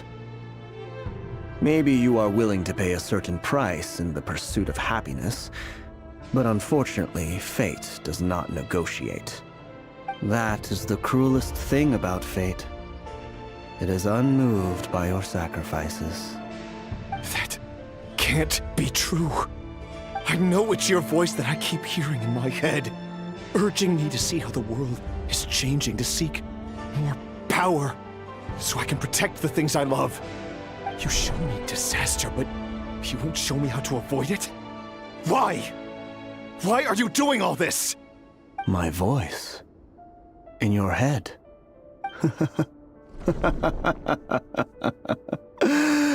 So, you hear it too? The voice that steals your mind, gains your trust, and drives you crazy. It turns out that we are not so different, you and I. Vedifalnir just broke into the strangest smile I've ever seen in my life, as if he'd discovered some monumental secret. But then he suddenly switched to looking extremely weary. Very well then. My advice to you is as follows. You must persevere. Whatever trials and tribulations you may face, be steadfast in the belief that they are your path to the future. For as long as you live, your story with Thelindis shall not come to an end. That is the only chance you have of fighting back against fate. It is up to you whether you believe my words. Regardless, that is all I will say on the matter. I have no right to intervene any further. I will hold you to your word. Thank you for setting me free. In return, I will tell you one more thing that you cannot afford to ignore. Just then, a strange wave of energy rippled through the city. We had no idea what it could mean. If I were you, I would head to the Universitas Magistrorum. The Universitas? Oh no! I'm sure we'll be seeing each other again very soon, Rerir. Whatever Vedifalnir said, I didn't catch it. I didn't even help him out of the prison. There was no time to lose.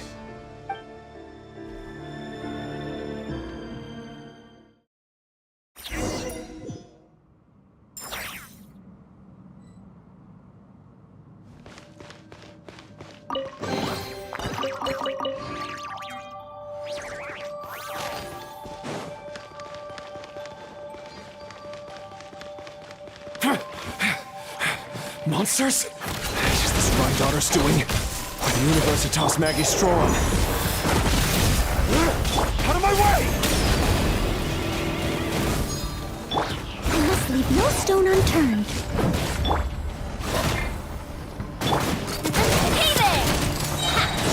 Attack! That's the way. Time to clean up.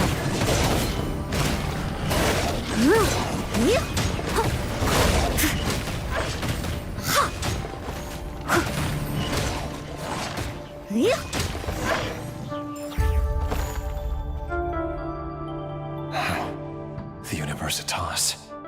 That reminds me of a rumor I once heard. Allegedly, the king installed secret mechanisms in the palace and around the city. No one knows where they are or what kind of power they hold. But if they were ever going to activate, it would probably be on a night like tonight. Help! Help! Hold on!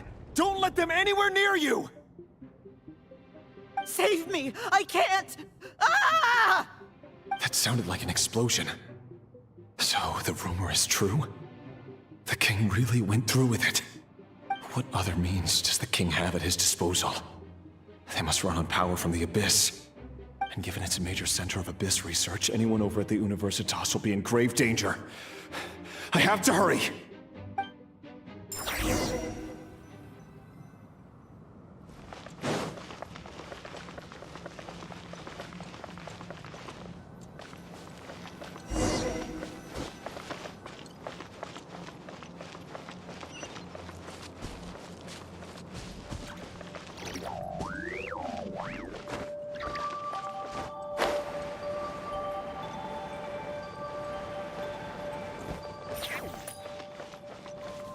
Steady as stone.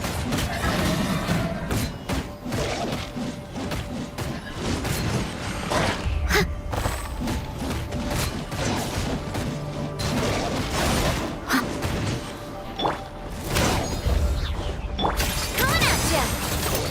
Hey there! Fire! Well, Into the shadows.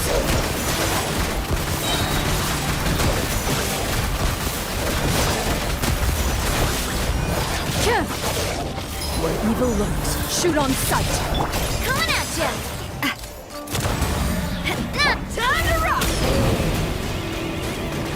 cord! Leave it all to me, as a good knight should.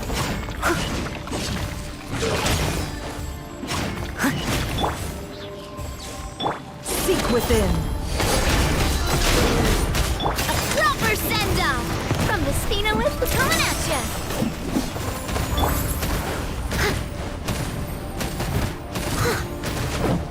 Steady as stone.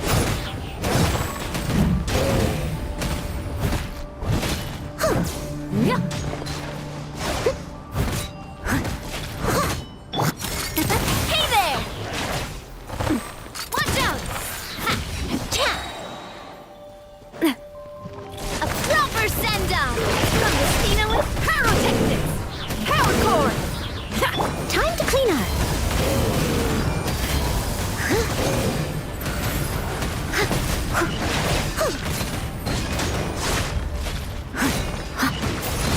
Try till I'm dead!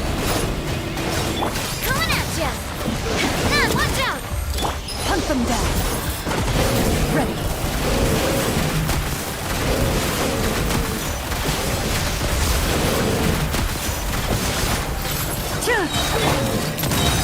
Attack! As a good knight should.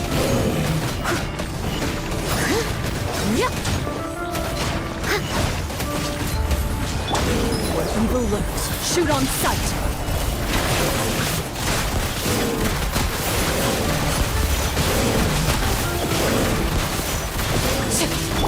Coming at ya!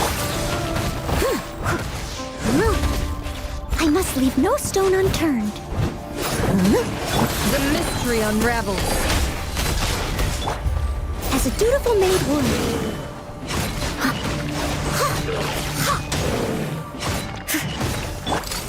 Attack! That's the way. Hey there! Time to testify. Loaded.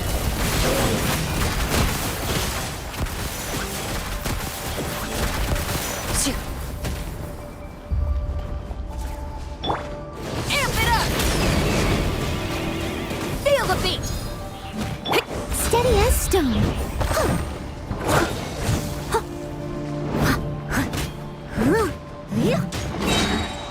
Time to clean up.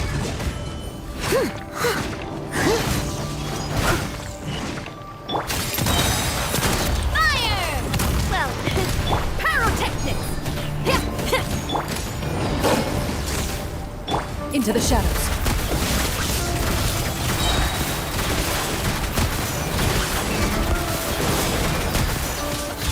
Hunt them down. It all adds up. The deception ends here. I must leave no stone unturned. As a dutiful maid would.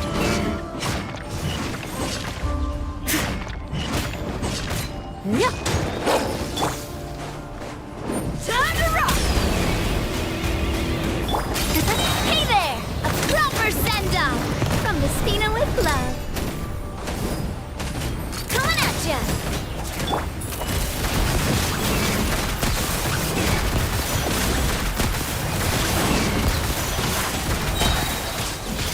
Time to testify.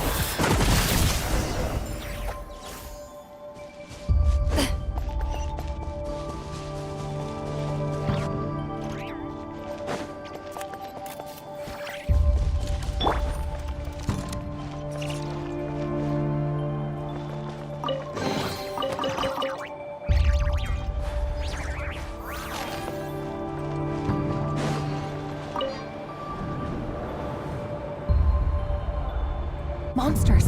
At the Universitas Magistrorum? Why now? Oh no! They're coming! It's no use. The table won't hold out much longer. The weapons. Where are the weapons? Of course. All the lab equipment was upgraded after the inspection last week, but the new weapons haven't been allocated yet. I'm done for. Is anyone there? I need help! Ah!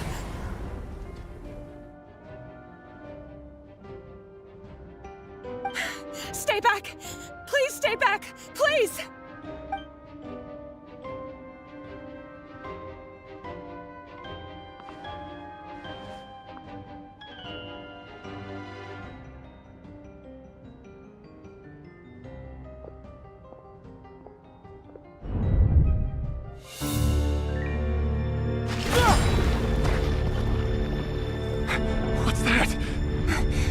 Reverie! So the rumors about your work are true. What? No! Listen, something happened at the palace tonight. We have to leave! You don't need to lie to me anymore. What do you mean? I know why you're worried, and I will respect the decision you've made. But it's okay, because I found a solution. I know how to end all this. You can have it back. The normal life you so desire. But until then, I'm afraid our wedding will have to wait. Celindus? No, don't do it! Celindus! Celindus!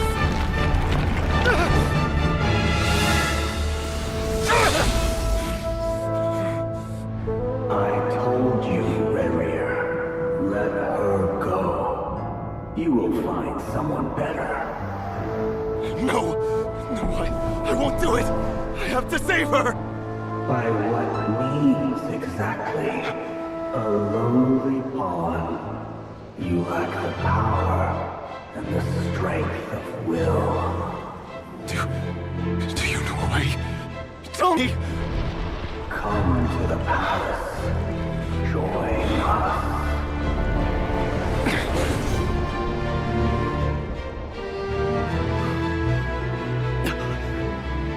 Reverie, thank goodness we...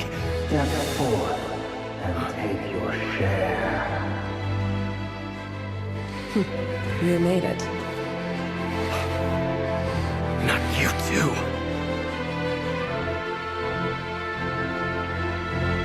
Hatred or grief, despair, desire. We all have our own.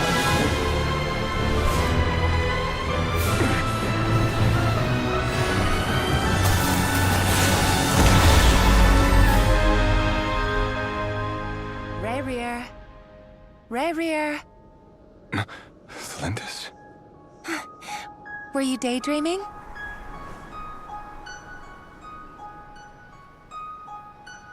You still remember, Reverie? That question you asked me a couple of weeks ago? Oh. You mean the proposal? Yeah. I'm wondering, where do you think would be a good place to discuss it? Maybe in the garden? Or were you thinking a fancy restaurant? It's your choice.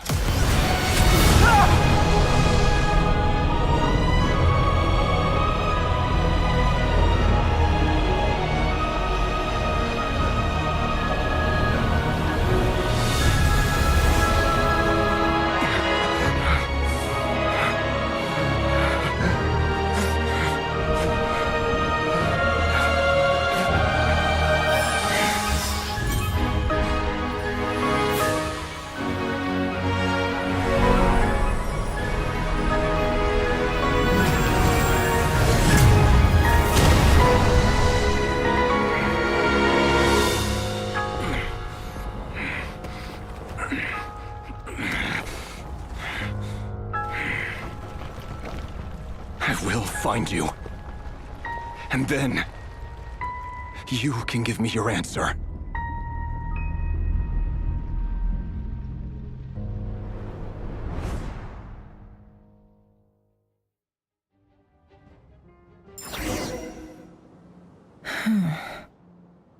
So that's how the Raker of Solnari was born.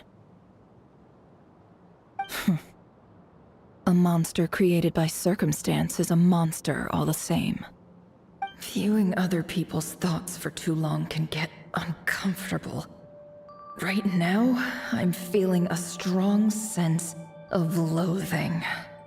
In a nutshell, the story of Conria is what happens when the truth falls by the wayside. Everyone tells little white lies, and before long, you have a huge pack of lies that destroys everything. Phew. Time to get back. His past is filled with sorrow, but the tale of any fallen civilization is one of endless tragedy. Cruel as it may be, That was Conria's fate.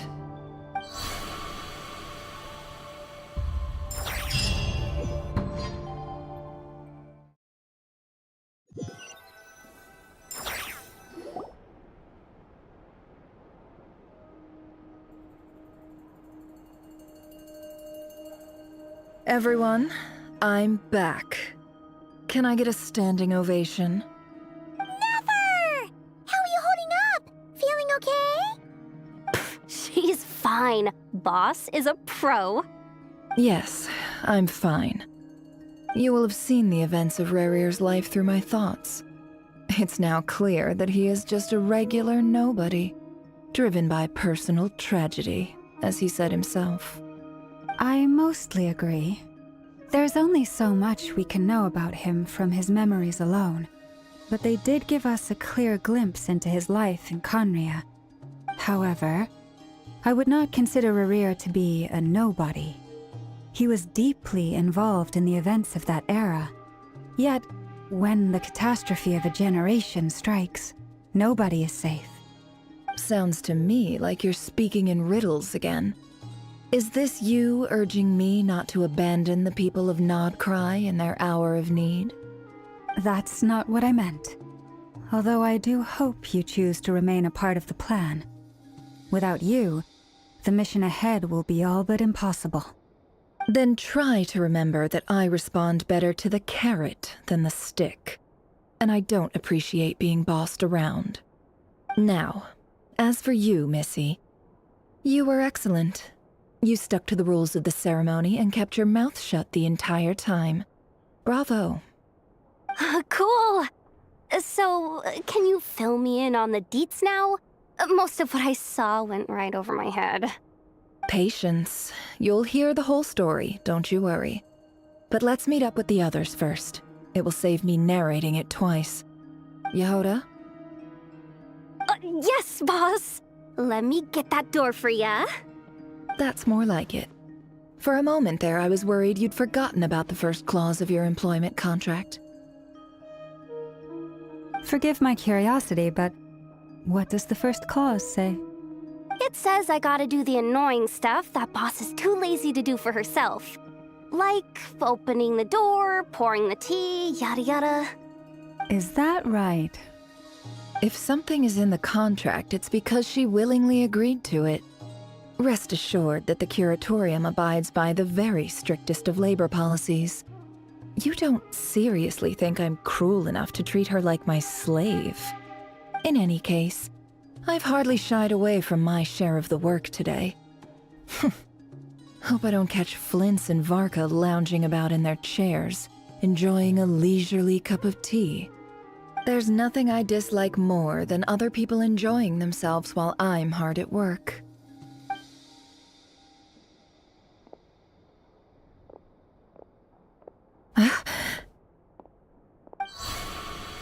Oh no.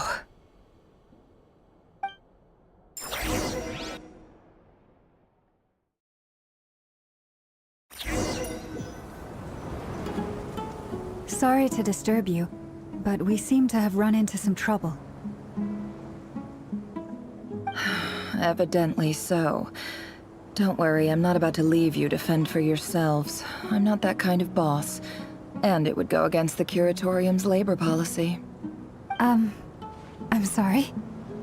What did you hear me say? I wasn't talking about labor policy. Wait.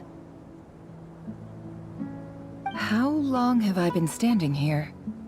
Not long. You just appeared by the door a moment ago.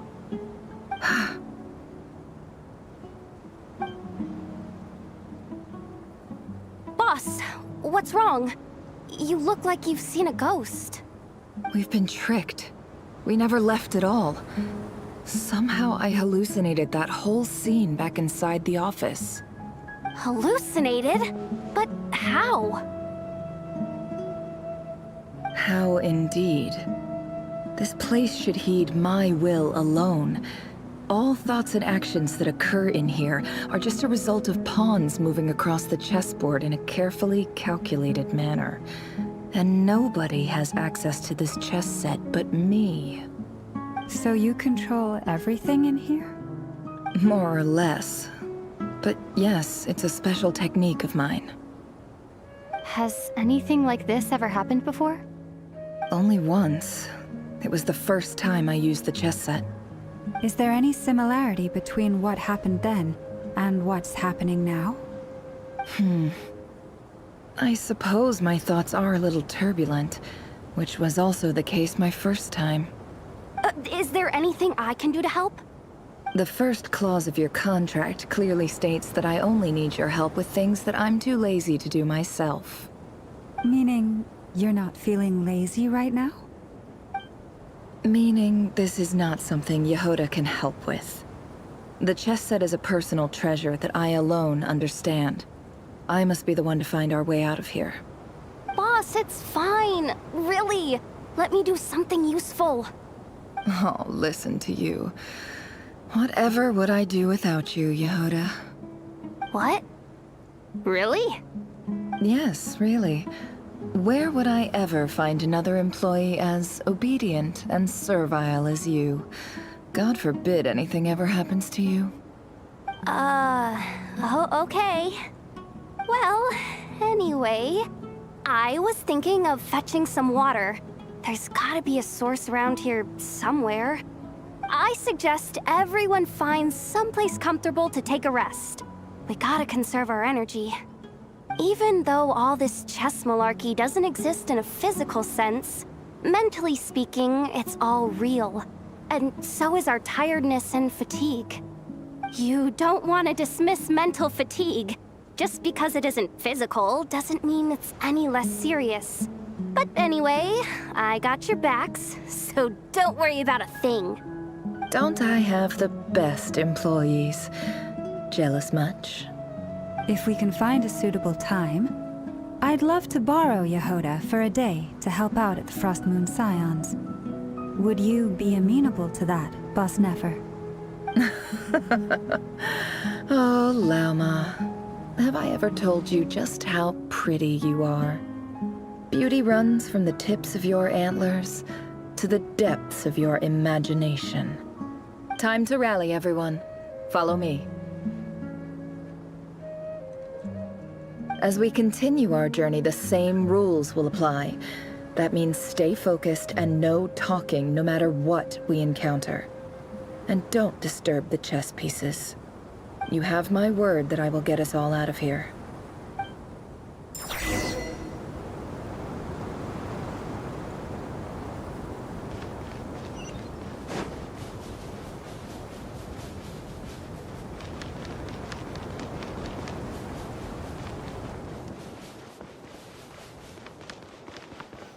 This place looks familiar. That's not a good sign. There's someone up ahead. I wasn't expecting visitors at this hour. Wait, is that? Oh, it's him. There you are! Sinue's been looking for you all day. I think he has some news for you. Oh yeah? What were you doing just now, Uncle Retinue? Hiding away some more loose change? I know I saw some Mora. What do you mean loose change? Oh, come on, I'm too old for this. Just pretend you saw nothing.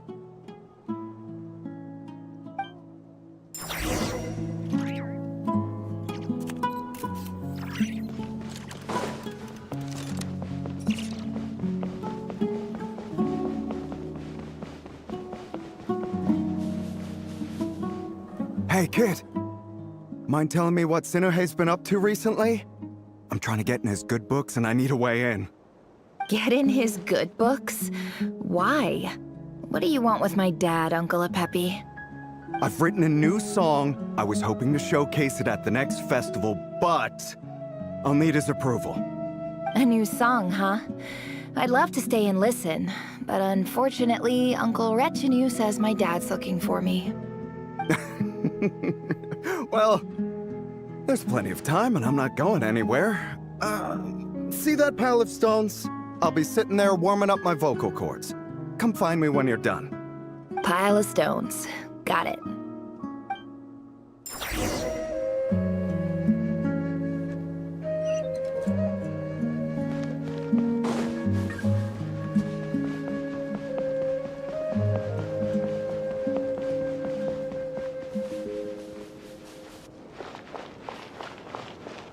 Hi, Dad. Uncle Wretch and you said you were looking for me. Ah, there's my little princess. If you'd gotten back just a little sooner, you could have shared the spoils of war with me. Spoils of war? Who were you fighting against, Dad? It was just a figure of speech. The aftermath of a sandstorm is no time to be waging war. I was talking about our war against thirst. I went out to fix our water supply problem, and now I'm back. Which means... We have a well again. That's right. I found a new one and brought back as much water as I could carry. It should last us for a good while. If it wasn't for these blasted sandstorms, our wells wouldn't be caving in. You wouldn't be spending all your time out searching for new water sources. As the chief of our tribe, I'm supposed to be leading us out of hardship and poverty, onto better things. You know how prosperous our ancestors were. I've told you all the stories. And look at us now, squeezed into these hovels. No one would choose this, if it wasn't for the endless wars over the years. But things are looking up. I started working with some folks from the academia a few months back. They gave me some contacts in return for my assistance in the desert. So you're the academia's helper now? Special ambassador, they call it. Think of it as a partnership. It's nothing bad, okay? We've been isolated here in the desert for too long. Seeking opportunities elsewhere is the best thing for us, and the fastest way to progress. So, do you get anything good out of being a special ambassador? Of course. My luck's improving all the time. One day, I swear I'm gonna lead us out of this place. We'll find somewhere new. Somewhere better.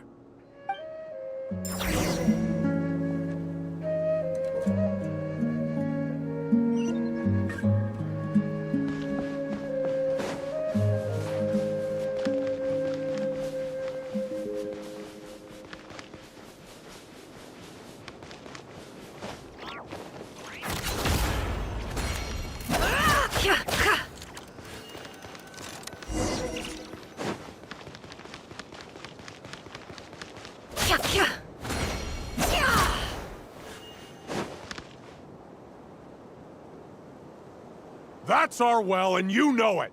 You stole from us. Well, you've gone from chief to thief, and now you have to face the consequences. Did you really think you could take our water without permission and get away with it? You're either brave, stupid, or both. And that special ambassador act? Yeah, nice try. We spoke to the academia. They said it was all news to them. You're a liar and a cheat!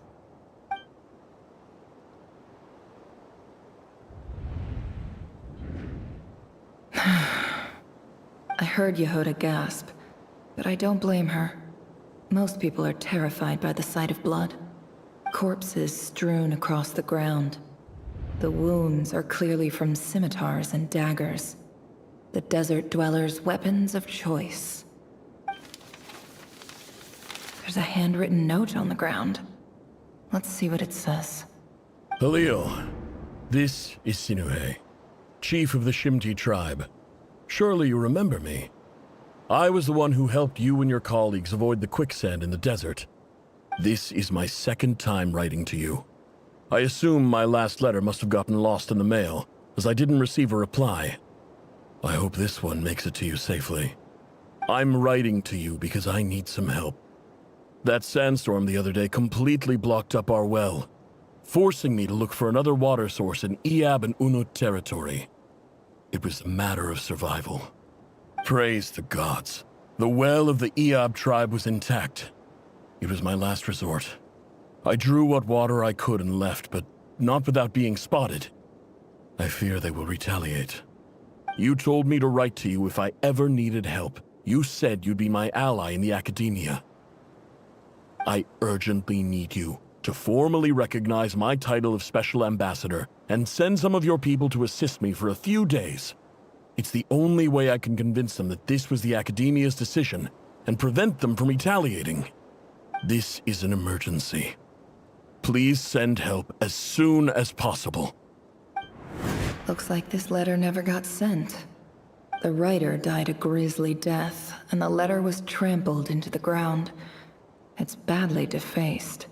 Some parts are barely legible. What a ridiculous lie the surviving Shimti tell. Their whole village was butchered over a sip of water.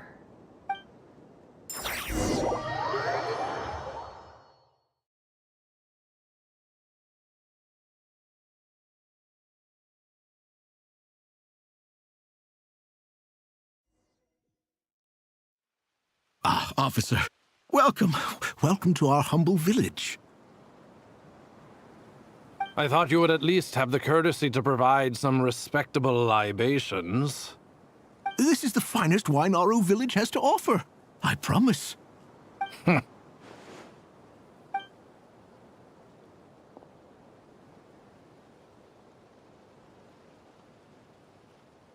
The Academia has agreed to reserve a single space for a candidate from your village.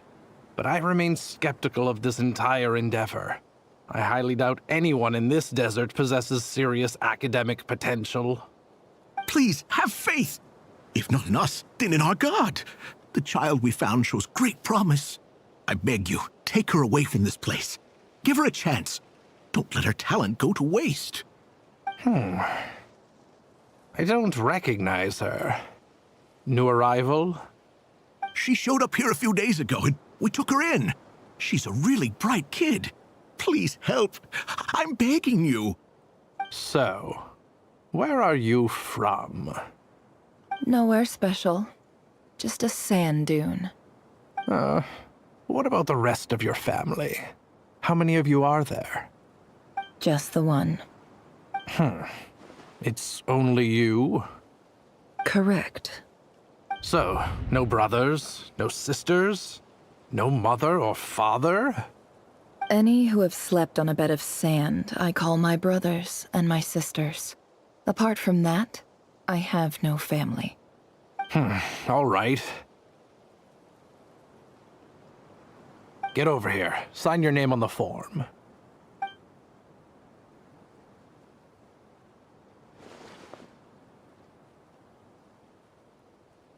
Never?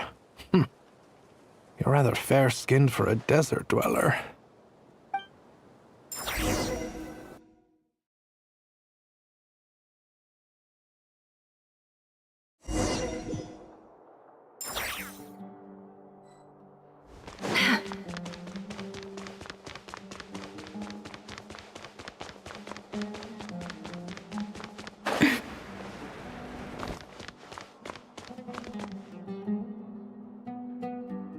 Nefer, this term's assignments have been issued already. Please read through the materials thoroughly, conduct your own additional research, and then write an essay on the topic. Yes, Professor, I'm aware. I just had a couple more questions I wanted to get your perspective on. Oh? Please, ask away. Well, I saw the other students' problem sheets, and I couldn't help but notice that my assignment is much easier than theirs. Do you really think I'm a weak student? A weak student? Goodness, no. Quite the opposite. You have a sharp mind. Almost too sharp. I think what you're saying is, a weak student wouldn't have noticed the discrepancy. And if they did, they certainly wouldn't complain about the lighter workload. You see, sharp as they come. You see things the way they are. And I'm sure you know why they're like that. Because of where I come from. Because I'm different. I'm sorry, Nefer. I don't like it any more than you do. It's just... Anyway, you said you had a couple of questions. What's the other one? I wanted to check... If someone sent me a letter to the Academia, where do I go to collect it? Ah, your family wrote to you. As long as they put your name on the envelope, someone should hand it right to you. Not exactly. It's not even a recent letter. I was just curious where the mail would end up if no one collects it.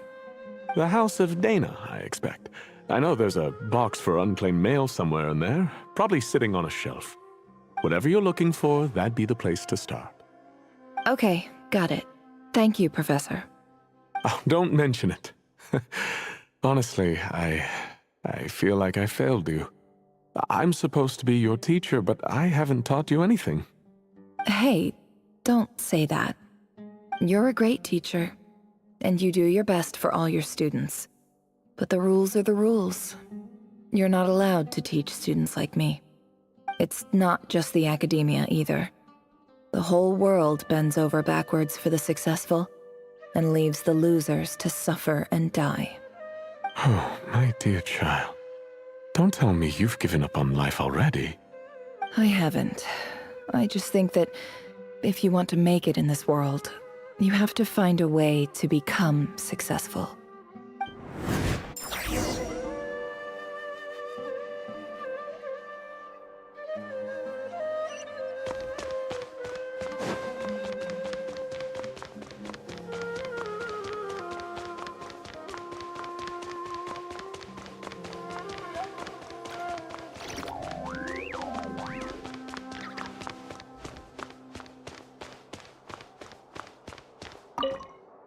This must be it.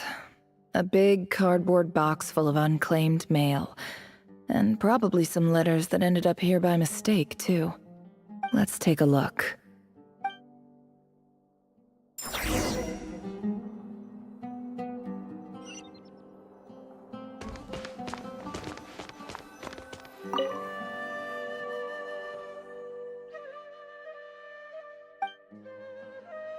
A dilapidation survey from Port Ormos. Looks like it's from a Core of 30 representative. What a strange thought. A bunch of mercs losing sleep over rundown buildings.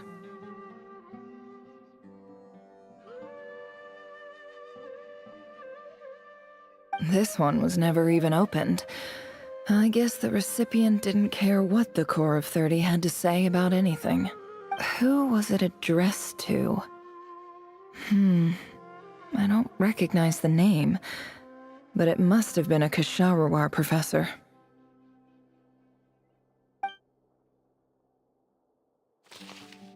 This one is addressed to the Immorta Sage.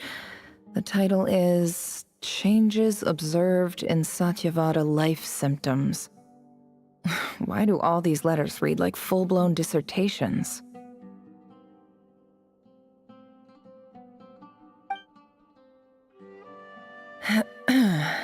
Guided by the incense, we became lost somewhere in the forest. All the barriers between levels of consciousness disappeared as our minds soared around in circles, looking for a branch to seek refuge on. In clinical terms, these symptoms fit the description of incense poisoning. The Immorta Darshan strictly prohibits the use of hallucinogenic substances, but I believe there are still people getting away with it. For example, my neighbor who always breaks out into song and dance after using incense. This seems like something the academia would want to know about. Why wasn't it collected? Wait, what's this written on the back? The note says, "The sender authored this letter while under the influence of mushrooms. I would send it back, but no return address was provided. Stamp.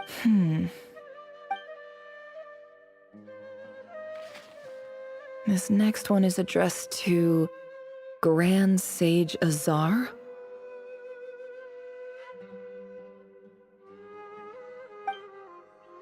A few words of protest regarding recent changes in Sumeru's educational policy. In recent years, the academia has taken on a small number of students from the desert region, as per the policy to this effect. However, it appears to me that these students have not, in fact, been provided with educational opportunities that are, in any meaningful sense, equal to those enjoyed by their peers. as well as receiving dumbed-down assignments and perfunctory tutoring. They do not even have full access to the Akasha system.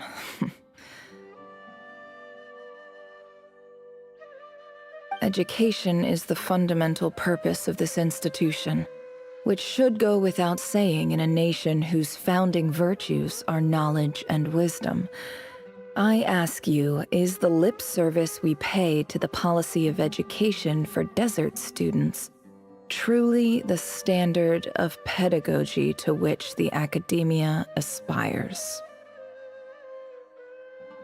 As Grand Sage, policy decisions are your prerogative, but do not forget your roots. You and I were once students too, as was everyone else in this institution.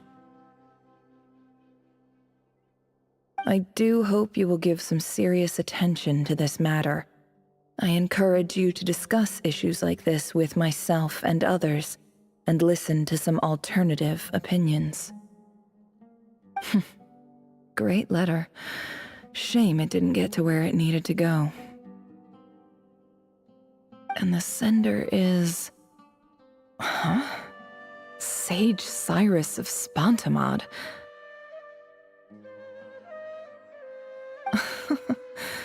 I didn't realize anyone else even knew how bad students like me have it in this place.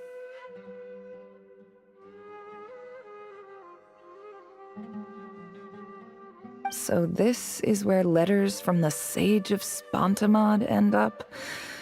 Nice one, Grand Sage. Really enlightened leadership. Whatever. This isn't what I came here for.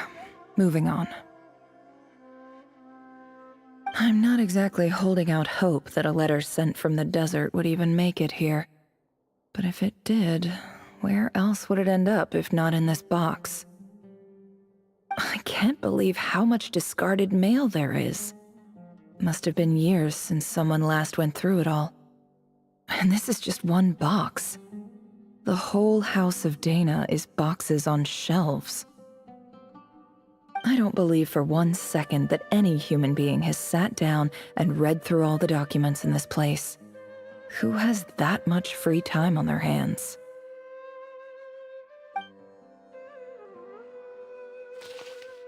Wait, could this be it?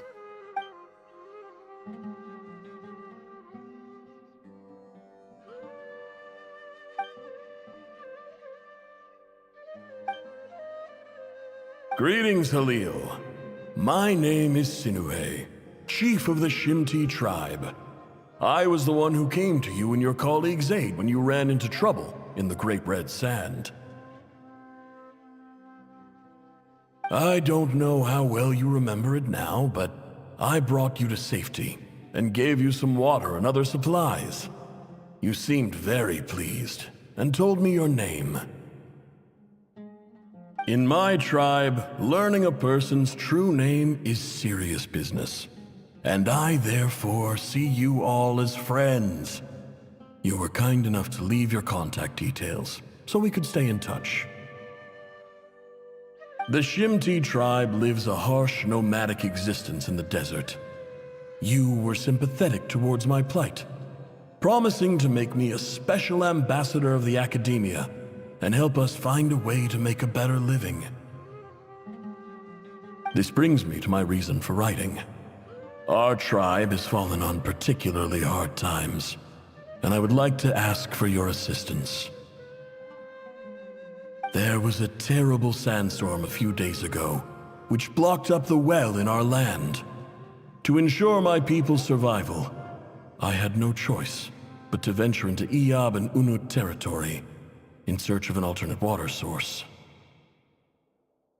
The Iyab and Unut are descended from the Thamudians, while we trace our ancestry to Tulatala.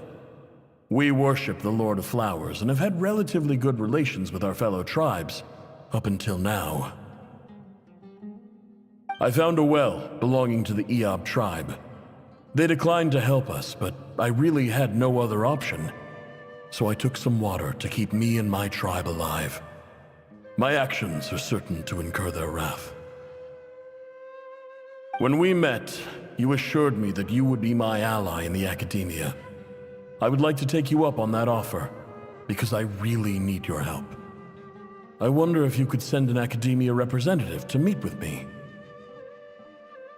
That aside, the last time you were here, you mentioned that the academia had started accepting students from the desert, and I told you a little about my daughter, Nefer. We have next to no resources here in the desert, and my power and influence are limited. Would you consider enrolling my daughter at the academia? She is a smart girl. I know she won't disappoint you. From the outset, the academia never took you seriously. Those things they promised were just empty words. I doubt they even remember the name Sinuhe. And you were so emphatic that your luck had finally changed for the better. You swore you'd lead us to a better place one day. You spoke with such conviction, like you were the most powerful chief in the whole desert. You liar. You lied about everything. You promised the world and delivered on none of it. And who fell for it? Just me, by the looks of it. Despite your best efforts. Which makes you a pathetic liar. You weren't even any good at it. I think I'll take over from here. Let me show you how it's done.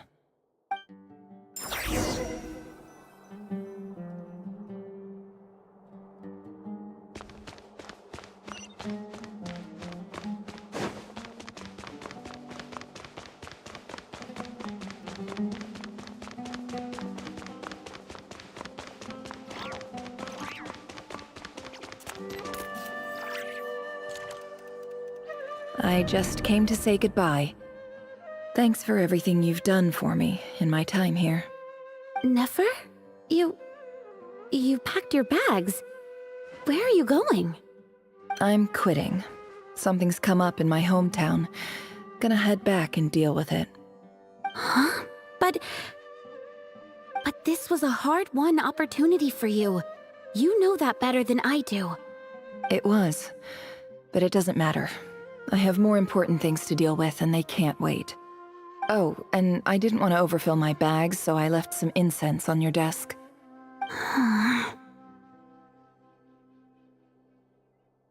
What's wrong? I thought you liked incense. Although, I did read somewhere in the House of Dana that it has hallucinogenic effects. Don't use it all at once, alright? Isn't this the stuff you brought from your hometown?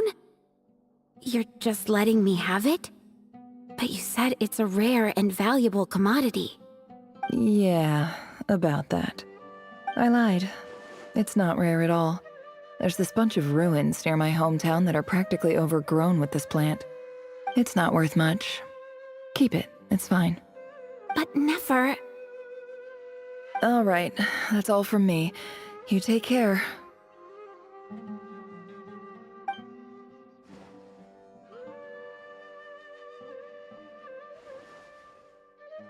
Don't forget me, okay? I mean, we're more than just classmates, right? We're friends. Yeah, I'll remember you. I lied again. That incense is worth a fortune, and it's a rare find even in those ruins. And as for remembering her, I have far too much to do when I get back. No time to reminisce. I'll be lucky if I even make it through this alive. But either way, I expect I'll forget you pretty quickly.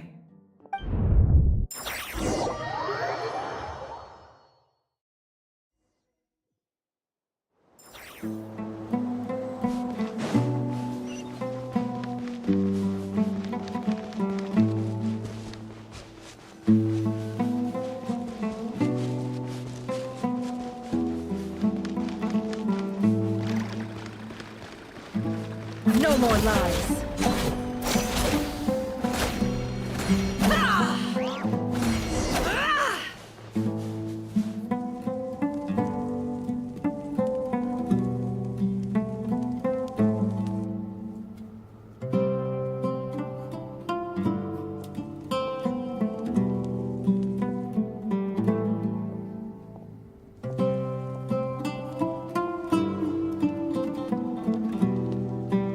It's a pleasure to meet you, Mr. Arif. So, what does the Academia want? Since they've sent their special ambassador, I assume there's a big business deal to be made. If not, I'd be very disappointed. Please, sir, lower your blade. You're lucky I'm the one they sent. Not all special ambassadors share my admiration for the Eab people. The ever-shifting balance of power in the desert reduced the once great civilizations of this region to rubble and sand. But the story of the Eab has a very different trajectory. Others grew weak, but you grew strong, beginning in obscurity and moving to prosperity. You're the only ones who defied the trend. Huh. So, you do know who you're dealing with? This well is the perfect symbol of your strength, is it not? It used to belong to the Unut, but it looks like you have control over it now. You're not wrong. But I'm sure you didn't come all this way just to flatter us. Of course not. I came to bring you some very good news. Some information that recently came to light, which might just be your ticket to freedom. Records uncovered by the Vahumana Darshan show that a certain well currently under Eab control is built on top of some ancient ruins. These ruins are of great archaeological interest to the Academia. I checked the map carefully on my way over here, and I'm confident that this is the well in question. The Academia is offering 50 million mora in return for excavation rights. 50 million? No, wait. If these ruins are as important as you say, 50 million's a little low, don't you think? Don't get greedy, Eab. We know far more than you think. We know that you seized this well by force. Wasn't that the first step in your rise to power? To drive away the Unut and steal their water supply? So what if it was?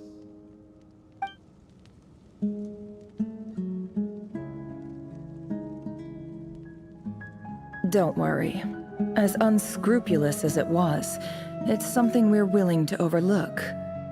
The Academia is only interested in dealing with the de facto power holders in the region. I hope I am making myself clear. And I hope your words are the truth. If I find out the Academia is trying to play me, I'll hunt down every one of your people and make you watch as I cut their heads off one by one. I assure you, Chief, that would not be in your long-term interests. You don't want to make an enemy of the Academia. You see how I'm dressed, don't you?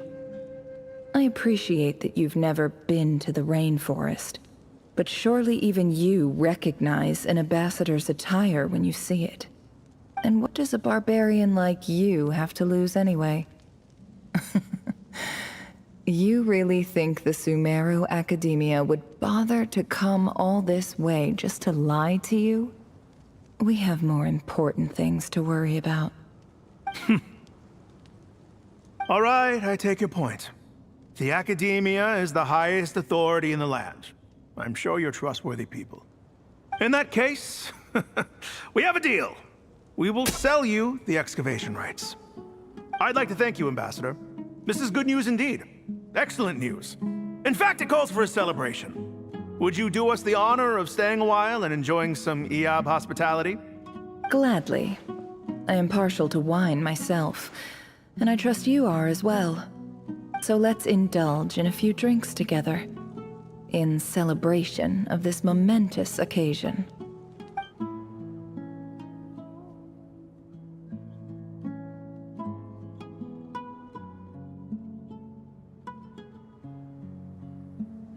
Chief! Chief, it's an emergency! It's the Unut. They've taken the well. What? Well, don't just stand there. Take it back. Yes, Chief. I have every confidence in the Eab's military superiority. And yet... What is it? The Unut's response was alarmingly fast. The day after we reach a deal, they seize the well. This can't be a coincidence. Perhaps there is a traitor in your midst. I don't think so. I am obliged to remind you, Chief, that the Academia will only deal with the de facto power holders. If you cannot regain control over the well, I'm afraid you won't see a single mora of that 50 million. No! Please, Ambassador, just give me some time. I swear the Unut will not get away with this. That well is ours, and so is the mora. Glad to hear it. I will wait here for an update. If there is a traitor, I will find them. In the meantime, make yourself at home. I'll report back as soon as I have an update. Much obliged. Wow. All it took was a few words and I've got him wrapped around my finger. What an amazing feeling. So, in summary, Ambassador, the Academia would rather negotiate with our tribe instead of the Eab, yes? The Eab are ruthless murderers who don't listen to reason.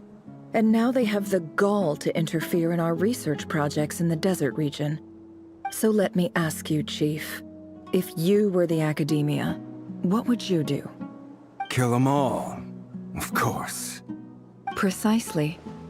The Academia does not tolerate those who stand in our way. The Eab have held back our academic pursuits for too long, and our patience is wearing thin. At the same time, there is simply no way that the Academia can be seen to be intervening in desert affairs. I'm sure you understand where I'm coming from. We have our own rules out here. If the rainforest dwellers raised arms against a desert tribe, it'd start a bloody war. Right. We can't confront them ourselves, but we can support their enemies. The Unut have always had strained relations with the Eab, which makes you our natural allies. Natural allies. Weren't the Eab your allies once? You were quick to send them after us to protect your interests back when we stole that water. And now look at you. You're at each other's throats. Let me be clear. The Academia wishes to collaborate with the legally recognized rulers of the desert in this matter. We are asking for excavation rights to that well, and our offer is 50 million mora. Say no more. I believe we have an understanding. Good. Then I suggest you get to work. Get us access to that well, and the mora's yours. You see, Dad? Lying is easy when you know how. People will believe anything.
Look at yourselves.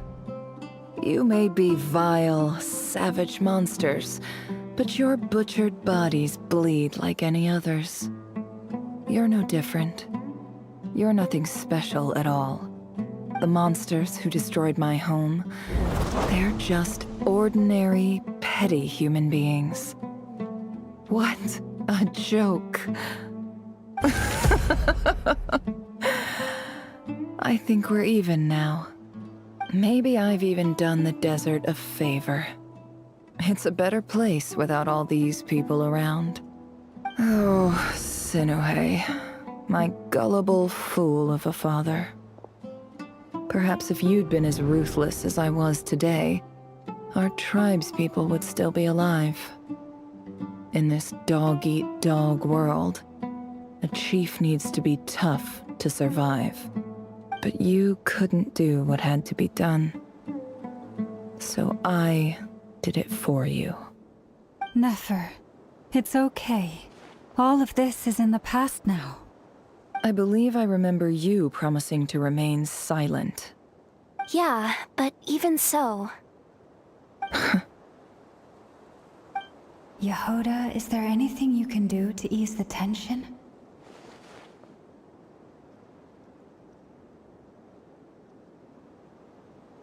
Alright, time for a sharp turn onto a completely different topic.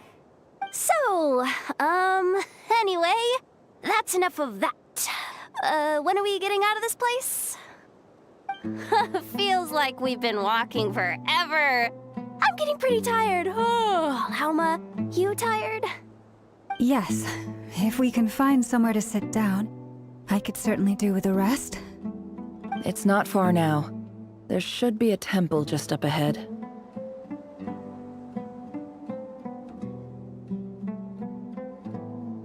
Yes. Really? A temple? That's where this story ends? I guess that's how things go in the desert. Desert dwellers can never escape their destiny. Or so everyone says. I never wanted to believe it, but looking back now, I'm as desert as they come. You mentioned a temple. What's waiting for us there? My biggest trade secret of all. Ah. Then I'm guessing it's where you got your power from. The power to peer into other people's minds. I didn't know you were clued up on any other religions. I'm no expert in the history of Sumeru, but since you come from the desert, I would imagine it has something to do with King Deshret.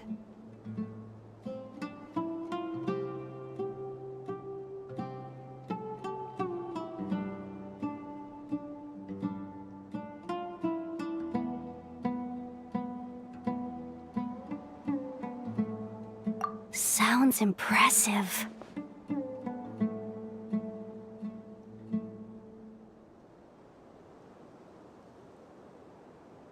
Ah, I know who you mean.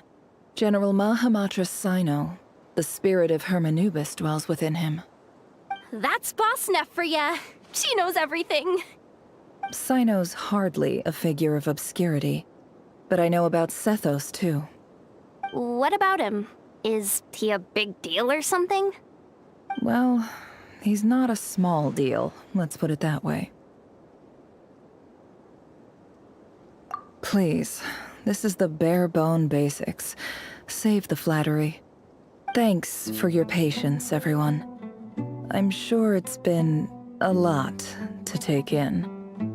With any luck, that's our exit just up ahead.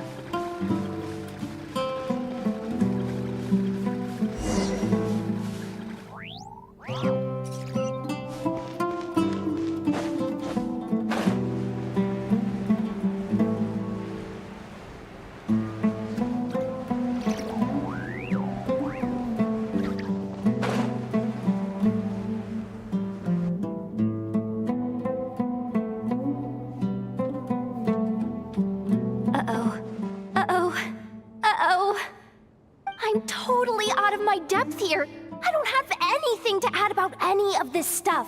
Like, look at that statue, for instance. I want to do the whole name-dropping, this girl knows her stuff thing too, but I've never seen anything like it before. A statue with the head of a bird. That's Thoth, the Ibis King, one of the 7 pillars of King Deshret. The legends say that he, the Crocodile King, and the Goat King were the 3 retainers of King Deshret. Let's take a look.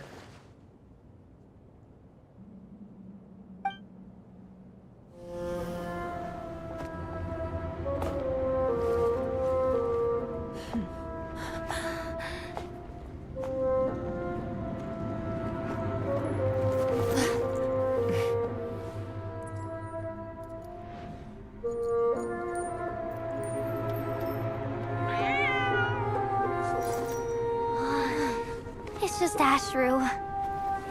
So, all is well?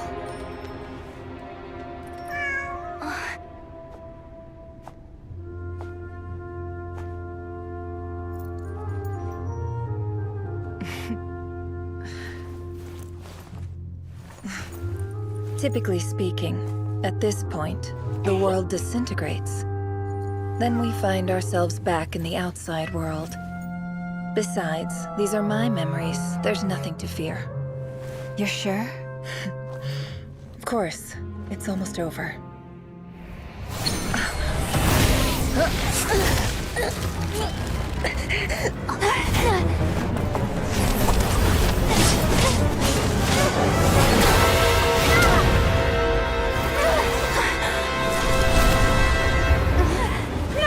Hold on!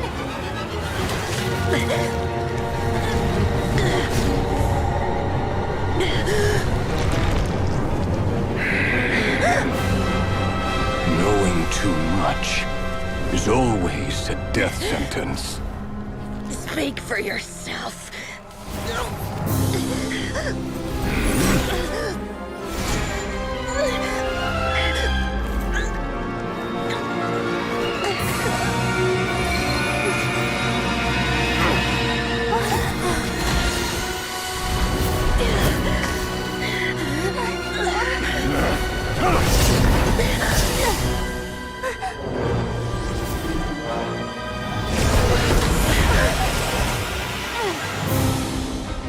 How repulsive.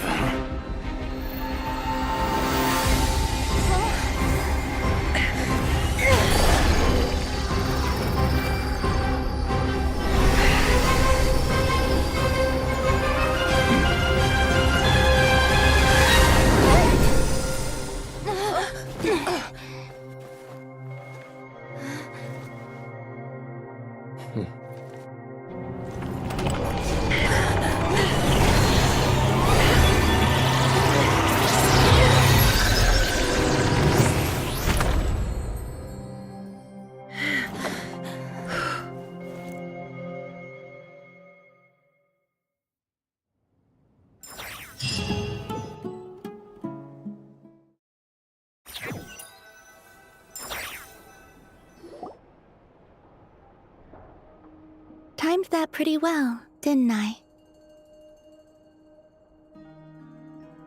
It's okay. I'm just glad no one was hurt. Paimon noticed you doing something too, Dainsleif. Were you helping get them out? Of course. When I asked Nefer to conduct this investigation, I was not naive to the dangers involved. I had a duty to ensure your safety. Good to know your sense of justice is still intact after all these years. I take that to mean that you saw the truth. That comes as a great relief. I certainly did. And thanks to your help, I also managed to trap Rerir inside the chess set. Whoa, really? How'd you manage that? Well, to be honest, I sensed that something was wrong long before we made it to the temple. By using this fragment to probe into Rerir's past, well, the monster formerly known as Rerir, it seems I alerted him. I was tracking him, then he caught on and started tracking me too. Can't say I'm surprised. But how did he track you through your thoughts alone? That shouldn't be possible. Rerir was a secret agent who reported directly to the Vinster King. He is an expert at finding a trail and hunting down his pursuers. No wonder. He infiltrated the chess set, read my thoughts, and built a new virtual chess set inside of it. That's why we weren't able to leave at first. Speaking of your chess set, it's quite a remarkable item. Would I be right in thinking you have some connection to King Deshret? You overestimate me. I only have a connection with one of his underlings, the Ibis King. You all saw how this came to be. A long time ago, the Iab massacred my tribe, the Shimti, in our home village. A few years later, I enrolled in the academia, where some new information came to light. The Unut and the Iab fought a bitter battle over the rights to a well, all for the sake of a non-existent 50 million mora. The Iab ultimately won that confrontation, but their victory came at the cost of almost every warrior in the tribe. The final blow to the Iab came at the victory feast, when an Unut assassin beheaded their chief right before my eyes. The remaining Iab fled and have been scattered to the winds ever since. Having gotten my revenge, I returned to my hometown, where to my surprise, the nearby temple was still standing. There it was, seemingly immune to the relentless hostility of the desert, while my tribal home lay in ruins. As I stood there gazing at the temple, I noticed a cat just outside. This cat, as it turned out, was home to the spirit of the Ibis King. He led me to a gate deep inside the temple, and there he made a deal with me. This chess set is my gift from the Ibis King. The chessboard within is made to the same specifications as the one in the mausoleum of King Deshret, and represents his power of piercing analysis. With this chessboard in its container, I gained a certain ability to perceive hidden secrets. Now, you could conclude that the Ibis King simply wanted to give the people of this world the power to seek the truth, but I don't believe that's the full story. Every god plays favorites. Their hearts are as fickle as any human's, full of secrets, perversions, egotistical tendencies. But precious few gods are willing to admit this. It is the same with all powerful forces, including fate itself. Their gaze falls preferentially upon a select few. As you rightly point out, this is an act of favoritism. If you're alluding to the Abyss, then yes, I agree. Gather the others. It's time to share everything I've learned.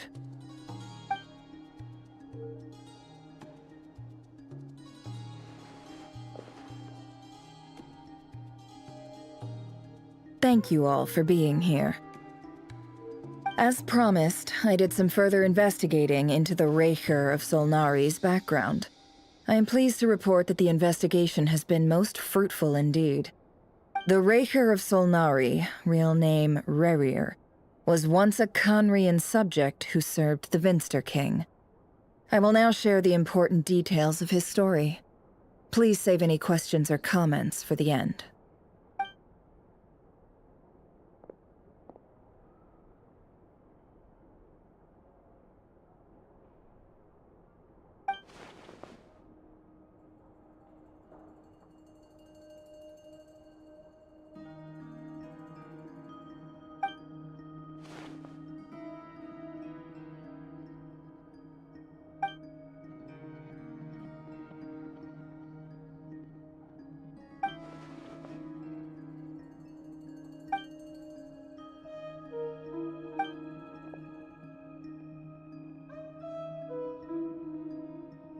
So that's why he's so obsessed with the moon. A tragic tale, to be sure. But it does not excuse his many transgressions. No matter how much Rerir suffered in the past, the fact remains that he is what we know today as the Wild Hunt, wreaking havoc upon innocent lives in Nodcry. He becomes more dangerous with each passing day. If left unchecked, It is simply a matter of time before all of Tevat suffers the consequences. This is a threat that the Knights of Favonius cannot ignore. A question for Miss Columbina. Forgive me if this is presumptuous, but have you ever seen the spatial gateway that appeared in Rerear's memory? Never. But I have heard stories of something called the Moon Gate, and this seems to fit the description. Miss Lauma, any thoughts on this? In the lore of the Frost Moon Scions, the moon is believed to hold many secrets. Some sources speak of ancient knowledge, others of a gateway to the unknown. The term Moon Gate is one I have heard before. But as is the case with all of our legends, there are no records of any first-hand witnesses. We cannot know whether it truly exists. Then back to Miss Columbina. As a moon goddess yourself, do you have some idea of where the Moon Gate leads to? Not at this stage, sorry. I do hold the power of the Frost Moon, and my strength is recovering well. I can sense that the gate would open at my command, but... But there's more to the power of the Frost Moon than that? Yes. A moon goddess has the right to open the Moon Gate, since it is a path to the moon. But as never mentioned, holding open a spatial gateway takes a huge amount of power. And right now, I need to conserve my energy to fight the Rahier of Solnari. I'm afraid this is one mystery we may have to leave unsolved for now. I agree. Better to save your strength. But if you'll humor me for a moment, I have a bold conjecture of my own regarding the world beyond the gateway. I highly suspect that neither Tholindis nor Rerear made it through unscathed. The evidence pointing to this is the fact that the Rahier of Solnari exists in the form of countless fragments. With the abyssal power he wields, no ordinary foe can touch him, let alone tear him to shreds. And yet, the Wild Hunt proliferates wherever his scattered fragments lie, drawing hordes of monsters to many different locations across the land. So your theory is that Rerir was physically torn to shreds by some powerful force? Hence, why the Wild Hunt is a distributed phenomenon, rather than a unified one? Makes sense to me. Explains why the Wild Hunt is so pervasive, and why he's been trying to piece himself back together. He was whole to begin with, and he wants to be whole again. Without the power of the Abyss on his side, he almost certainly would have perished the moment he was torn apart. But the Abyss, much like a curse, has kept him alive. I could not agree more. The power of the Abyss is most surely a curse. It is a compelling explanation, and one that accords with my present understanding of Abyss creatures. Whether the life form in question is primitive or advanced, if a curse has extended its lifespan unnaturally, it will continue to survive in spite of everything. This raises some interesting questions. I will run some experiments and see if there is any validity to my suspicions. That being said, regardless of whether my research bears fruit, I would like to thank Miss Nefer for conducting such a thorough investigation. Already, it has greatly enriched my understanding of the entity we face. My pleasure, Mr. Albedo. I too hope that the information I have shared today proves useful as we look to formulate the next stage of our plan. Hey! What is it, Dainsleif? You look really upset! It's just... when I think of the man I once knew as Rerir, I struggle to understand why things had to turn out like this. The two of you used to be friends, didn't you? I don't know if these words will bring any comfort, but my heart goes out to you. Mine too. We can never know all the hows and whys of the way things are. The moon and stars are full of untold secrets and lies, and the skies are host to many more mysteries than these alone. Yet, none of that can begin to compare with the complexity of human life. Those are the first comforting words I've heard in a long time. Thank you, both. Well, I think this is a good place to end today's meeting. I'm sure Nefer needs some time to recover. She's been through an awful lot today. That's very thoughtful of you, Lama. Of course. Sounds good to me. Take some time to rest and digest before we reconvene to nail down a plan.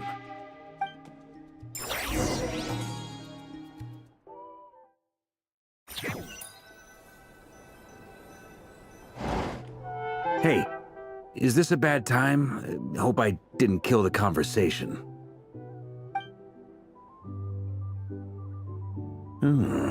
Nice room. Oh, I'm not coming in, though. Why not? It's just a hotel room.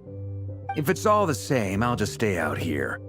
I might not look the part, but I'm technically a knight. Barging into people's private quarters isn't the kind of thing we do.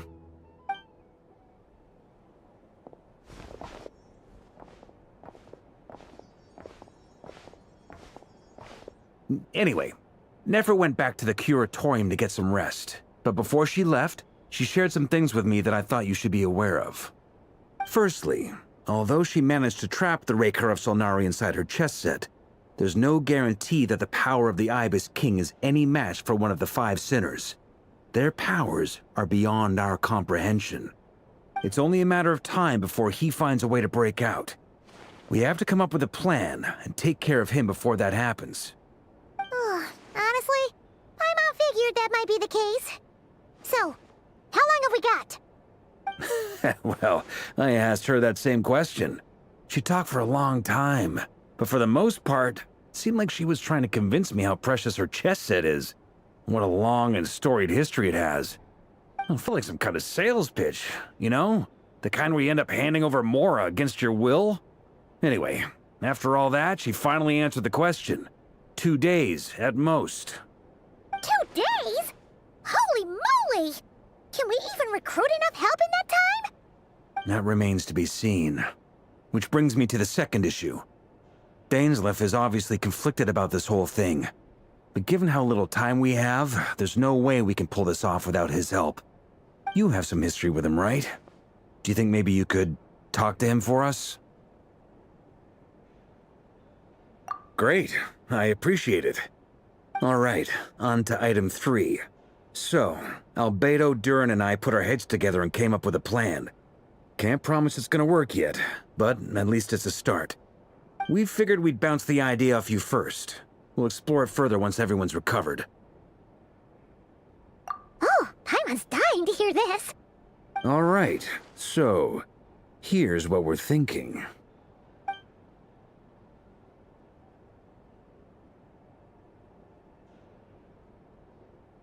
We felt a little uneasy about roping you into this. I mean, firstly, you're not locals, and secondly, none of us are your boss. You're well within your rights to refuse if you so choose. Roping us in? Why would you even say that? We know the stakes here. It's all of us against the Rayher of Solnari, or none of us stand a chance. I choose my words very intentionally, I'll have you know. I like to think there's an art to striking a down-to-earth tone even when the stakes are through the roof. Sir Varka, I have a few thoughts about this plan. I'm all ears. I think we can be more flexible with how the roles are allocated. In my view, the most sensible lineup would be like this.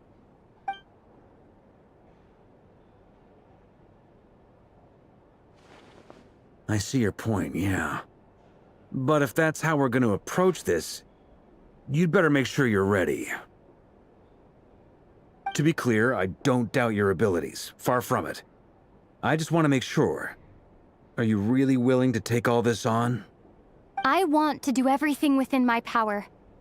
The Rayher of Solnari is a truly fearsome opponent, and if I do my part, it'll greatly reduce the risk for everyone else involved. Well, that tracks with what I've heard.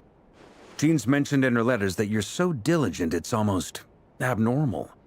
As in, most people weigh up the risks and rewards in situations like this. But you seem to just march towards danger without a moment's hesitation. Of course, everyone appreciates a fearless pioneer. But all that aside, I'm the Grand Master of the Knights of Favonius, and you're our honorary knight. I want to make sure your courage doesn't come at the expense of your safety. Thank you, Sir Varka. Well, I should be the one thanking you. It means a lot to have you on board. I'll give some serious thought to your suggestions.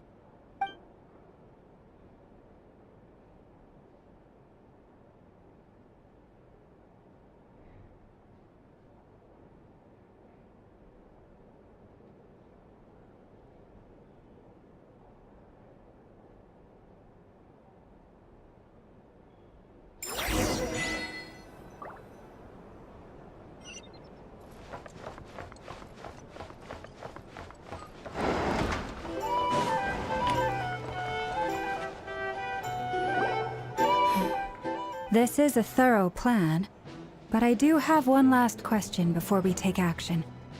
How can we be sure that our enemy won't leave the designated area? Great question. Albedo's been hard at work analyzing Rerir and the Wild Hunt's behavioral patterns. His conclusions are as follows. Firstly, from the earliest known confrontation until now, Rerir has never displayed any ability to manipulate the dimension of space. So it's unlikely he has any power in that domain. Secondly, he seems to have a particularly strong vendetta against our group. If we put him in a fight-or-flight situation, he'll choose to fight every time. Thirdly, finally, and most importantly, he is consumed by hatred, both for the moon and for his enemies. Turns out, we tick both of those boxes. We have a reincarnated moon in our ranks, and a spy who accessed his private memories without permission. He'll be baying for blood, not looking to escape. As someone who's had their fair share of interactions with the Wild Hunt, those all seem like valid observations to me. Understood. Then I will defer to the verdict of the group. Well, everyone, that's the plan in full detail. Albedo and Durin are carrying out their part as we speak. Plan approved. Scheduling. Okay, any firepower you need, I got you covered. Let's light this baby up. The Frost Moon Scions are behind you as well. And the rest of you?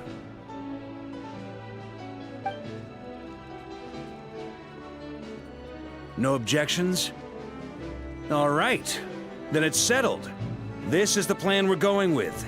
Next up, an old tradition of mine. Anyone who wants to back out, now's your chance. Wait, we can still back out of this? Everyone says things they regret, right? I don't want anyone feeling trapped because their mouth said yes before their brain had time to think things through. A very people-first approach. I hear that's common practice in the Knights of Favonius. Heh. Who'd you hear it from? D-Luke? Shh. We don't use people's real names at work. This contact will be known only as Owl, please and thank you. This plan can only work if everyone does their part. Flint's and I will absolutely support it. We shall indeed. You'll be glad you accepted our help. Also, you are the last person I expected to see here, Miss Dory. It's not often I get called Dory in a work context. My peers usually call me Lord Sangamape. So, the longer your name, the higher your net worth. Is that the idea here? In that case, Mr. Flint's here must be worth a fortune. That's right, I know your full name. It's... The walls are thin here. I'd appreciate you keeping that a secret. Okay, fine. I'm actually only here as a favor for someone else. Do you have any idea how much it would cost to hire me otherwise? Oh, does this mean someone out there actually has the power to boss Dory around? It most certainly does not. We have a long-standing and mutually beneficial business partnership. She's actually the mom of a friend of yours. Said mom supplied me with a great little trinket, but now that lady's ruined everything. If I don't start building a little goodwill now, my whole business in Notcry is gonna go down the drain! Okay. So what exactly is so special about this pendant? It's a lucky charm that a great mage made for me. We have a business relationship, and she was worried that something bad might happen to me. So, she wanted me to have something that can store power to protect myself with. I finally got it all fully charged up with Kovaki, and then never went and used it all up at once! Never lost so big in my life! You're right. It was all my fault. I didn't mean to drain all the Kuvaki in the pendant, but I'll make it up to you. You will? Well, in that case, how about you give me your chess set, and we call it even? I knew you'd say that. Well, it's yours if you want it. In fact, take it now, and I'll even throw in a free Raker of Solnari. Deal? You're putting me in a difficult position here. It's a very useful thing to have around, but I have a funny feeling it won't be around much longer. I guess we'll see in a couple of days. Looks like bankruptcy for me. Hey, don't be so pessimistic. See this through and you never know. You might find a new business opportunity on the other side.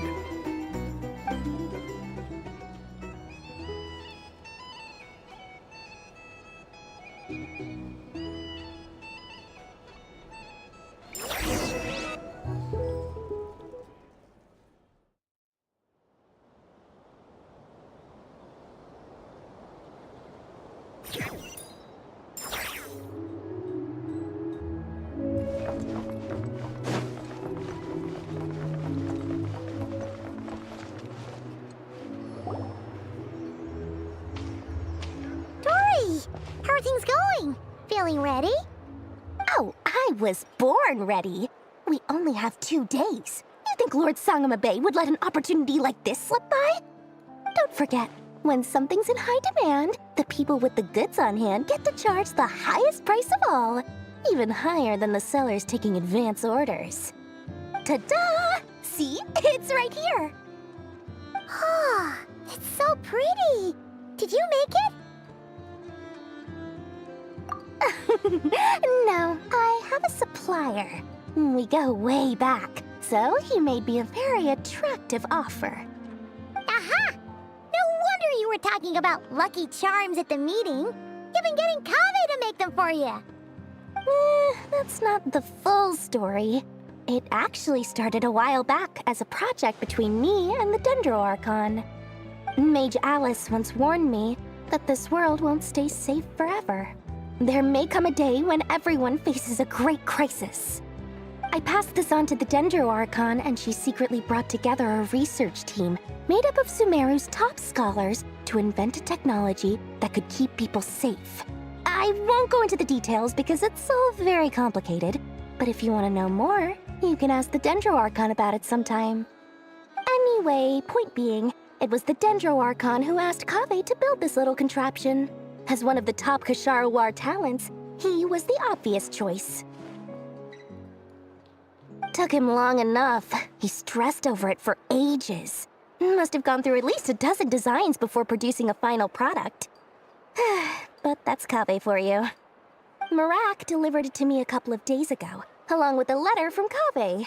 Could I ask why I'm sending this technology to you? What's your proposed use case? Has it been approved by the relevant authorities? So nosy. My fault for sending him the research permit to begin with. Surely Nahida must have told him you were involved in this project. He was probably just nervous because you're always so secretive about your business. Could be, could be. Anyway, I just replied, let's hope there never has to be a use case, because it would involve grave danger. Fair enough. But it sounds like he was just being cautious. He probably felt responsible as the one who made it. Or maybe he was asking as a favor for his housemate. He's done that before. Not sure why, though. His housemate doesn't seem to really care that much about this kind of stuff. Either way, all's well that ends well. I'm just glad to finally have my hands on the product. I wouldn't want to be without it, given the potential dangers that lie ahead. Huh? What does that look mean? Paimon's just super surprised. This must be the first time we've ever seen you actually get serious about something. Well, a long time ago, I made a promise to myself. I promised that I was gonna live every day of my life with a big beaming smile. Obviously, Mora plays a big part in that. But there are always gonna be times in life when you have to give something back. That could mean paying back a debt, returning a favor, or showing some kindness. Alice has been a huge help to me over the years. She was the first investor I ever had. And I want my investors to know that Lord Sangamabe is the best in the business. And more than that, no one knows what the future will bring. Whatever happens, I want to make sure the Dendro Archon and all of Sumeru is prepared to face whatever comes. Oh, that? I was just making sure Nefer and I are square. Don't be thinking it was some sort of benevolent act. I'm no saint, so don't treat me like something I'm not. My priority is doing the business that I want to do, so long as my conscience lets me, but it usually does. That's the Lord Sangamabe business model. All right, if you say so. I do say so, and that's the whole point. I'm a businesswoman. Don't go trying to figure out what kind of person I am. You'll exhaust yourself. Much easier for everyone involved if you just take my word for it. Oh, and could you two help me get this stuff where it needs to be? Thanks so much. You're my favorite assistants.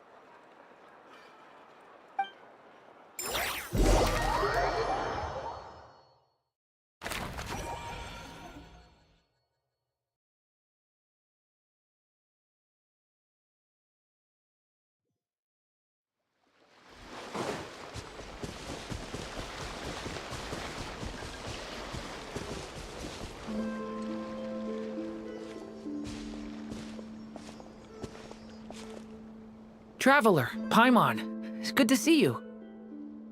Everything going smoothly over here? Sort of. As you're probably aware, Varka, Diren, and I captured some abyssal creatures from the Wild Hunt. Per the plan, we dissected and analyzed some samples of these creatures. The process went very smoothly. The findings, however, come with some troubling implications. What? You can actually dissect the Wild Hunt? That depends on your definition of Wild Hunt and dissection. Harmless, lifeless. These words are accurate descriptions. The Wild Hunt is an interesting phenomenon. In and of itself, it doesn't seem to possess anything akin to a human personality. But taken as a collective, the medium through which the Wild Hunt is summoned does appear to have a soul. Master griped a lot about the wise Horoptetyr, and seemed somewhat fascinated with the foul Certology. But she barely mentioned Rerir at all. I don't think that was because of his lower social standing, though. Anyway, it's a pity. I should like to hear her thoughts on the nature of the lifeform he has become today. It's a strange mix. The furious energy of an abyssal being channeled through a fractured physical existence. A consequence of being torn apart by an unknown power. Perhaps the only explanation for his survival in this state is that he sacrificed a degree of individuality in exchange for a continued existence. Oh, sorry. Once I get talking about interesting research, I have a tendency to go on indefinitely. Back to our research findings. Essentially, they confirm my hypothesis. Rerir's corpse is completely contaminated by the Abyss, and the effects are irreversible. You could think of this as Rerir in mutated form. But in my view, even that would be inaccurate. In reality, his whole being has been consumed by the Abyss. In other words, he is now nothing more than a manifestation of abyssal power. Unfortunately, at present, we have no means of completely eradicating abyssal power. Hence, we cannot fundamentally destroy the Rehir of Solnari either. Oh, that's terrible news! So, that's it? We can't defeat him? Not even if we get the power of the Three Moons? Miss Columbina's situation is a difficult one. She can never achieve wholeness when the world does not accept her presence. It's as if her creator banished her to a place she can never be accepted. It means she spends most of her energy just on her own survival. Given the circumstances, it's only natural to despair. But we must see this plan through to the end. Time to kick off the backup plan. Oh, Paimon almost forgot! This is for you. Dory asked us to bring it. Ah, how wonderful. Well, thank you for making the trip. Durin and I will be heading off shortly. I'm sorry I won't be there to protect you in person this time. Please be careful.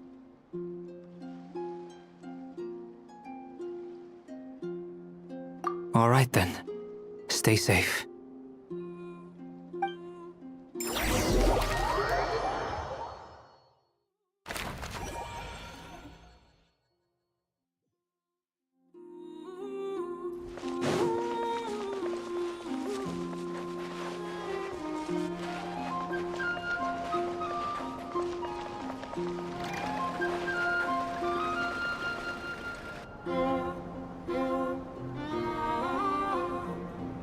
Miss Lauma, is everyone here?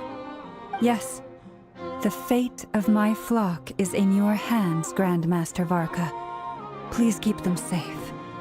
My lady, what are you saying? Within the next 24 hours, we will face the biggest crisis the world has ever seen. This is not a burden that we deserve to bear, but I believe that we reap what we sow in this life. So I intend to act. I must do what I think is right.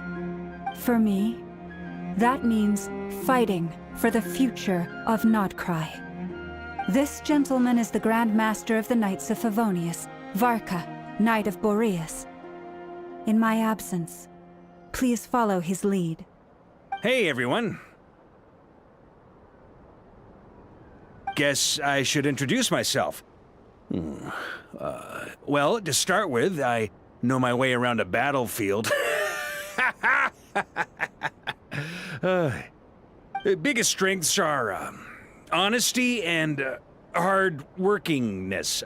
Anyway, point is, I don't intend to let Lauma down. I'm gonna do everything in my power to keep every last one of you safe and sound.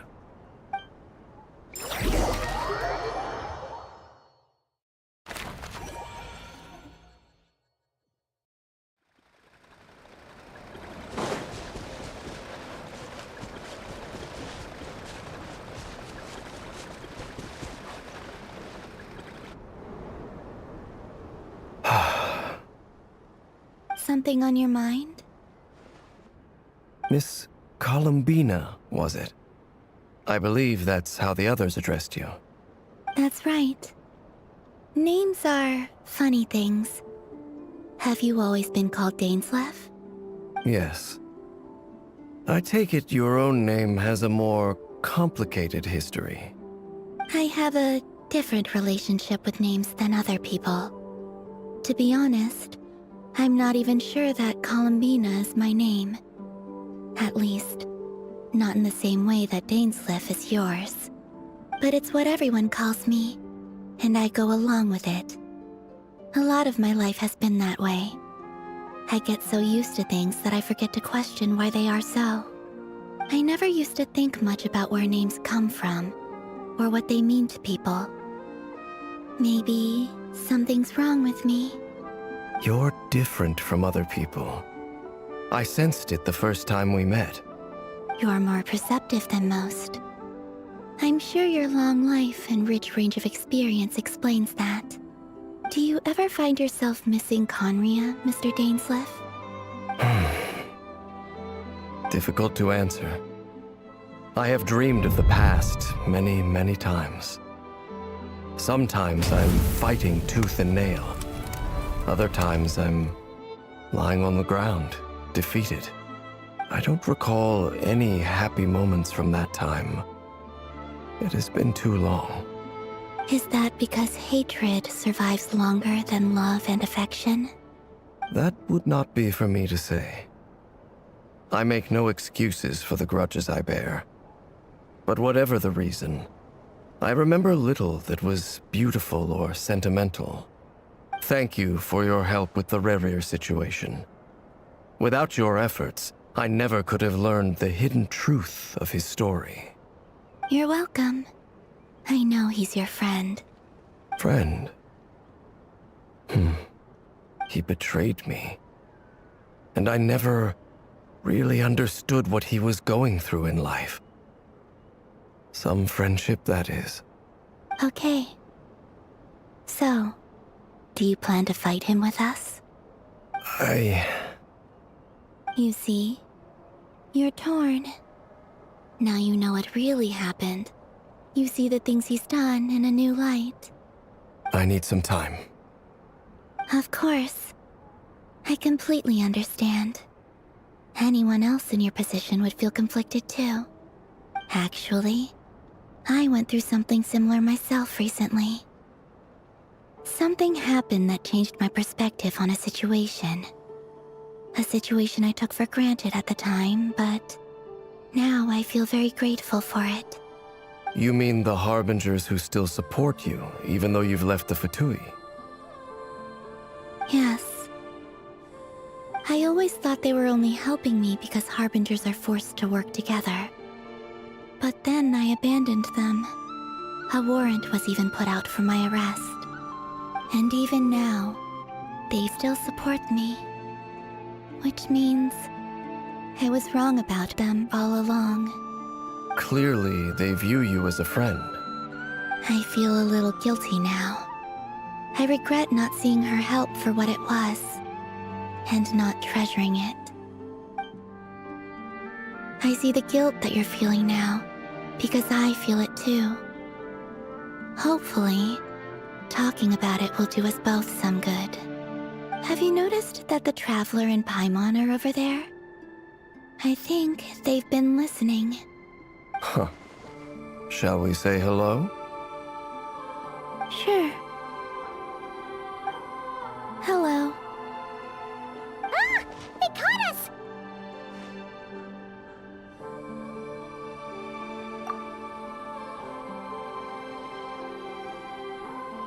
I apologize for making you worry.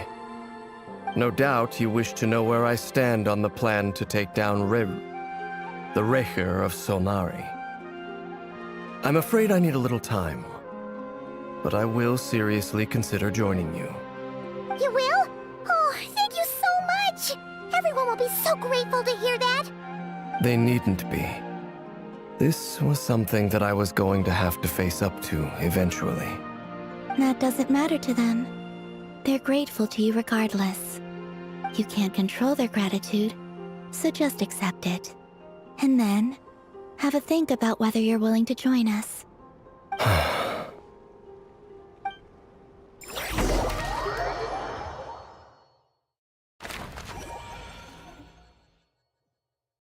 It's nearly showtime!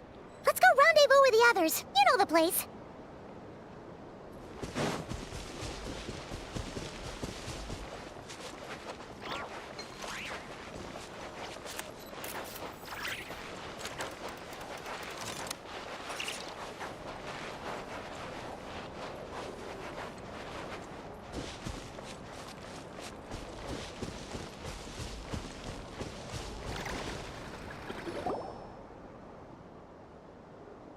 Ah, you're earlier than I expected.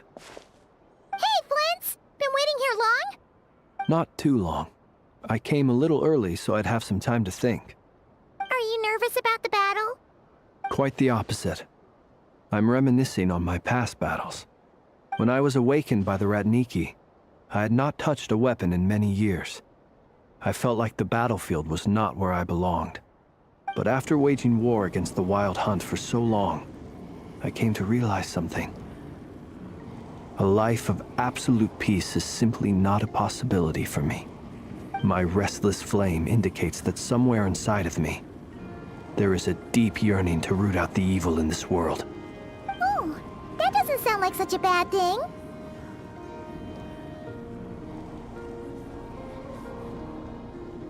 Well, in the past, when I was a Fae whose primary concern was hibernation, it was hardly ideal. But it certainly serves me well here in the present. And I am delighted to be able to join forces with you in this endeavor. Looks like I'm not the first to arrive. Ah, Miss Lauma. Did you sleep okay last night? I struggled to settle down at first because of the nerves. But don't worry. I got enough sleep in the end. I'll be just fine.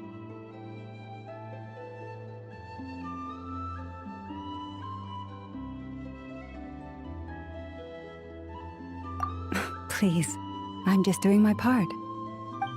Never! Over here!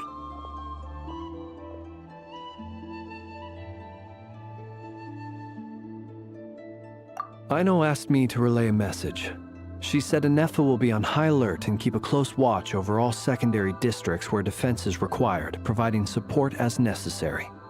Meanwhile, Aino herself will provide range support to us directly, using her latest invention.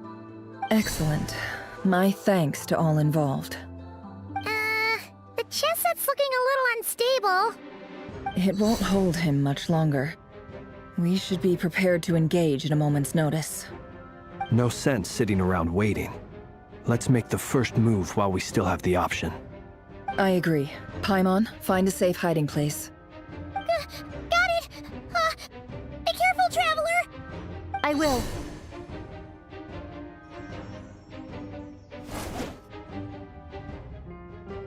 Everyone, take your positions as soon as the battle starts.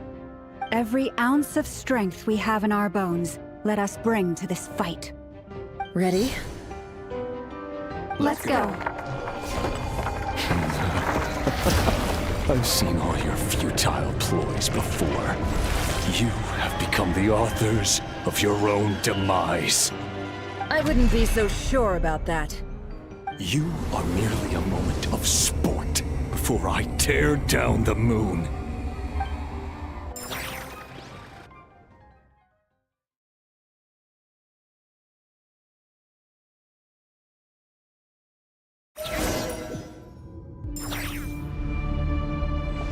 Stay on your toes. Yep, you too!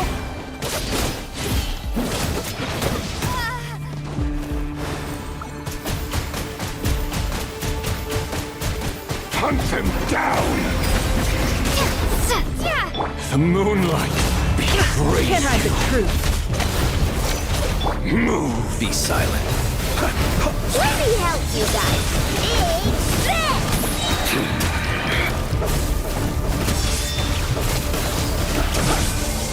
The moonlight last line. betrays you.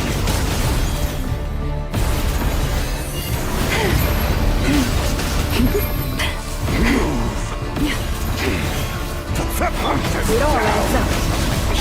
Can't hide the truth. The moonlight The betrays mystery unravels.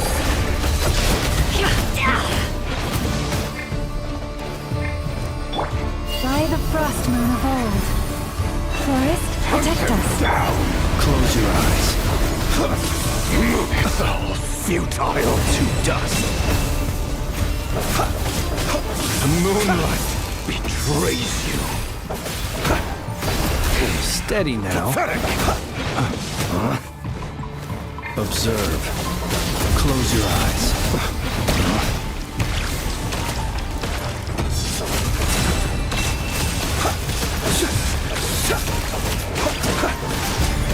No more lies. Can't hide the truth. Move. It's all futile. Shameless. Observe. Be silent. Do you fear the dark? It began with the moon, and so shall it end. The moon will protect you. Move.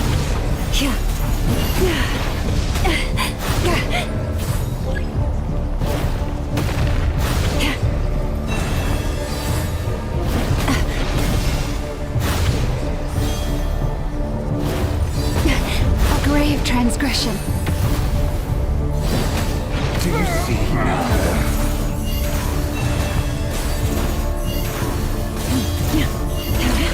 From here, when will it be as you foretold?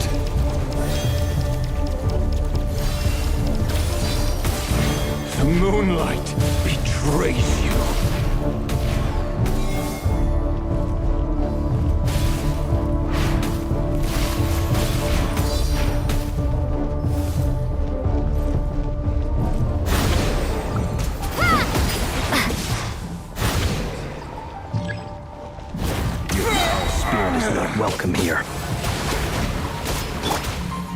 Deception ends here. You poor lost lamb. With one heart, we pray. The night cometh. Close your eyes. See you. Now.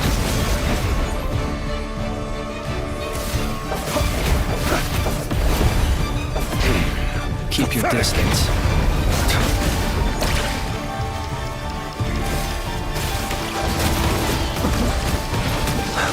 Be silent. It's all futile, Huntsman. Close your eyes.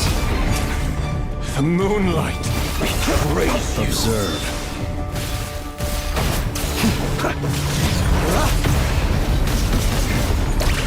Move. Close your eyes. Observe.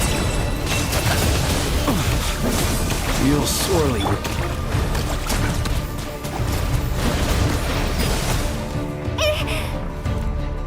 hunt them down.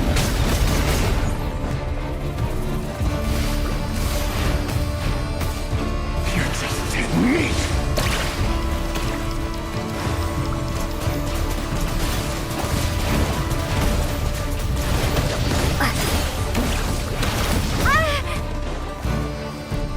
Move. Branch into song.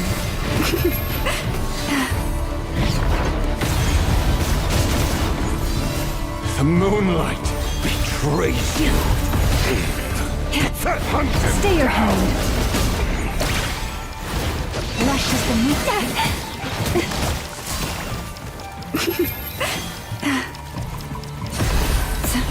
Hunt them down. A grave transgression.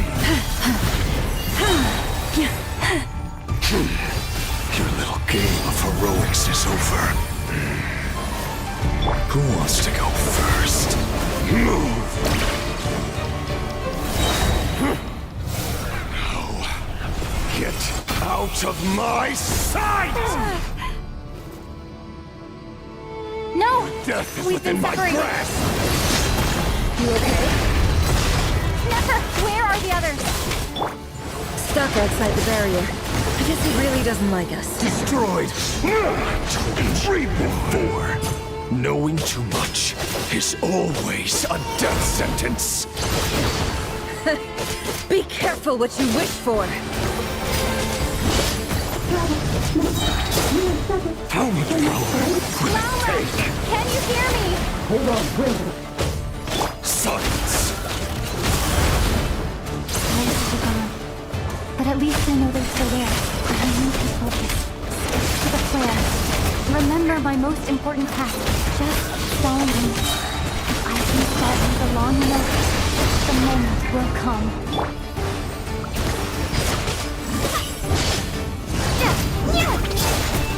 Your death is within my grasp!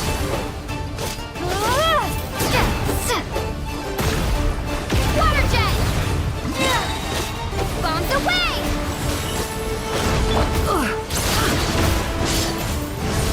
It all adds up.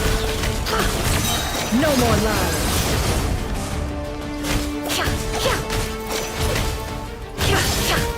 The deception ends here. Water jet!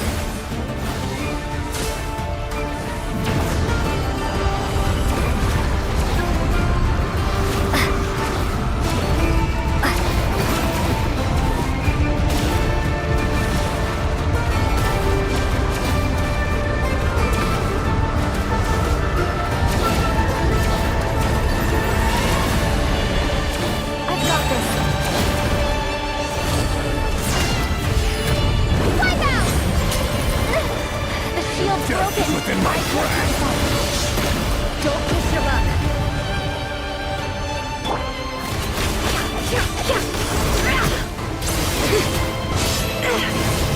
It all adds up.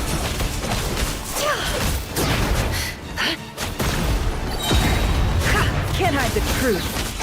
Seek within.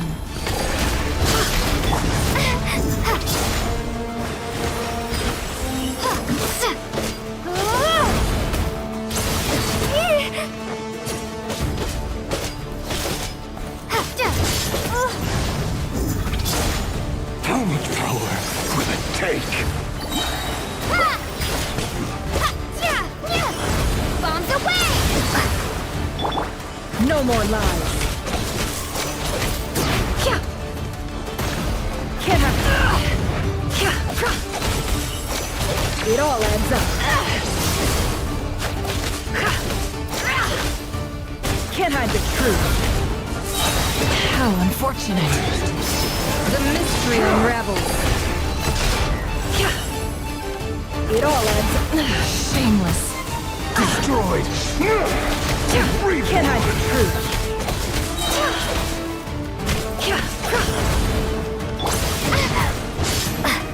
Water jet!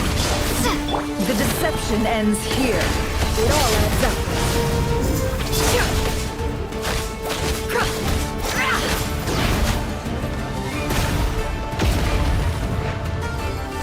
Nowhere to run, nowhere to hide. No more lies. Can't hide the truth. The mystery unravels.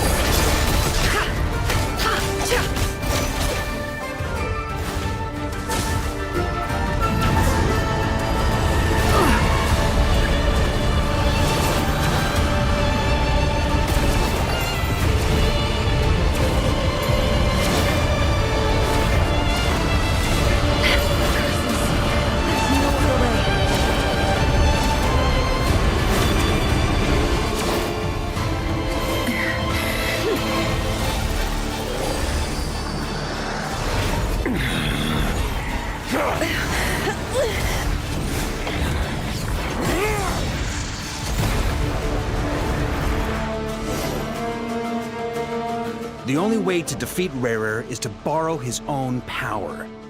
That means Columbina will have to disappear while you two bear the brunt of his attacks. You have to hold on.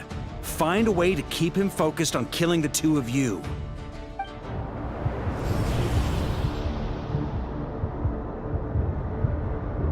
Never! Your eyes are bleeding. Soon you will be powerless to resist. And then, I will reduce you to dust. But that dust will plague your memories. Come on, keep holding on. Any other tricks up your sleeve? Let's see them. As entertaining as they are. You've backed yourself into a corner. You don't fool me. I see your fear clear as day. I have to stoke his rage. Make him unleash everything. You fear what you could never defeat. You fear the thought of never being able to save your beloved. You cannot win the fight against fate, Rarir. Is that what you think? Well, now it's your turn to feel afraid!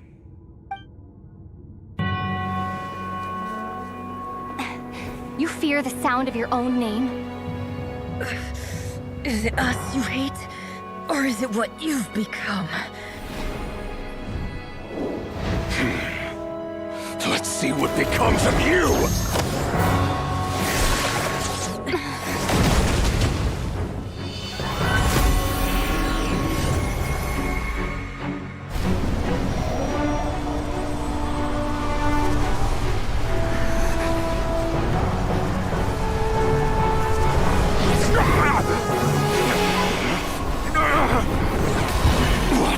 Happening?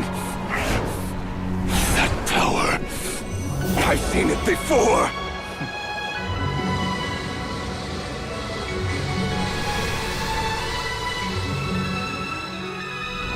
His power is on another level. We'll need to use an alchemical array to convert his power into a usable form. Then quickly channel it into Columbina, rendering her powerful enough to compete with him. I'll join you. I can help. If I release enough abyssal energy into a confined space, it'll create a potential difference, allowing us to extract a huge amount of elemental energy. Next, I'll synchronize with everyone's minds using Pyro, then give you temporary access to their abilities and fields of view. But it won't last long. Can you see? Well enough. So, we have a student of Gold Rhine-Daughter in our midst. How about that?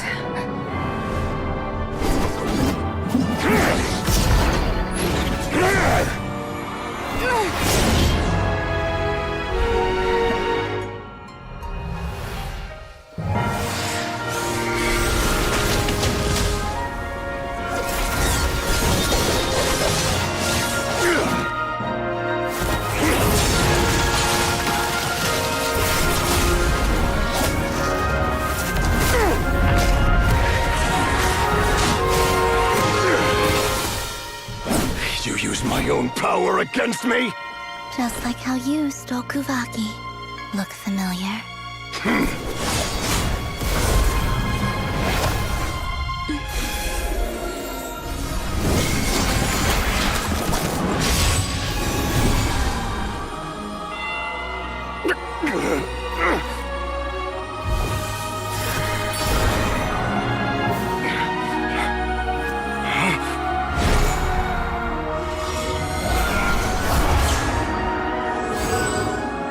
Don't you realize? You don't have the power to hold that gate open. I don't, but someone else does.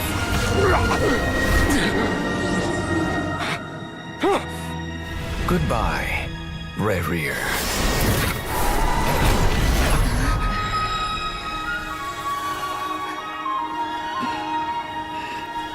We won.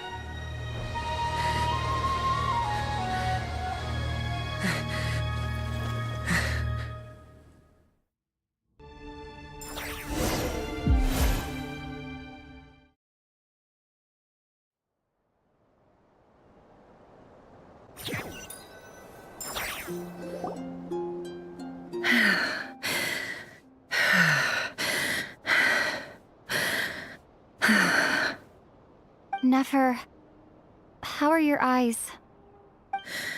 They're fine. Apart from the blindness, of course. It's not too late. Let me handle it.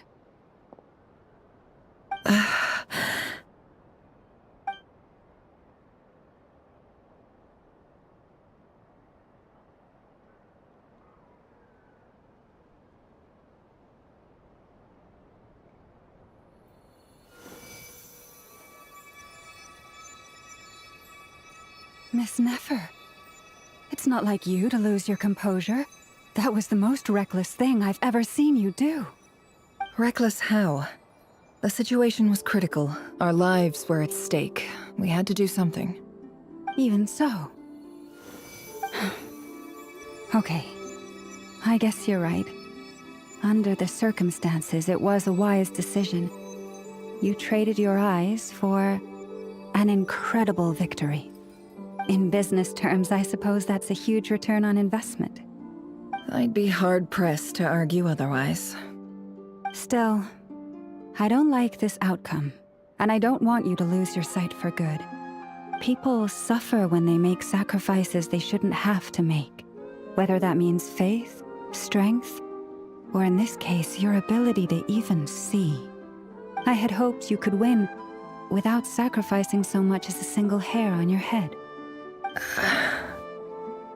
Thank you. Really. All done. Don't try and open your eyes just yet. We'll see how you're doing in a couple of days. Until then, please follow your recovery plan to the letter. I'll send full details through Yehoda. For now, just get yourself home, relax, and rest.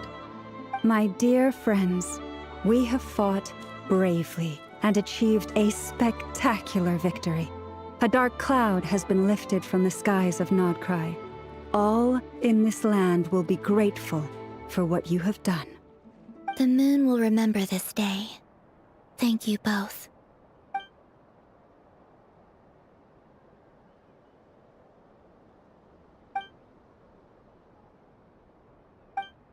There's something I want to let you know. What is it? When Durin connected everyone's minds so I could access their powers, I also felt everything they felt. And since Nefer's eyes were injured, My eyes are hurting now, too.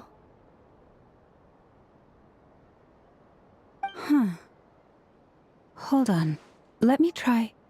I only feel the pain. There's no actual damage. I just thought I should tell you. You're right. There's no damage. That's a relief. But I must say, I'm surprised to hear the Kutar share something like this with me. In the past, you never used to open up about yourself. Things are a little different now from how they were. I'm learning to share how I truly feel with my friends. Friends? You have no idea how glad I am to hear that.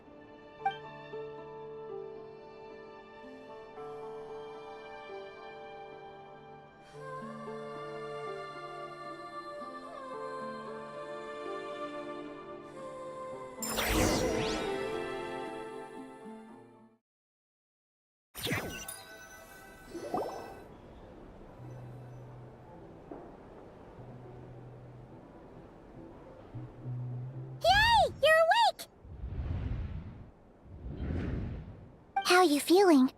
Any aches and pains? Did you sleep well? I'm doing all right, Paimon. No need to worry about me. Phew! Well, that's good. Paimon's been sitting on the edge of the bed worrying about you for ages. You slept a whole day and night. Poor Paimon had to eat all by her lonesome. Glad to hear you didn't starve. How was the food? Well, it wasn't the same without you there to share it. Honestly, Paimon just can't relax when you're not your usual self. She couldn't enjoy the food and settle down to sleep. Well, I'm back to normal now. Oh yeah, and Albedo swung by earlier. He said to tell you to head to the tavern when you woke up. Varker and the others are organizing a victory feast and they want to celebrate with you. He also dropped off some medical supplies, but you seem fit as a fiddle, so guess you won't be needing those. If you're feeling up to it, let's head over now. Wouldn't want to keep them waiting.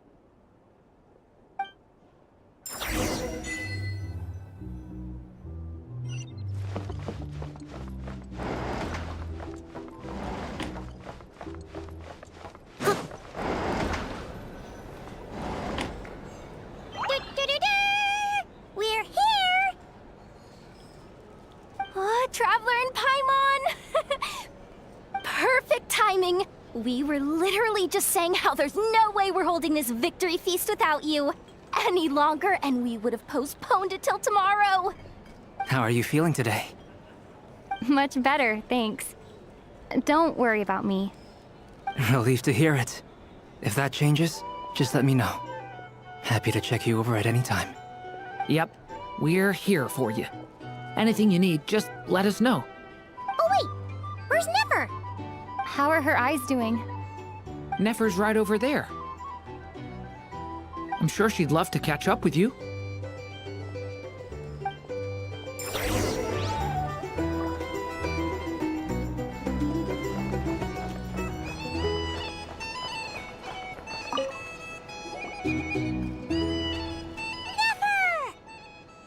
Traveler, Paimon, are you recovering well? Turns out that moon chanter has some real talent after all. My eyes were mostly recovered after just a couple days rest. I can actually open them again now. Yeah, but you gotta be careful. Lauma says not to strain your eyes while they're still healing. Yes, thank you. I'm well aware. Yehoda, could I borrow you for a moment? I could do with an extra pair of hands. Oh, sure. Coming. Did you hear that? I gotta go help Lauma for a second. You guys chat among yourselves. I'll grab us some drinks on the way back. Paimon, you still like them sweet? You bet. Make it extra sweet, because Paimon's earned it. Sure thing.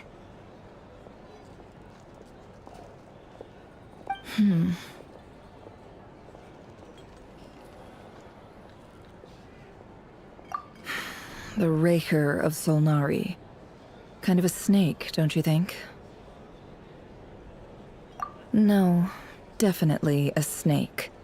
A poisonous one who spewed his venomous hatred everywhere. Anyone who seeks revenge out of hatred for other people has become a snake. That's something my dad used to say. Perhaps.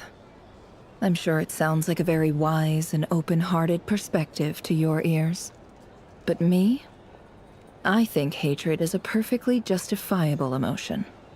What else is left when everything you depended on in life gets stripped away? Something's gotta fuel that drive to keep on living.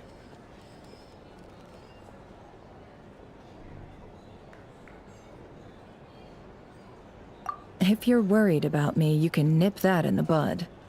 I'm not someone who gets stuck in the past. It's just... I suddenly feel like I was wrong to call my father a liar. He was just a fool. That's why the academia turned their back on him, and why the other tribes ganged up on him. Oh, Father. How much better things could have been if you were a skilled liar. Look at the Ibis King. Thoth is a fiendishly cunning liar. And yet, strangely, he feels more like a father to me than my real dad ever was. He's never brought it up, but I'd bet he feels the same way. Why else would he give me the power to perceive the truth, while at the same time training me in the art of deception?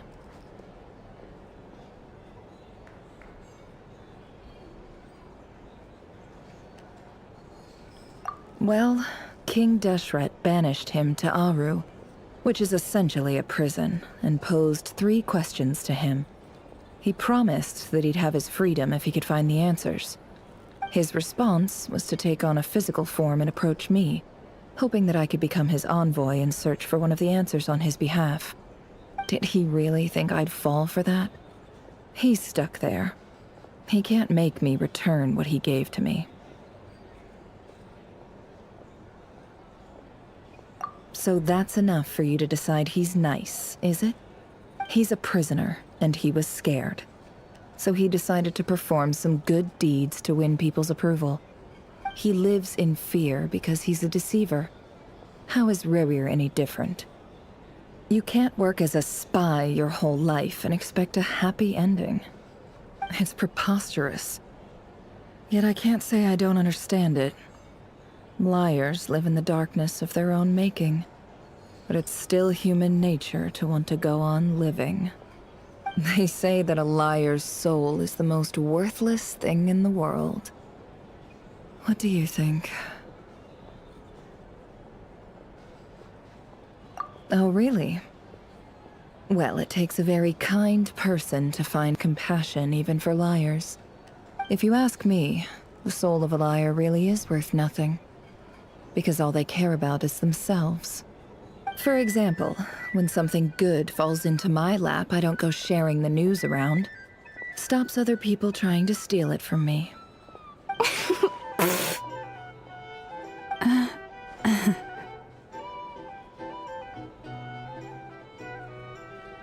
So be it. They have sharp ears. I can't keep anything from them.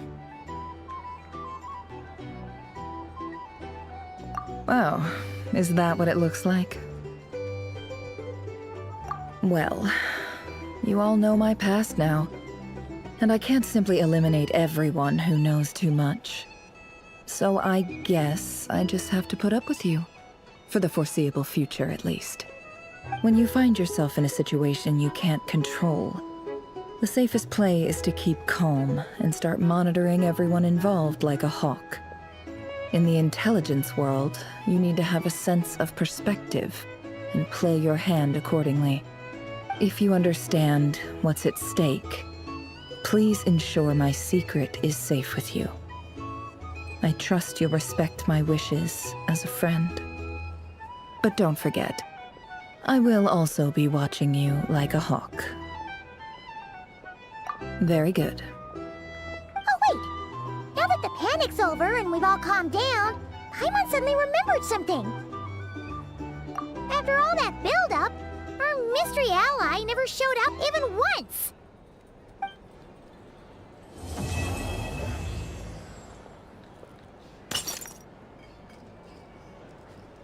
Huh? Am I imagining things?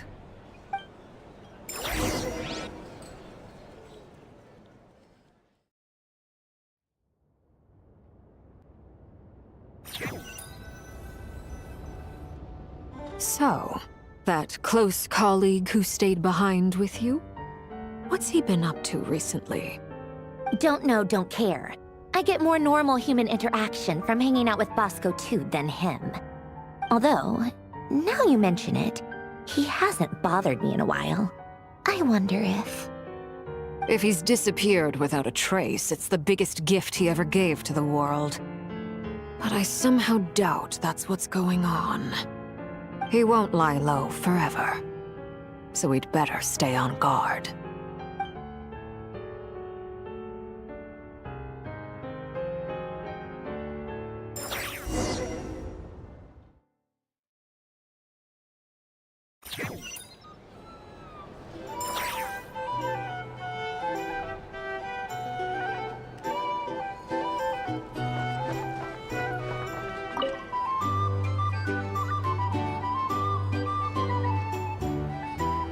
Ah, Lord Sangama Bay. How lovely to see you. I must thank you for the device you provided. It was an enormous help. Would I be right in thinking that it was developed by the Academia? Why come and ask me when you clearly know already? I mostly came to thank you. That's more like it. A little gratitude goes a long way with Lord Sangama Bay. Play your cards right, and you might even stand a chance of becoming my long-term supplier. The chance to work with such a kind and charitable investor as yourself would be a great honor for the Curatorium. Huh? Charitable? Who said anything about charity? First time hearing about it. Let's see. The first plot of land you purchased in Nodcry, your desert interests, and... Stop! What do you think you're doing? Exposing my investment history! It's nothing to hide from. They're all perfectly legitimate investments. And some of the land you purchased was with the intent of building a sanctuary? Yes, I heard about that too. How did you... You're a curious case, Lord Sangama Bay. You don't like people finding out about your good deeds, do you? But I'm afraid no matter how hard you try to keep things under wraps, where there's a will, there's a way. You did it for Sumeru, didn't you? It was empty land that was gonna go to waste otherwise. I figured if I built something there, it might at least get some use in an emergency. Disasters are capricious things. They strike without any warning. I've lost family to a disaster before, and I don't want to lose any friends or business partners if I can help it. My elder sister used to dream of finding a sanctuary. Somewhere with plenty of food, water, and medicine. Where everyone could live happy lives. It was something I looked into, but after discussing things with the Dendro Archon, I decided on a more effective strategy. The tech people handled the tech, and Moneybags provided the Mora. It just made the most sense. It's a pity that so few people know the truth about you. Everyone says that you view everything in terms of Mora, and all you care about is growing your own wealth. So, what's the problem with that? Everyone wants to be rich. It's human nature. So yes, I love Mora, and it's nothing to be ashamed of. But surely you have dreams of your own beyond just making Mora. You don't get it, do you? My dream is to invest in other people's dreams. And, you know, make a nice little slice for myself along the way. Just thinking about it makes me happy. That sweet, sweet sound of Mora. Thank you. For the device? And the pendant. Oh, that.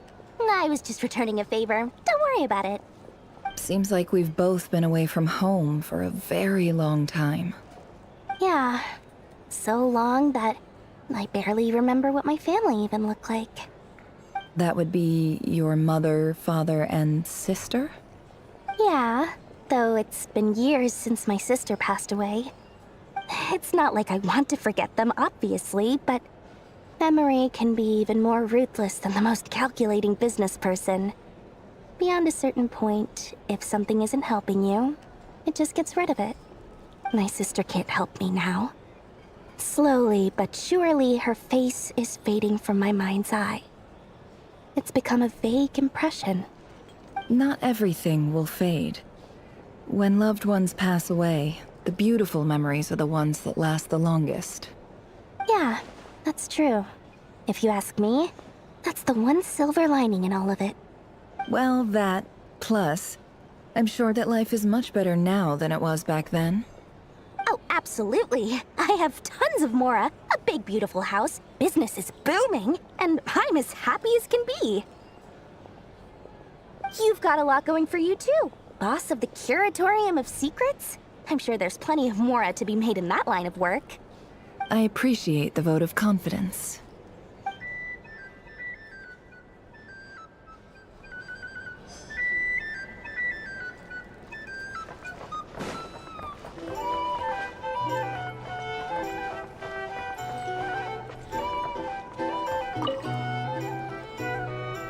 How have you been holding up? Any adverse reactions? If you start to take a turn for the worse, make sure you tell me right away. You don't need to worry about me, Grandmaster. I'm fine. I mean, I barely did anything, so... What? You're too humble, young man. You played an indispensable role in the battle for Nodcry. We can't thank you enough for your support. Sometimes, when people praise you, it's because you deserve it. The best thing is to accept it calmly and with grace. It's important to learn how to respond to words of admiration. Let's do a quick demonstration. Albedo, that was an incredible feat of alchemy. The pressure was on, but you worked flawlessly at lightning speed to get the job done. Thank you. I can't take all the credit, though. Durin played a big part in forming the alchemical array. See? Did you catch that? A masterclass in how to take a compliment. Okay, yeah. I did work pretty hard to help prepare for the battle. No point denying that. Hey, you guys! Hey, look who's bounced back. Looking good, Traveler. Seems like you've recovered. You won't need to take any more medication. Can I get you a drink? Huh? You know how to order at a bar now? You've sure learned a lot recently. Handling a drinks order is ridiculously simple compared to alchemy. Don't worry, I'll blend into society yet. Paimon believes it! You're clearly a fast learner, just like your brother. To be totally honest though, Paimon didn't quite follow all the details when you first explained the plan to us. Don't worry, that's completely understandable. Unless you're a student of alchemy, it's hard to grasp the principle and how the process works. To put it in the simplest terms, we saw how our enemy stole the power of Kuvaki. And that gave us the idea of stealing his power to turn it against him. When facing an enemy you have no hope of defeating, it's best not to engage them in battle. So, instead of looking for a way to overpower him, we decided to help Columbina get strong enough to at least stand up to him in a fight. For this to work, we had to analyze his modes of attack, confirm who his main target was, and make sure that he wouldn't go beyond the range of the alchemical array. For added security, we prepared a total of 4 arrays. But to mitigate the impact of the battle, we identified one location in particular as the ideal spot, which is where the confrontation took place. The alchemical array absorbed his abyssal power. Then Durin processed it to render it usable by Columbina. That power enabled her to do what would otherwise have been nigh on impossible. What surprised me was that Dainsleif actually agreed to join us. Given his history with Rerir, he had every right to sit this one out. But we're extremely grateful for the decision he made. It must have been a painful choice to make. But I'm sure that making a decision was far better for him than staying in limbo. Absolutely. He was torn between 2 paths, but in the end, he made his choice and stuck to it resolutely. He doesn't strike me as the sort of person who'd stay trapped in limbo for long. Anyway, however you cut it, everyone gave a stellar performance. And now, it's time to kick back and celebrate.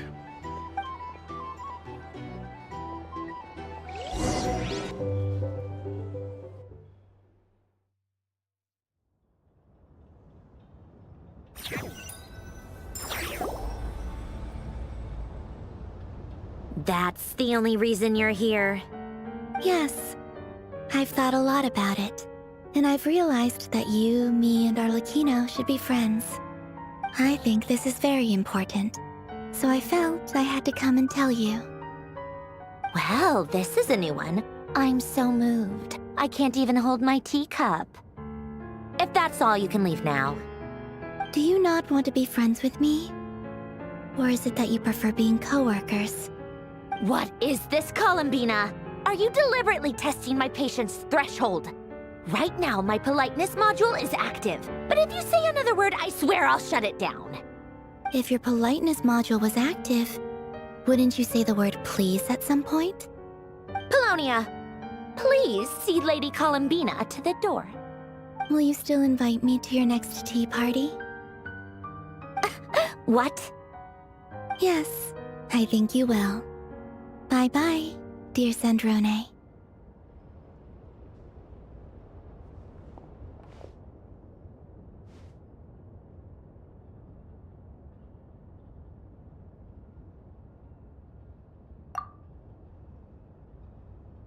Last time, the Wild Hunt escorted you out. Would you rather I handled it myself this time? We just wanted to, see how you were doing now that it's all over. Why? Out of concern for my safety? I hope you didn't seriously think that the gray hair of Solnari would be able to lay so much as a finger upon me, given how prepared I was. Mostly because you kind of helped us out, so we just wanted to check you were okay. Looks like all your robots are fixed, huh? Oh, don't you worry about that. Tea time is already a write-off. The visitor before you managed to kill my appetite. If you're in the mood for tea, go ahead and help yourself. Otherwise, it's going to waste. My coasters are still missing in action, though. Use this notebook instead. Whoa! Pretty hefty notebook. Look at all those calculations. You can ignore those. They're just dumb scribblings. I doodle and write in my free time. Sometimes I remember the distant, dreamlike past. Sometimes I imagine the far-flung future. And other times, I grit my teeth and note down all the crazy nonsense going on in the present. Some people do the crosswords in the newspaper. This is my equivalent of that. Trying to predict the future is like daydreaming. And writing about the present just makes me furious. The past is my favorite. If nothing else, it's already set in stone, so I don't have to rack my brains trying to figure it all out. Huh. Although, having said that, the only vaguely interesting memory in my past is probably that guy they call Lord Artificer. Who else? Pretty much all the mecha and Fontaine are his personal handiwork. Wait, are you saying you know him? Like, personally? As a friend? I mean, I guess we were friendly enough. Yep. In fact, I'm probably the only normal person left who knew him at all. We used to chat occasionally back when he was still around. Before he passed away, he asked me to destroy all his manuscripts. I honored his request, but I did read through everything first before destroying them. I mean, I couldn't let the genius of Lord Artificer Alain Guillotin disappear like that. Would have been such a waste. So, that's where the formulas in your notebook are from? I just told you, those are my equivalent of crossword puzzles. They're just dumb formulas that I solve for fun when I'm bored. Alain's work was like epic poetry. The formulas in my notebook are just silly little riddles in comparison. Not that there's anything bad about them. I mean, at least, solving those riddles isn't going to hurt anyone. Except me, 'cause I lose a few brain cells in the process. Anyway, while we're on the topic, I might as well tell you about what happened to him and his friends. Alain Guillotin had two close buddies, René and Jacob. They spent their childhood years together in the Narzissenkreuz Institute. They were all quite competitive, so there was some rivalry between them, but it was a friendly rivalry.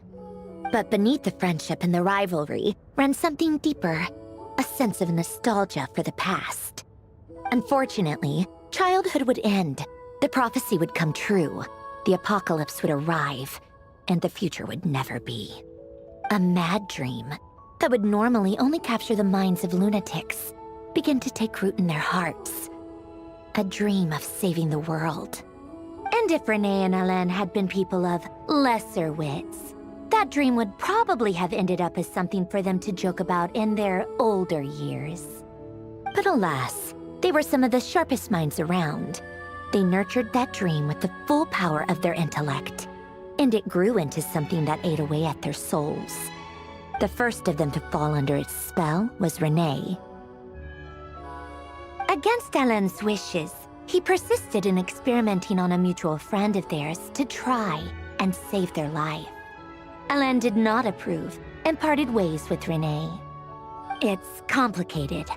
Alain wanted to believe that René only did what he did for the sake of their friendship. But when he told me about what happened, I could tell he still had some suspicions about René's motives.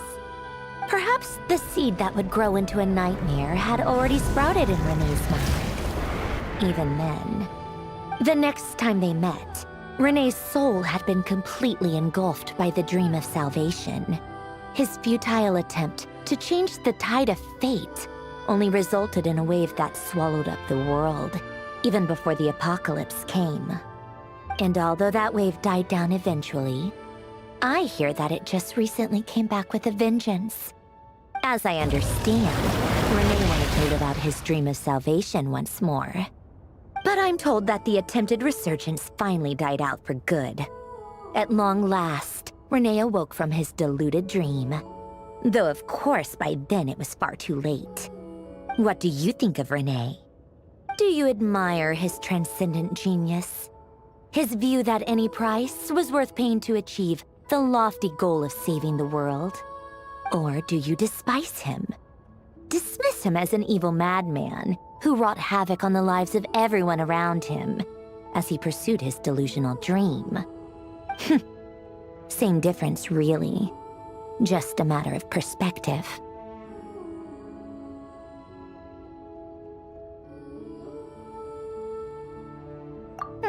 What a cop-out.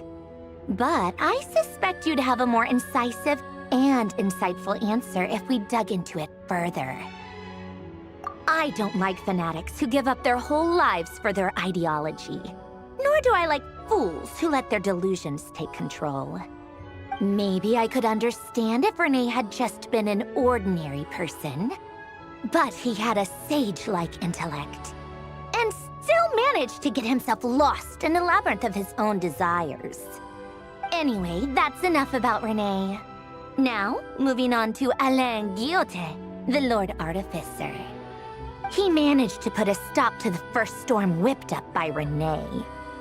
But after that, Alain lost his friends and family. To his credit, I suppose, the loss of his family and friends was purely a tragic accident. It's not like Alain sacrificed them for his cause or anything. After that, the only thing supporting his work was the same dream that had dragged his closest friend down to the abyss. But although the desire to save Fontaine drove him to found the Fontaine Research Institute, Alain continued to reject any form of transcendental knowledge or power. He was suspicious and fearful of it, having seen the way it had affected his closest friend. I think that formulas and machines derived solely from human intellect were the only thing that gave him a sense of spiritual comfort. Yet Alain's intellect was simply too great. It barely left him space to breathe in his lifetime. Once he realized that the end of his life was approaching, he finally accepted the truth. The Narzissenkreuz Institute needed someone, and a human being, to see its story through to the end. He quit working on his formulas, trading them in for the fairy tales that had played such a formative role in his childhood, but which he barely touched in his adult life. He told me that the director of the Narzissenkreuz Institute used to read those fairy tales to the children as bedtime stories. Apparently, they worked wonders at sending kids off to sleep. I think that all he wanted at that time in his life was to be able to sleep deeply without being plagued by depression. By that point, nothing else really mattered. At the very end, he laid down to rest in the ruins of the former Narzissenkreuz Institute orphanage, while the Fontaine Research Institute he had founded continued tirelessly with its work. Many years after that, tensions over competing dreams would once again cause a rift, this time between members of the Fontaine Research Institute. But the actions of those fools had nothing at all to do with Alain. And that is the story of two people from the Narzissenkreuz Institute who both wanted to save the world. One went all in on his fantasy of salvation without ever looking back, and ended up calmly sinking to the bottom of the deepest sea. The other sought desperately to burn bright in his life, even though he wasn't sure where he was going. I do sometimes wonder, why is it that people like them have such grand hopes of saving the world? Even the grandest tree starts as a tiny seed. So perhaps, for each of them, their mission to save the world began with a very simple desire: to save themselves. They were young children with friends and family who mattered to them, desires to explore the meaning of life, ambitions to have a successful career. They didn't want to see all of that taken away in one fell swoop. Or maybe they just wanted to find something to anchor themselves within the chaos, to stop them getting quietly swept away by the storms of life. But instead, the search for their own salvation took them down the rocky road laid out by fate. Do you think the desire to save oneself is enough of a justification to try and save the world?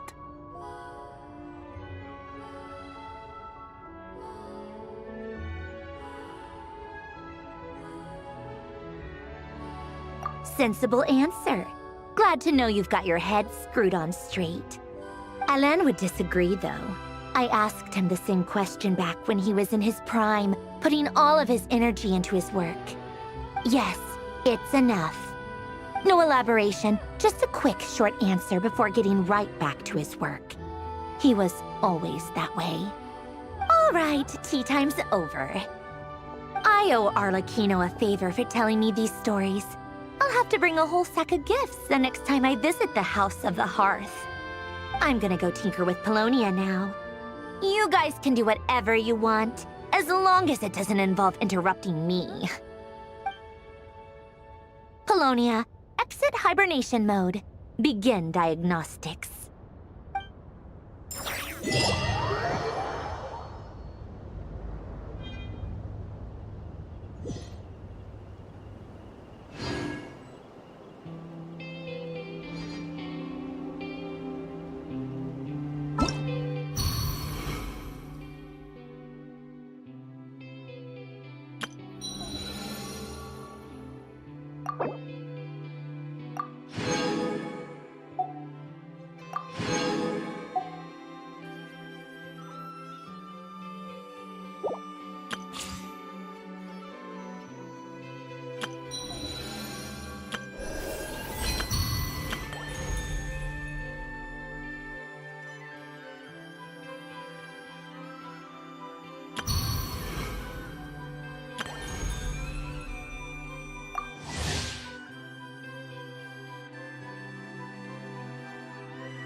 Whenever you need me, I'll be there.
Leave it to me.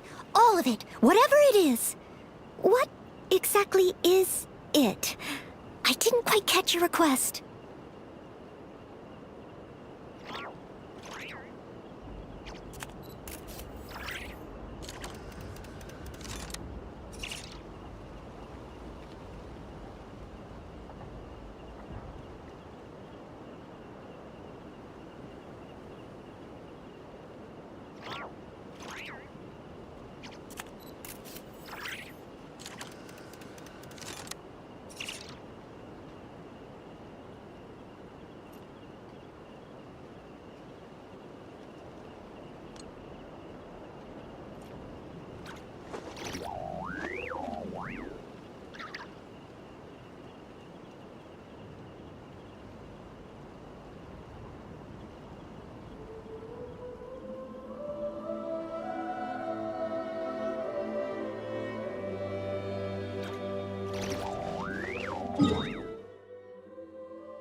Look, it's Eulalie.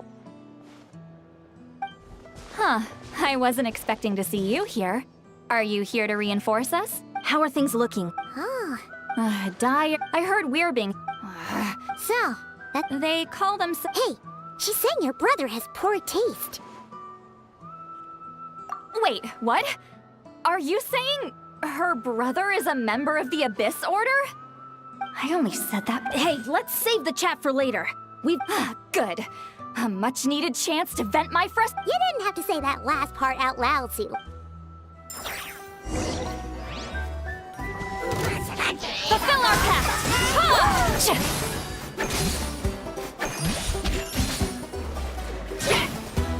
Incoming! Incoming! Incoming! Incoming! Get to work! Suffer the wrath of Evenly!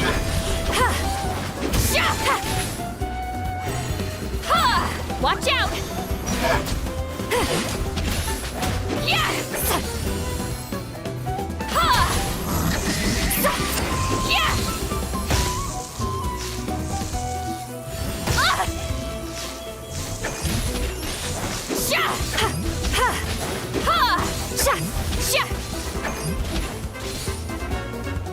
Show no mercy!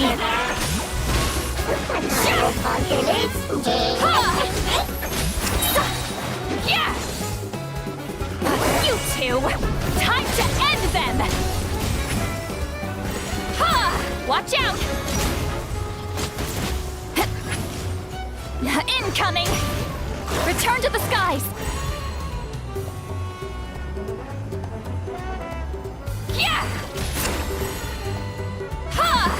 Incoming!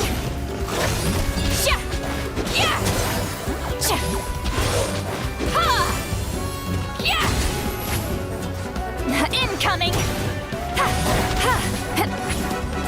Watch out! Watch out! Fulfill our pact!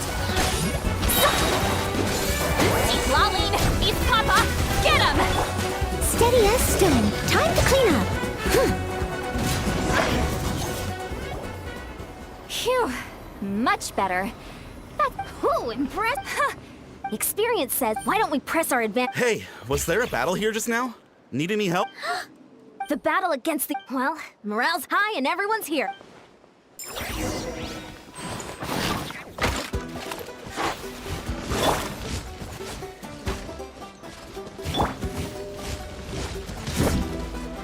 Hunt them down. Move it.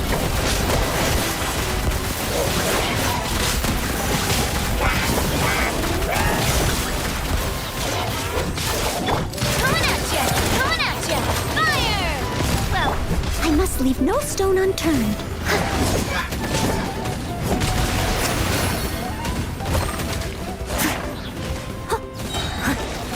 As a good knight should. forward! Crush them!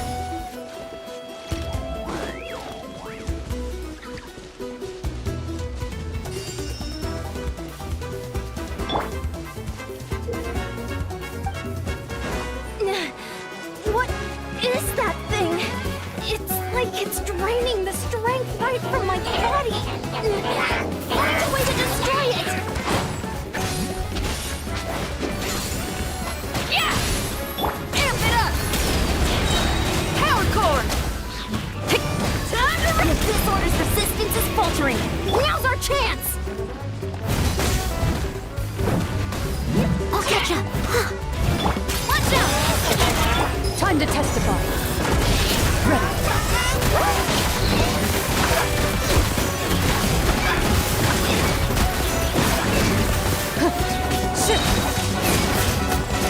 Coming at ya! A proper send-off!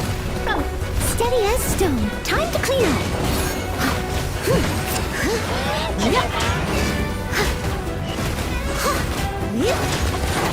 Where evil looks, shoot on sight. Hey there! Coming at ya! Tap!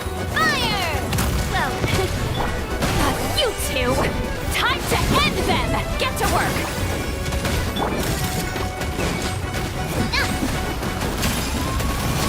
watch out! Hiya! Let's warriors! Attack! After them!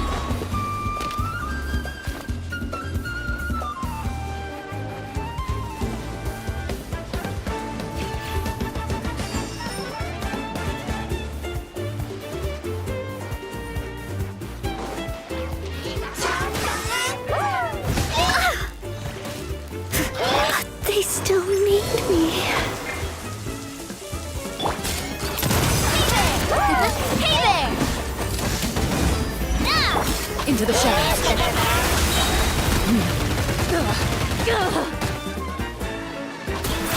You've cleared your name. Feel the beat! You must be the boss here. Time to show you what happens when you mess with the Masters of the Night Wind. All who resist the abyss will pay the price!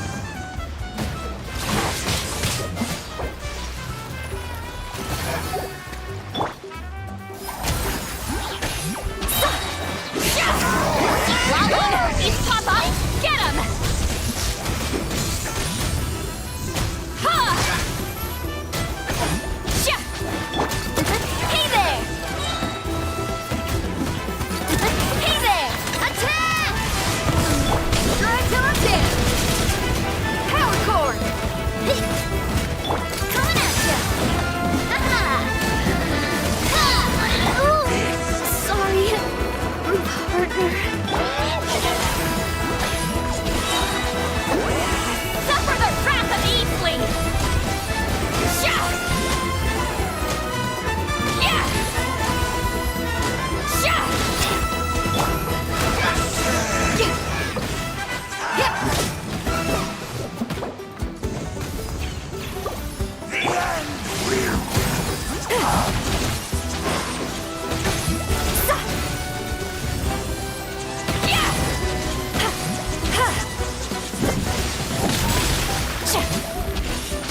shall rise. This stronghold is neutralized. Good work, everyone. Huh. The Abyss or... To be honest, well, whatever. With the stronghold cleared, maybe it's just me, but this time, huh? I'm not convinced. Don't forget. So you're saying there's... I'm saying we don't...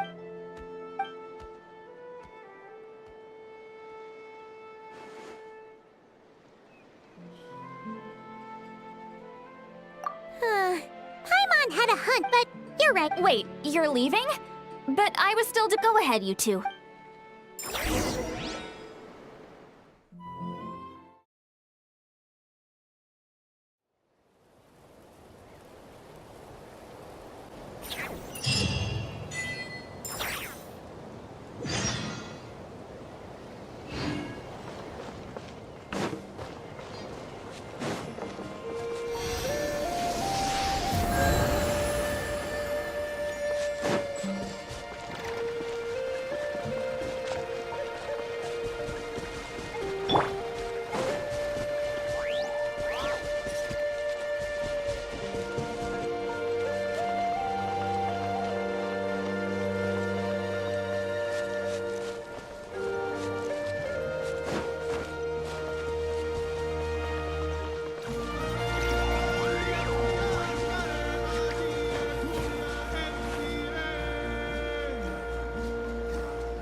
And let's look around for clues.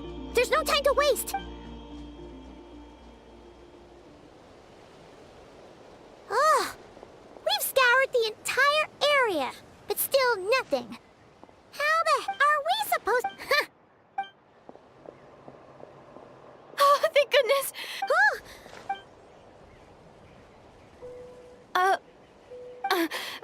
Please, you've got to help me. I'm being chased by monsters and I can't keep running. Can you do something?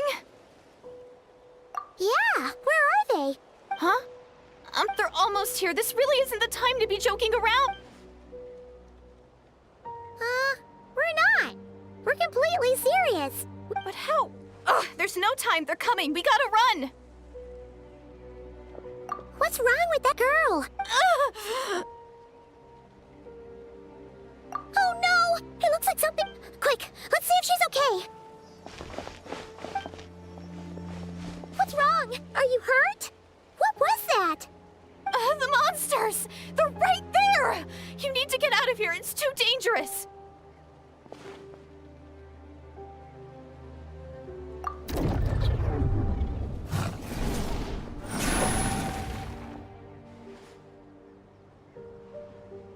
Huh?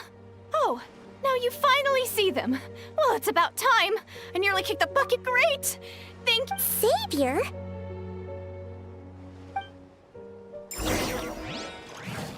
Someone needs assistance. I must leave no stone unturned. Time to rock! Pyrotechnics!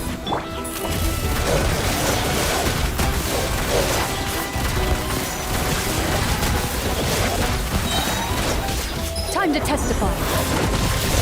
Watch out! Hey there!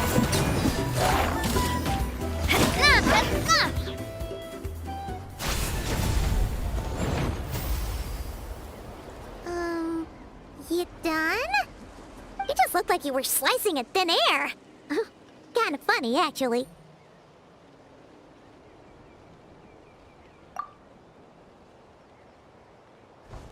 Oh, really?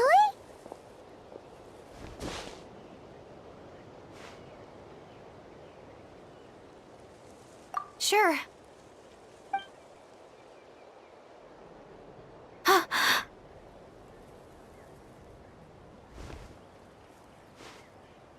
It's nothing. It's okay. I can see they're all gone now. No need for you to check. I didn't think much of it when the monsters were breathing down our necks, but now that I've calmed down, holding... Huh? Have you never Well, I... No worries. Paimon's Paimon, and this is the Traveler. With her, so... What was the deal with those monsters? Your guess is as good as mine. I could see them the whole time, so... Whoa! That must have been scary. The idea that we'd stand by and laugh while some poor girl was being hunted down by monsters?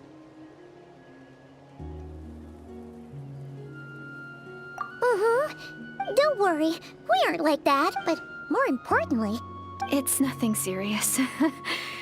But I did sprain my ankle back there. I won't be doing any more running for a while. Good idea! We'll take you!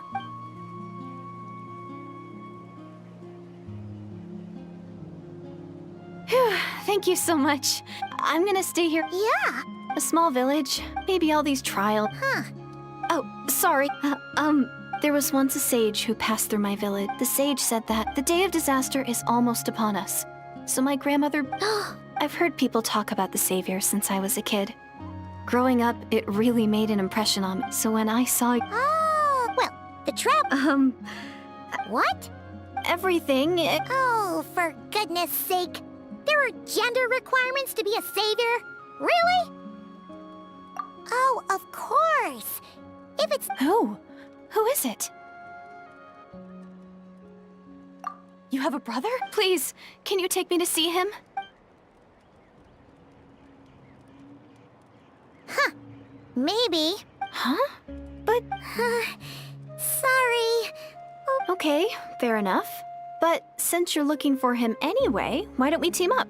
We might stand a better chance if we work together.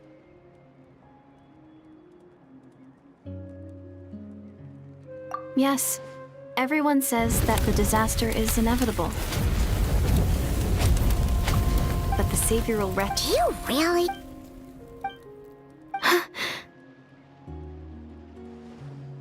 See? What's wrong, Deirdis? Something's... Oh! The traveler looks... And it's not every day, so I'm just a little overwhelmed. What do you mean, limit? I'm sorry. Please forget that I said it. Like I said, I'm going to hide here until If you manage to find the savior in the meantime, please... Are you sure you'll be okay? I'll be fine. All right, then. Well, take care. Bing. What a mysterious girl.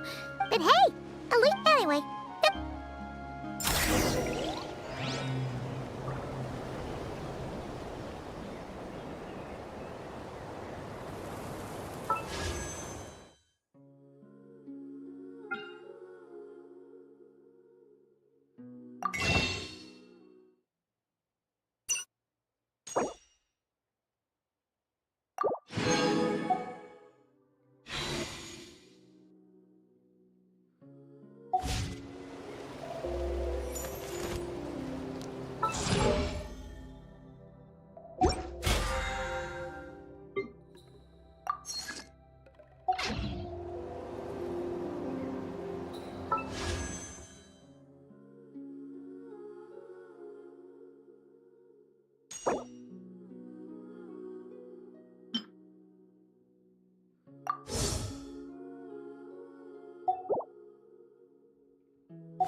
My time with the Spina has taught me that carrying an unreliable weapon is worse than not carrying... Ad Astra Abyssa.